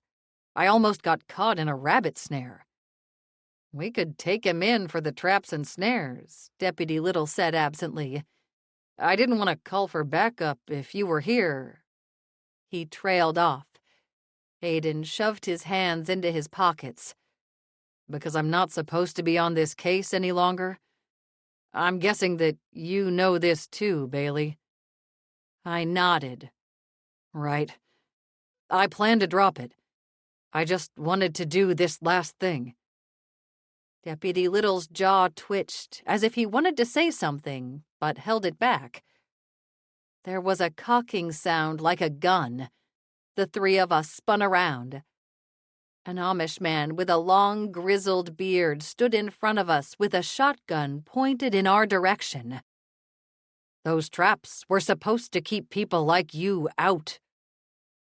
Both Deputy Little and Aiden pulled out their guns and aimed at the man. Aiden pushed me behind them. "Mr. Hirsch," Aiden said, in a calm but authoritative voice, "put the gun down. You are pointing it at officers from BCI and Holmes County Sheriff's Department. Just doing that could send you back to prison." The man dropped the shotgun on the ground. "I don't want to go back to prison." Deputy Little scooped up the gun and opened the chamber. "It's empty." The moon came out from behind the clouds, and I could see Melvin's features clearly now. Even in the moonlight, I noticed that his skin was crusted with dirt. I wondered when he had last taken a bath. He had the traditional Amish beard with no mustache, but his hair was much longer than that of any Amish man I had ever seen. It came all the way down to his shoulders in unkempt curls. I couldn't even guess what Ruth Yoder would say if she met with an Amish man who was so terribly groomed. "Of course it's empty," Melvin said. "I haven't bought bullets for years. I'm Amish, aren't I? That makes me a pacifist, doesn't it?" "Do you think setting traps and putting nails in the road that could hurt people makes you a pacifist?" Aiden asked. "That has nothing to do with shooting at a person. Those are there to protect what is rightfully mine." He narrowed his eyes. "Why are you here? This is private land. Does it have something to do with my son? I don't know anything about him. He ran off just as soon as he finished school, and I never saw him again. He's a perfect example of an ungrateful child. He should have stayed here with me so that we could take turns caring for things around here. Instead, he ran away like a coward." I bit my lip to stop myself from coming to Leon's defense. The less Melvin knew about his son's life now, the better. "We would like to talk to you about your brother, Marvin," Aiden said. "Marvin? I don't have a brother named Marvin.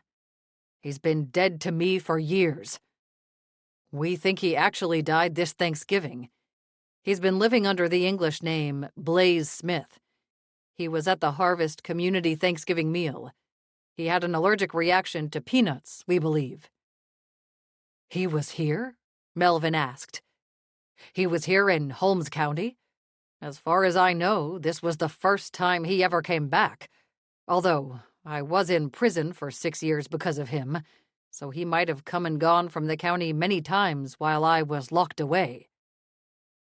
"You don't seem surprised that he used the surname Blaze," Deputy Little observed. "He wrote me some letters when I was in prison. He used that name. I thought he used it just to avoid the prison knowing about him. It was the dumbest name I had ever heard, so I wasn't surprised it was the one he picked. My brother was never the practical sort." "Why do you say it's his fault you were locked away?" I asked. Melvin looked at me as if seeing me for the first time. "Who are you?" "She's with us," Aiden said, as if that was answer enough.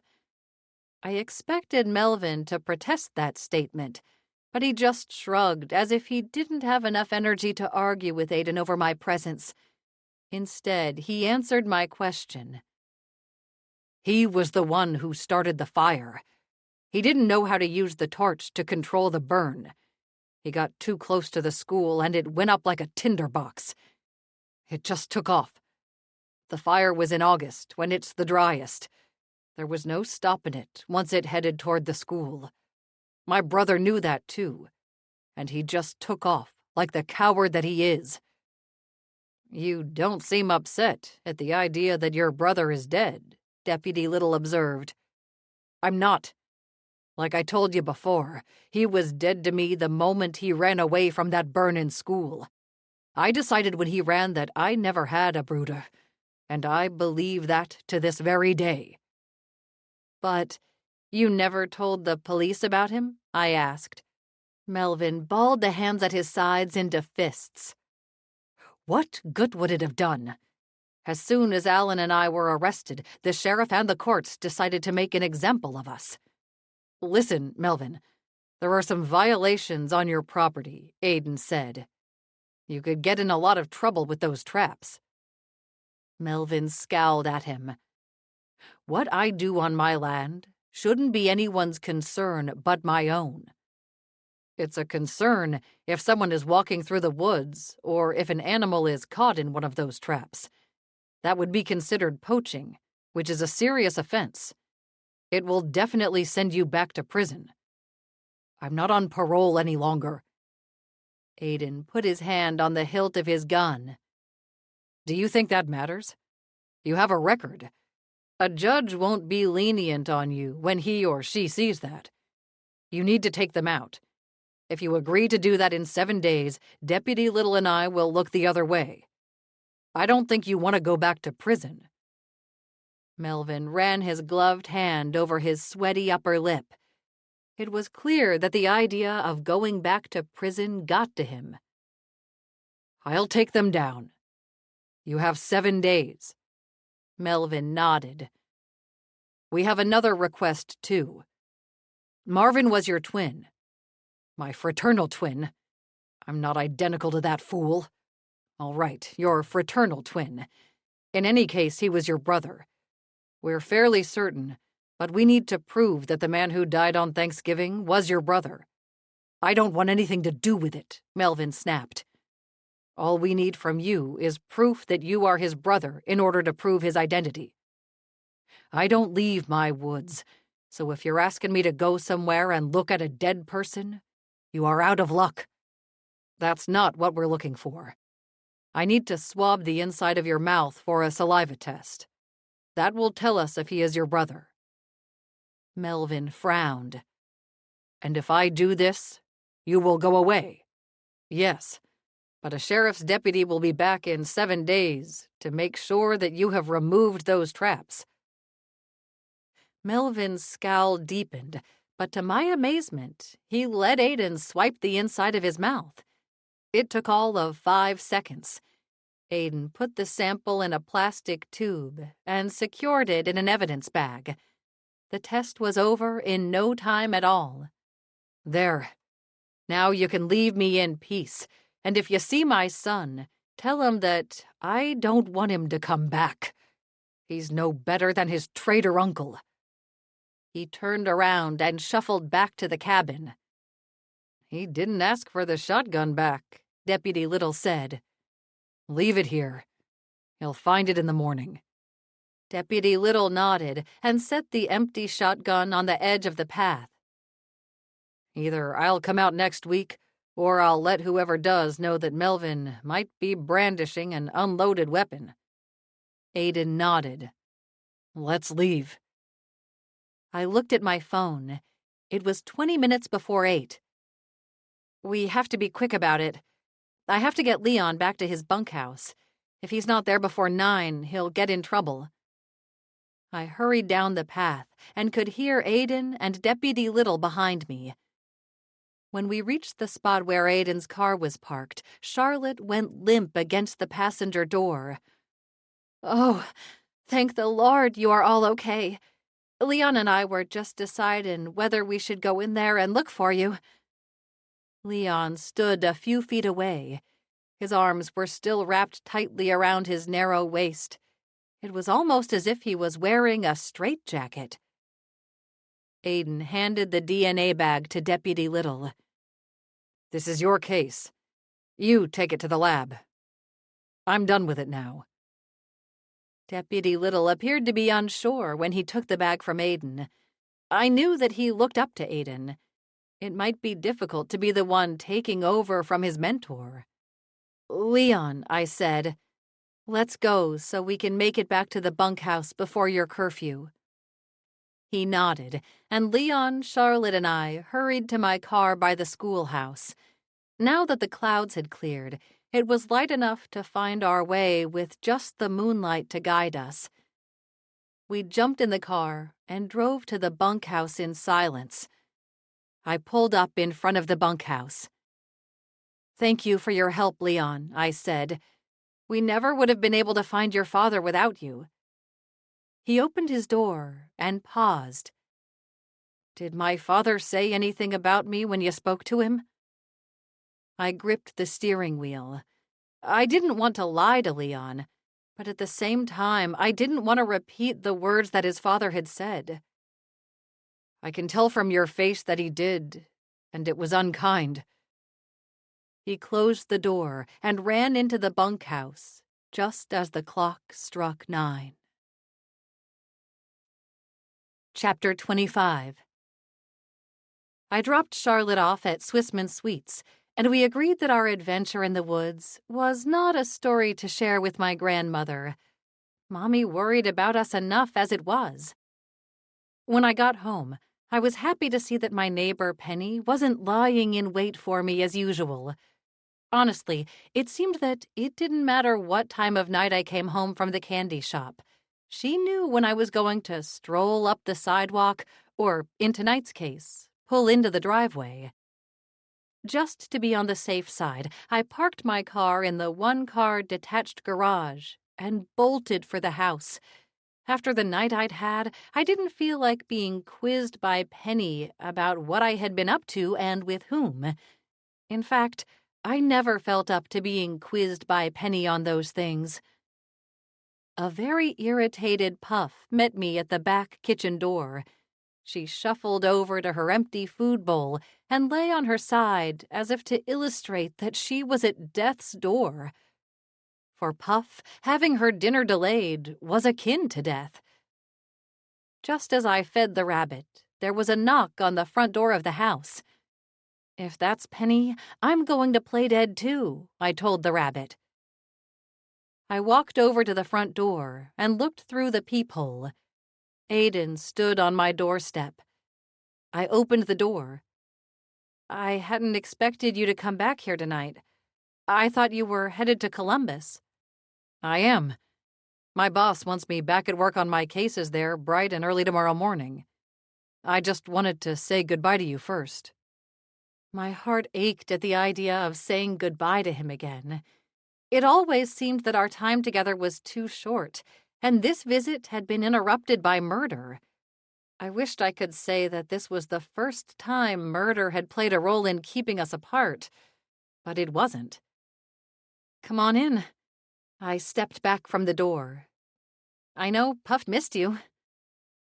As if she knew we were talking about her, the fluffy rabbit hopped into the living room from the kitchen and made a bunny beeline for Aiden's shoes. She loved to sit on his shoes. He carefully removed his feet from under the rabbit. "Puff, you can sit on my shoes, but I want to have a seat first." He walked over to the love seat and sat down. Puff hopped after him and settled on his shoes. Aiden looked at me. "Has anyone ever mentioned that you have a very peculiar rabbit?" Ruth Yoder has said it more than once when she's seen Puff curled up with Nutmeg at Swissmen Sweets. However, when I see the two of them together, my thought is that Nutmeg is the peculiar animal for not wanting to eat the rabbit. Puff's long white ears twitched as if she had heard what I'd said and didn't approve. I tucked myself in the corner of the sofa, sitting cross-legged so I could face Aiden. He leaned forward and wiped something from my cheek. "I think you had a speck of dirt on your cheek from our adventure in the woods." I touched my cheek. "That was quite an adventure. And one you and the others wouldn't have undertaken if I had looked at my phone. I'm sorry about that. I was just so laser-focused on this case that I ignored everything else." I tucked my knees up under my chin. "What's going on, Aiden? You've been focused on cases before, but never anything like this." He rubbed the back of his neck. "I know I've been distant. I just realized being back in Harvest that this is where I want to be. I love this county and the people here. I don't want to be in the city. I wasn't made for it. I dread the drive to Columbus tonight." I stared at him.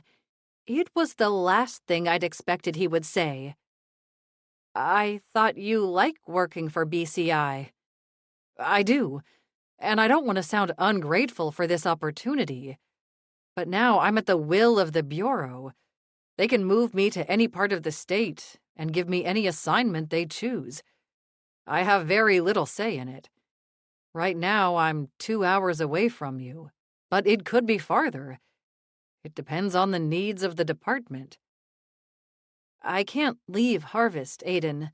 There's Mommy, the shop, Charlotte, Jethro." I trailed off, and confusion flooded through me. If I really loved this man, shouldn't I be willing to move with him wherever he went? What if we did get married, and he was assigned to a post that was 5 hours away? Could a marriage sustain that kind of distance over the long term? I didn't know. Aiden put a hand on my knee. "I'm not asking you to leave Harvest, and my mother would be heartened to know that Jethro was on your list of reasons to stay in the village. The little oinker has grown on me." I covered his hand with my own. He laughed. "He has a way of doing that. I'd never ask you to leave Harvest. Your life is here, and your business. I know how many plans you have for the candy business. What you've done with it so far is amazing." He didn't know all that I wanted to do. I hadn't told him about the factory idea. My mind wandered back to the property for sale that Charlotte and I had seen when we left Harvest to find Leon. "Then what?" I asked. It was a vague question, but at the same time, it was all I could manage. "I need to think of a way to get back here." He removed his hand from my knee and let it fall on his lap. My heart caught in my throat, and I felt my body tense. I wanted Aiden to come home. I wanted him to come home more than anything. But what would it cost him to do that? His career? And leave BCI? I whispered. If I have to, yes. I hope it doesn't come to that. I was hired on the understanding that I would work in this area with the Amish and other plain communities because of my connection to them. He shook his head. But if they don't let me come back to Holmes County, I may have to leave. And work for the sheriff's department again? I couldn't hide the doubt in my voice. He grimaced. The sheriff will never rehire me. I basically ran that department in spite of him for years, and now that I'm gone and they have fumbled their way to get the department on track again, he won't take me back. Nor do I want to work in an environment where I'm not wanted. Furthermore, Luke Little is my friend. I wouldn't want to go back and force him to a lower rank. He's worked too hard and grown so much as an officer of the law. I'm proud of how he's conducted himself and how far he's come. What are you going to do? I asked. He shook his head. I don't know. I just know now, leaving here, leaving you, was a huge mistake. Being here with you is more important than any job. I'm not happy. I haven't been happy since the day I left, and maybe that's why I've been distant. He met my gaze with those deep, chocolate brown eyes. I grabbed his hands. I haven't been happy since you left either. It's been so hard to be separated from you. Even when we talk on the phone, I could tell you were distracted by other things. I was so afraid of losing you. You won't lose me. I swear. You will never lose me. He looked into my eyes. I had my guard up. I didn't want you to know that I couldn't handle being away from Holmes County. You're so strong and successful, and I felt embarrassed to come back to Harvest with my tail between my legs. You juggle the candy shop, your show, and 100 other things, while I can't manage one career. In my career, I'm not putting my life on the line the way you do. Yours is more difficult. Anyone would agree with me on that. And if you're not happy where you're working, that's a problem. It doesn't matter what you're doing if you're not in the place that feels like home. It didn't feel like home, that's for sure. And all that may be true. But the bottom line is, I was embarrassed to tell you. I didn't want you to think I was flighty or unstable, just when we are talking about the next step in our life together. Next step in our life together. Aiden and I hadn't seriously talked about marriage since he'd joined BCI. I wanted to ask him exactly what he meant by that, but I held off. We needed to close some of the distance that had been opened between us first, before we could talk about being engaged again. There's nothing wrong with trying something new and then deciding that it's not for you, I said. I think it's brave to be able to say that.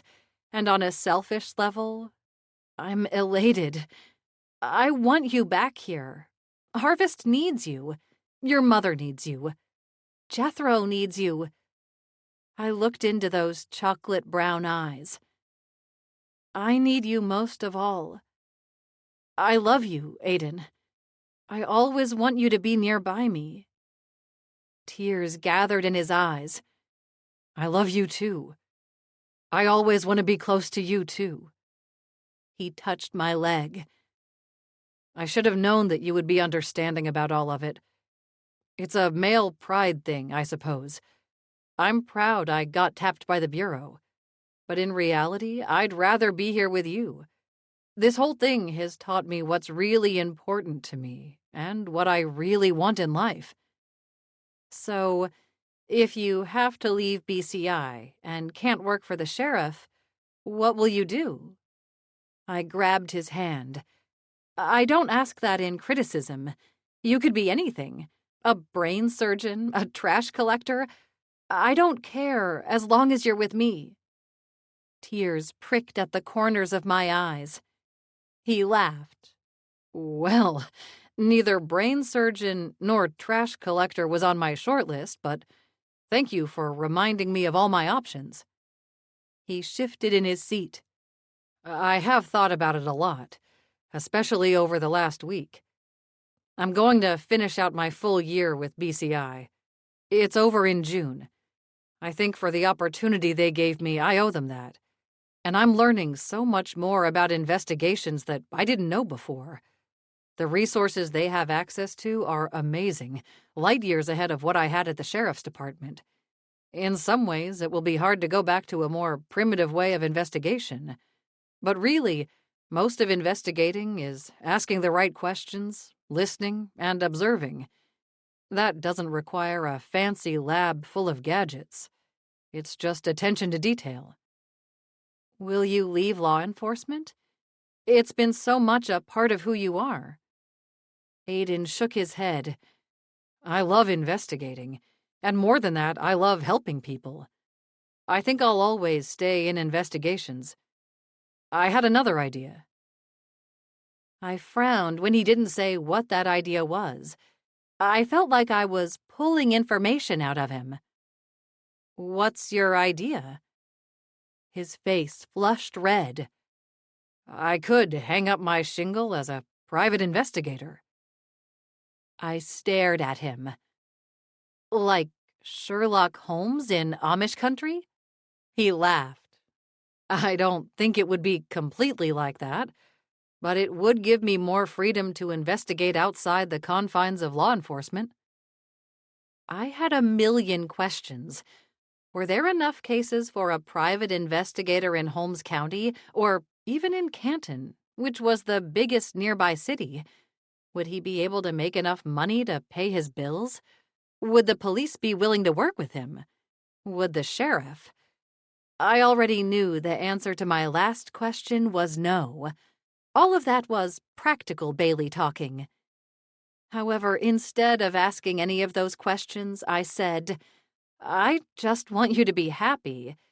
In whatever you do, I want you to be fulfilled and happy. He grabbed my hands and pulled me toward him in a hug. I love you more every day. I'm so grateful for your support. I didn't know if he would feel quite so grateful if he could see all the questions swirling around inside my head. I'd be lying if I didn't say that I had doubts his idea could work, or that I didn't think it was going to be harder than he thought it would be. I knew from running a business that it wasn't easy, and candy was a natural in a tourist village like Harvest. I didn't know if PI services would be quite as simple.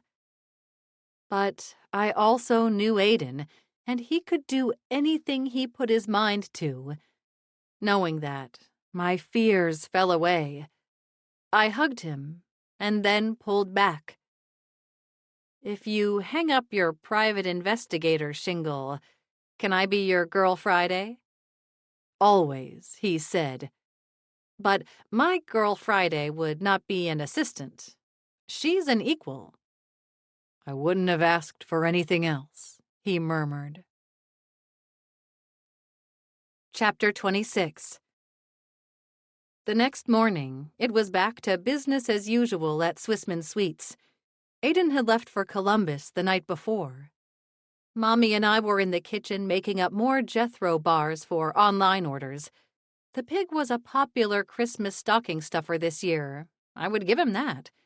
Charlotte was up front, and Emily was at home. She had worked some extra hours for us over the last several days, but now that she had 2 young children to care for, she typically only worked 2 days a week. Charlotte came into the kitchen with the typical bounce in her step. By looking at her, you would never know that she had been in the woods the night before, asking about booby trap danger. Bailey, did you make an offer on that piece of land? I froze.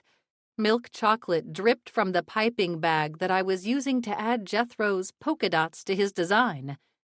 Mommy looked up from the white chocolate she was tempering. What's that? Bailey, you are buying land? Charlotte clamped her hand over her mouth. Behind her, there was the telltale jingle of the door opening. A customer had arrived, and Charlotte dashed through the swinging door. She had literally been saved by the bell. "What did Charlotte mean when she asked that, Bailey?" Mommy asked. I set my piping bag on a piece of parchment paper and wiped my hands on a paper towel. "There is a large plot for sale at the end of the downtown part of the village. It's just beyond Harvest Market." She nodded. "Yeah, I saw that when I went to church at Ruth Yoder's home on Sunday. It is quite a big piece of land. Why would you need it?" I took a deep breath. I had wanted to propose my idea to my grandmother after the Christmas rush, but it seemed that I was backed into a corner. If I said I didn't want to buy it, I would be lying, and if I didn't tell her the specific reason I wanted to buy it, that would be lying too. "I thought it would be a good way to expand Swissmen Sweets." I winced as I waited for her reaction. My grandmother's mouth fell open, and I knew that expansion of the candy shop had never once entered her mind. Why would it? She and my grandfather ran this shop just as they always had for nearly 60 years before I came along. They made a good living at it and had everything they needed. They were Amish through and through. They didn't have the English desire for more, better, faster, bigger. But I did. I was an equal partner in Swissmen Sweets with my grandmother, but I had made most of the big decisions about the business in the last 2 years. Mommy loved making candy. She hadn't enjoyed the business side of things. She always let Dottie deal with that. After he died and I took his place, she had done the same with me. She left all the business to me. I'd made an online store and made improvements to the shop, like an awning over the windows and replacing some of the equipment. However, starting an online store and building a brand new factory were two totally different things. "Expand it how?" she asked carefully. I turned to face her on my stool. "You know we have been having trouble filling orders and finding enough space for all of us to work in the shop. We were barely able to keep up this holiday weekend with all 4 of us working around the clock. We can't fit any more people in the kitchen to help. We need more space. If we had a factory with more employees, we could fill more orders and serve more people. We could expand our reach exponentially." "What would happen to this place?" Tears gathered in the corners of her crinkled eyes, and my heart clenched. "It is my home," she said in a hurt voice. "It's the home I shared with your grandfather for over 60 years. I don't want to leave the place I shared with Jebediah. It would break my heart. Nothing about the original shop will change. I'd never ask you to leave here. I don't want this place to change at all. You will still work and live here, and it's where I will be most of the time. It's the brand and the flagship shop. The factory will be used for mass production so that we can expand in the online space. It gives us the opportunity to distribute to other stores.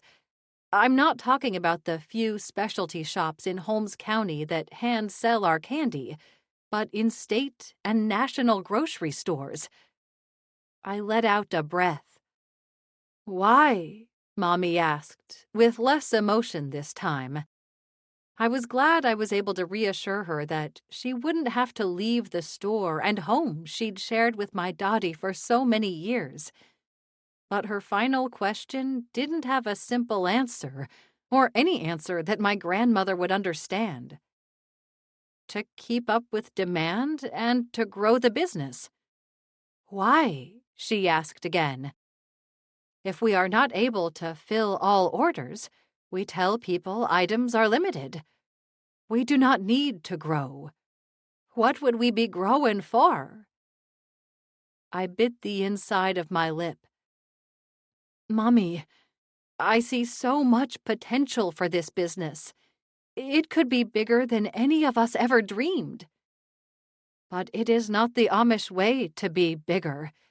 It is the Amish way to be closer to God. My fear is this will distract you, Charlotte, and me from God. If we are too focused on the here and now, we lose sight of heaven. I wasn't particularly religious, but my grandmother was devout. There was nothing I could say to her to change her mind on this point. I don't want to do this without your support. We're partners in this business, and we both have to be on board with the decisions. It's what Dottie would have wanted. My only request is, will you think about it? I will think and pray about it. She looked at her wrinkled hands on her lap. I wish I could ask your Dottie about this. Since he has been gone, I have struggled. There is so much that I miss about him. His sparkling eyes, his smile, his love of making up new candies. But the thing I miss the very most is talking to him. I miss asking his advice and giving him mine. A marriage, a good marriage, is built on conversations over a lifetime. How those conversations are begun, delivered, and received make all the difference in the happiness and contentment of a husband and wife. She looked up from her hands. Your Dottie and I had good conversations. Even when we didn't see eye to eye, we could still speak to each other. That is what kept our marriage strong for so long. We'd reached the point that we already knew what the other person would say. We knew each other that well. What would Dottie say about my idea? I asked softly. He would tell me to trust you. He would say that you would never do anything that would compromise my beliefs or my standing in the district. He would be happy that you don't plan to change this place. Even though he was Amish, he would recognize that sometimes one must try something new. Tears sprang to my eyes. Thank you. She leaned forward and squeezed my hand. It won't be easy to build a factory from the ground up, but I have never known you to take the easy way. You didn't as a child, and you certainly don't as an adult. I'm ready for the challenge, and I really do think this is the best idea. She smiled. I will trust that, and trust in God. With both, we will be fine. After I finished my conversation with Mommy, I excused myself, saying that I was going to take a little break by walking around the square. The shop was quiet, so Charlotte and Mommy would have no problem helping any customers who wandered in. As I went out the back door of the shop into the alley, my mind was full. Now that I had my grandmother's blessing to go forward with the candy factory idea, it felt overwhelming.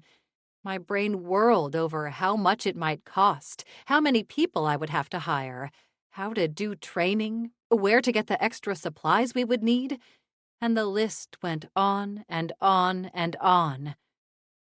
I supposed I never really thought Mommy would agree. Since I had expected all this time that the answer would be no, I hadn't allowed my brain to go to the next step, to consider logistics and money. You look a bit confused, a deep voice said, as I was about to walk up the alley between the pretzel shop and Swissmen Sweets. I felt my shoulders sag. It was Abel Esch again. Really, when would I be rid of this guy lurking around Swissmen Sweets? Those few short months he had been in prison sure had been nice, if all too fleeting.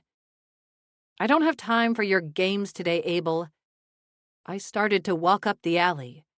If you don't have time for my games, then you certainly won't want to know anything about how the death of an Englisher happened on Thanksgiving Day. I spun around. What do you know? He grinned his creepy grin. "Oh, that caught your attention, did it? I'm not surprised, since you love to poke your nose in other people's business when it's your own business that you should be most concerned about." "Tell me what you know or leave," I snapped. "I saw the person who put the peanut butter church spread in the Englishers' marshmallow topping." "I know," I said. "It was Leon Hirsch. I already know that." His eyes went wide, but then they cleared. Perhaps I'd taken away some of his bluster. "So, what are you going to do about it?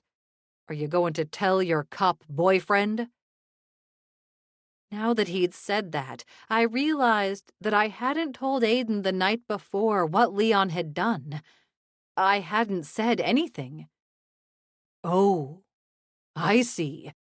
You are just going to let that boy get away with murder. Perhaps you only tattle on people that you don't like. People such as me.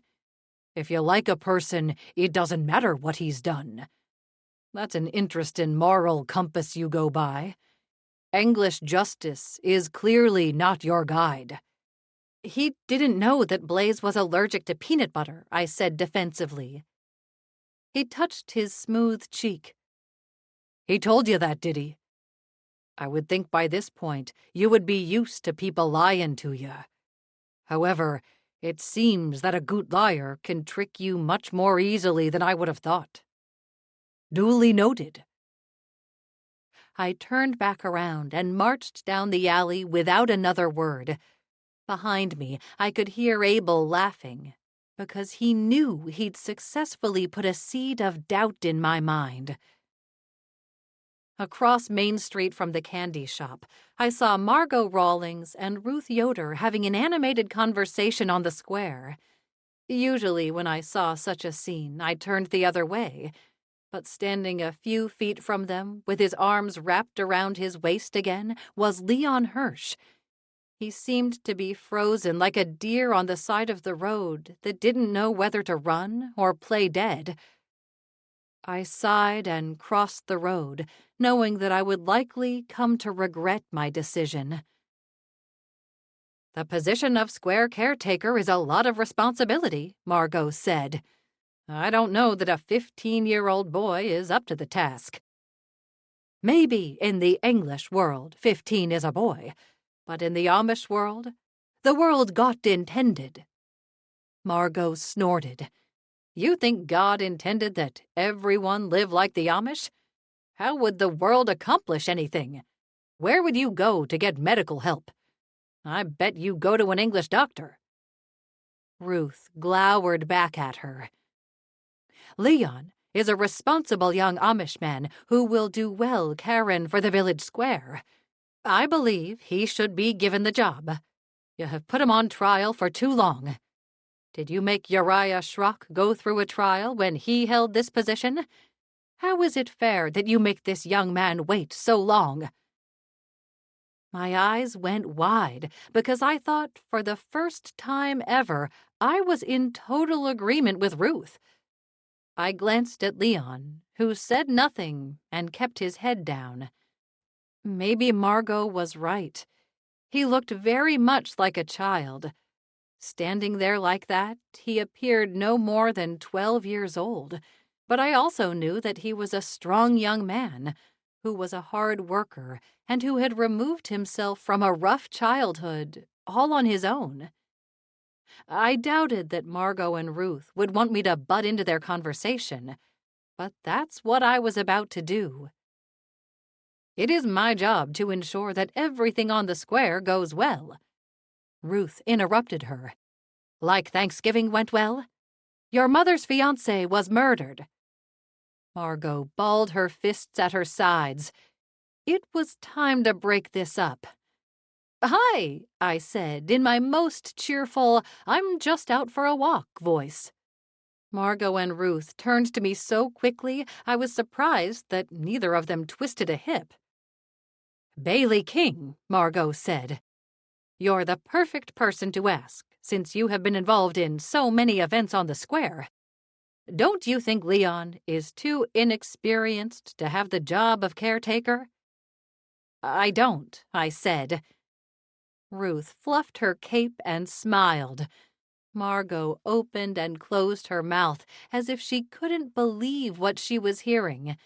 Since she wasn't Amish, I was sure that she thought I would automatically agree with her. However, Margot should know me better than that by now. I don't automatically go along with anyone. Leon is a responsible young man, and I think he will do a great job caring for the square. You will be hard-pressed to find someone who would care more about doing a good job. Margot shot a glance in Leon's direction. But he's so young. He's young, but he grew up fast after a very difficult childhood. I would think that's something you could relate to. Margot scowled and looked from Ruth to me, and then back again. She threw up her hands. Fine, fine. I'm tired of debating this any longer. She turned. Leon, come here. The Amish teen shuffled over to us. Margot pointed at him. The job is yours. Just remember that I will be watching you. For the first time since I had met him, I saw Leon's face break into a beautiful smile. Danke. I promise I will do a good job. You won't have to worry about anything on the square. That's good to hear, because you start right now. She rubbed the back of her neck. Now that that's over, I have to get my mother to the airport. She's leaving? I asked. Margot nodded. The sheriff's deputies visited her this morning and told her the truth about Blaze. She's no longer interested in waiting to take his body back to Florida. Since they weren't married yet, I guess she doesn't have to. What's the truth about him? Margot sighed. It's hard to believe, but he was former Amish. It seems he lied to my mother about his past for years. I glanced at Leon. Do you know his Amish name? She shook her head. My mother was too upset to tell me. I'm sure that I will learn it soon enough.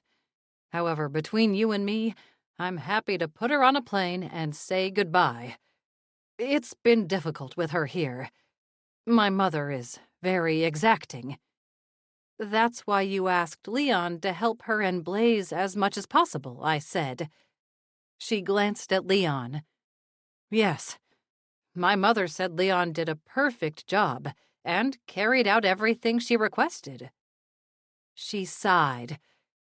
She's very particular and doesn't care for the Amish in general. From her, that's high praise. I suppose I should have hired Leon for the caretaker job on that very recommendation. She looked at Leon. I'm sorry if I've been harsh. You're just so young. I will do my very best. Well, Ruth said, if we are done with all that, I have a quilting circle meeting to get to. She pointed at Leon. Don't make me regret intervening on your behalf. Leon's Adam's apple bobbed up and down. I will get to work right now. He walked over to a rake that leaned against the gazebo and started to pull fallen leaves out from under the bushes. You made the right choice about Leon, I told Margot. I hope you're right. I'm ready for a fresh start. I want to put the last week behind us. She shoved her hands into her coat pockets. We can't put it behind us completely, I said. We still don't know who killed Blaze, and I think you're technically still a suspect. They can't prove that I killed him, and I'm trusting in that. I just need to have all of this behind me so I can refocus on the square. We are starting the Christmas season now, but I'm already thinking about the new year. We'll come back bigger and better. I shook my head. Despite everything that had happened, it was the activities on the square that still were most important to Margot. If murder couldn't change that, I doubted anything else would. My mother is waiting now in the Sunbeam Cafe for me to take her to the airport. She started to walk across the square. Over her shoulder, she said, "I have some great plans for the square next year, and a new role for you and Swissmen Sweets. You won't be disappointed." That sounded ominous. Chapter 27. I knew I should go back to Swissmen Sweets. I promised myself that I would in a few minutes. My mind was just so jumbled over the murder, the possible candy factory, and the idea of Aiden leaving the benefits and job security of law enforcement to be a private investigator on his own. I climbed up the 4 steps to the gazebo and sat on the edge of the bench that encircled the perimeter. Remembering that I had the suspect list that Zara had given me in my pocket, I removed it and looked it over. The 3 names on it had not offered a great deal of help finding the killer. Clyde Clem worked at Harvest Market and had an alibi. Alan Shirk was dead. Levi Whitmer had been so occupied with the turkeys on Thanksgiving Day, I didn't know how he could be involved. And in truth, I couldn't see any of these men having access to the list that Leon had been given by Blaze when they arrived. What it came down to was knowing who had written "Add church spread to Blaze's marshmallow fluff" on that note. Someone cleared their throat, and I jumped. The paper fell out of my hands and drifted across the gazebo floor. Leon scooped it up, but not before he looked at it. I took the list from his hand. "I'm sorry if I scared you, Bailey," Leon said. "Can I help you with something?" My tone was a little harsher than I intended it to be, but I was flustered that he'd so obviously read my note.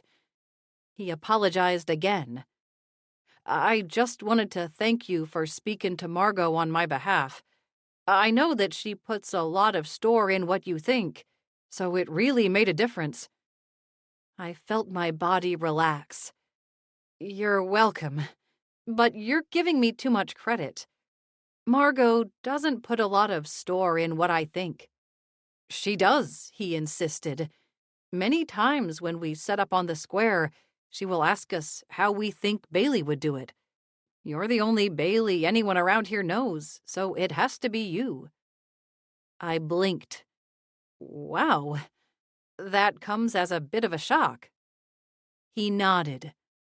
"I just wanted to say thank you again." He turned to go, and then stopped.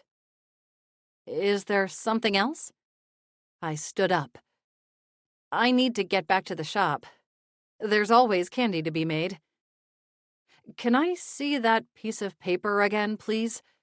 It's important." His eyes were wide behind his glasses, and his expression was so earnest that I turned over the piece of paper to him. He unfolded it and stared at the piece of paper. "This is it." "What? What is it?" "Before, you asked me if the item about putting church spread in Blaze's marshmallow fluff was in the same hand as everything else on that list. It was. This one. This is the handwriting of the person who wrote the list for me on Thanksgiving Day." "It's on hotel stationery," I whispered, and I almost slapped myself on the forehead. How could I be so stupid? Of course Zara wrote this list as well as the list of duties for Leon. She must have been the one who wanted him dead.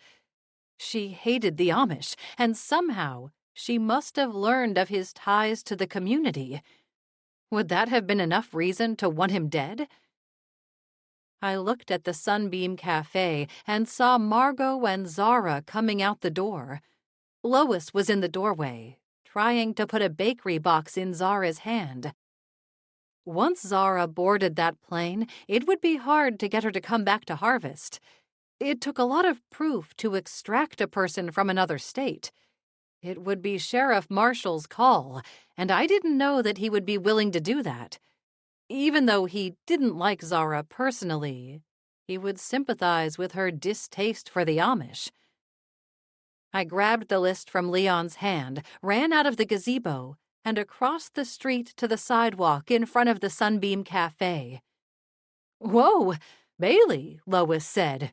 "Where's the fire?" I held up the list. "Zara, we need to talk about this before you leave." She glowered at me. "I don't have to talk to you about anything. It's clear to me that I was a fool to put my trust in you to solve the murder of Blaze. Not that I think any of it matters now. I just found out he's been lying to me for the last 2 years." Lois held the bakery box out, but still neither Margot or Zara took it. "You wrote this list," I said. "Yes, and I gave it to you," she snapped. "It's not the only list that you wrote while in Harvest. I want to talk to you about the other one." "What list?" Margot asked. "It's a list of duties for Leon to take care of on Thanksgiving. One of the items buried in that list was to put church spread in Blaze's marshmallow fluff." Zara narrowed her eyes. "Do you deny it?" I asked. She lifted her chin. "No, I don't." "Mother!" Margot gasped. "Don't you gasp at me. If I could have relied on you to take care of me when I was old, I wouldn't have had to find a young husband to take care of me."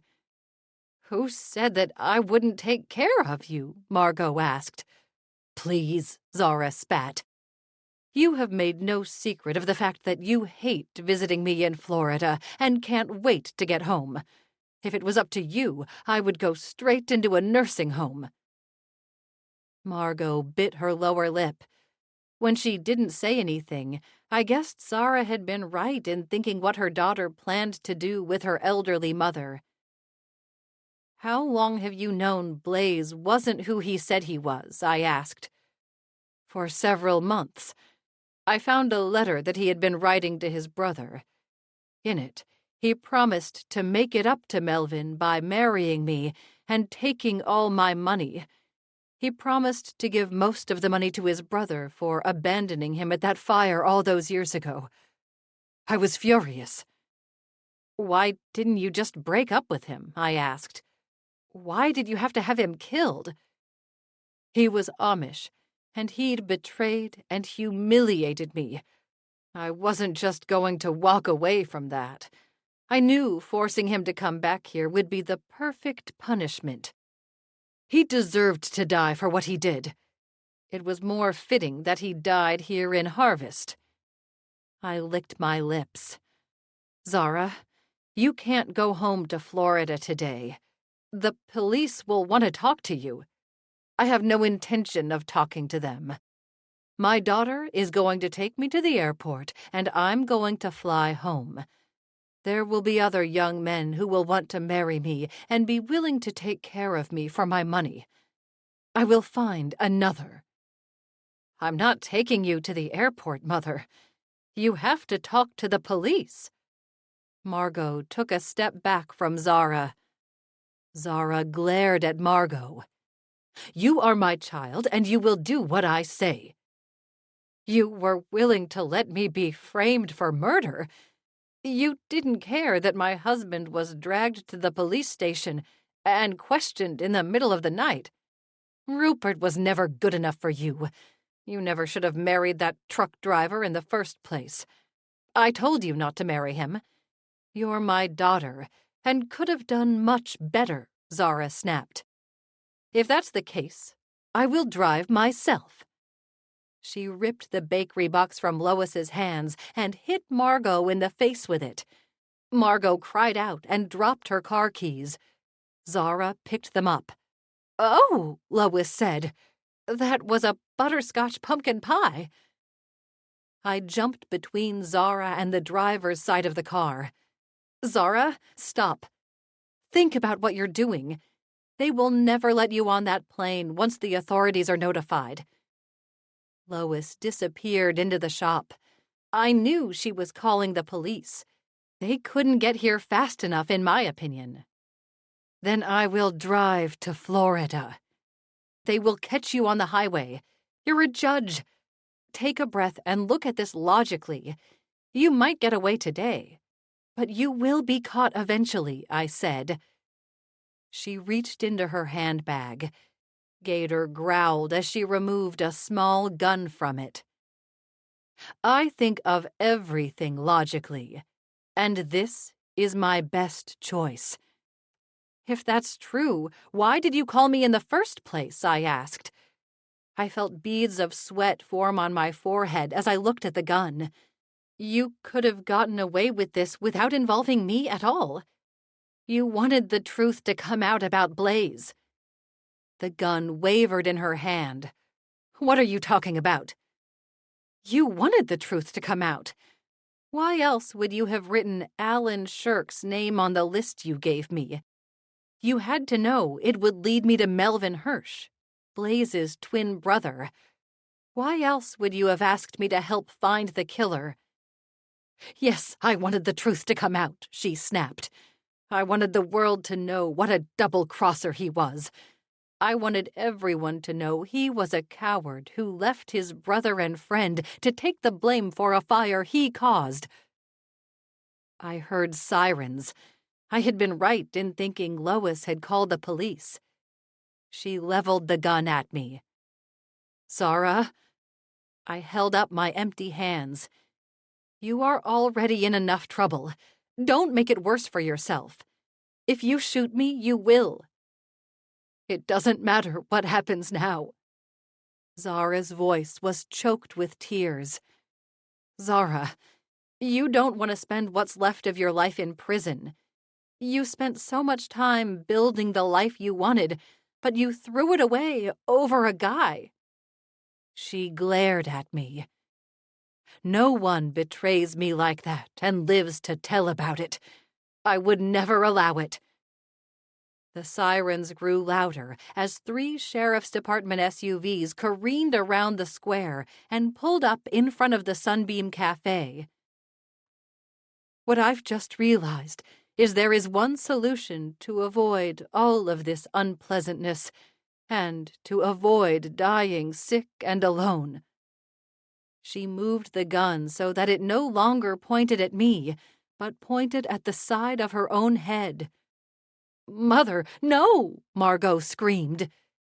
Deputy Little and the others jumped out of their vehicles with their guns drawn. Just as Zara was about to fire, Gator leapt out of her purse and bit her hand. She squealed. The mean little dog saved her life. Epilogue. Margot stood outside of her car, just feet from the live nativity. The nativity parade only happened at night, but all the animals were there during the day. Tourists and locals liked to visit and give the animals carrots and other treats. A little girl giggled as Melchior the camel took a carrot from her outstretched hand. Jethro waited patiently for his carrot. A big red and white polka-dotted bow was tied around his neck.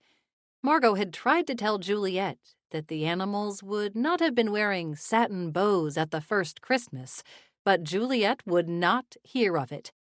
She said her famous pig needed to stand out, as if his black and white polka dots weren't enough. "While I'm gone, you will take care of the square?" Margot asked me for the 10th time. "You know how important the Christmas parade is for this village." "Yes, Leon and I can handle it. In fact, Leon is doing such a good job as caretaker that there's not much I will have to do." She nodded. "I'm glad I hired him. He was the right choice." She spoke as if hiring Leon had been her idea all the time. I held back a smart comment on that. "All right."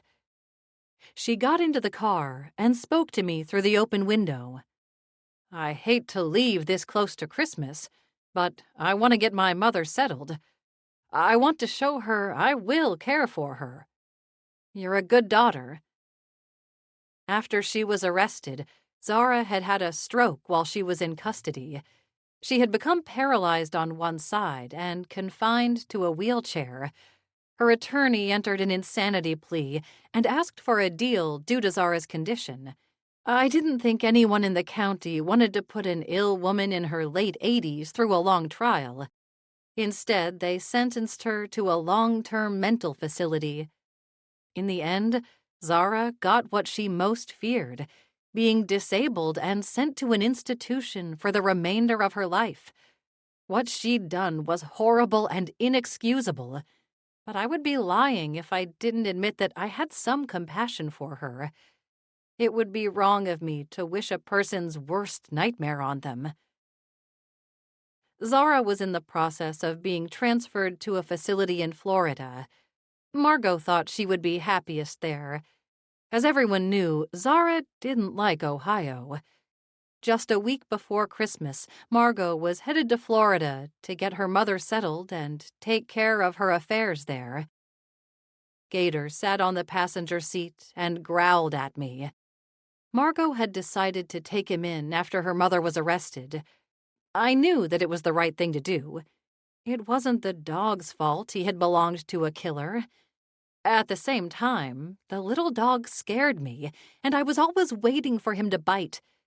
I had a feeling that Gator would become a fixture on the village square, and he wasn't an addition that I was happy to see. "We have everything under control," I reassured her. I had learned over the last couple of years that Margot would check and recheck that everything was perfect on the square. She nodded, and I stepped away from the car as she drove away. Across the square, Leon adjusted the lights on the pine trees to make sure that every holiday light on the branches was perfectly positioned. I smiled at how seriously he was taking the job. I hoped that this was a new beginning for him, and he could leave his difficult past behind. The front door of Swissmen Sweets flew open. "Bailey? Bailey!" Charlotte ran out and across the street without looking for traffic. An Amish buggy driver had to pull back hard on his reins to keep from hitting her. "Charlotte, be careful! You were almost hit," I cried. "I was?" She looked around, confused. I shook my head. "Are you okay? Is Mommy okay?" "Yeah, the realtor is on the shop phone." I frowned. "Oh, why didn't he call my cell?" "He said he tried." I sighed. "All right, I'll come talk to him." "Bailey!" She grabbed both of my arms. "You got it." "I got what?" "The open lot. Your bid won. You just bought a spot to build your candy factory." She jumped up and down. My mouth fell open. I had never for a moment thought my low bid would win. At the same time, the reality of winning the bid hit me like a wall of chocolate bark. "Come on." Charlotte tugged on my hand. "The realtor is waiting on the line for you." My future was waiting for me across the road in Swissmen Sweets. I walked toward it. This concludes Peanut Butter Panic by Amanda Flower. Narrated by Rebecca Mitchell. Copyright 2022 by Amanda Flower. This unabridged audiobook is published by arrangement with Kensington Publishing Corporation and was produced in the year 2022 by Tantor Media Incorporated, a division of Recorded Books, which holds the copyright thereto. Please visit tantor.com for more information on our growing library of unabridged audiobooks.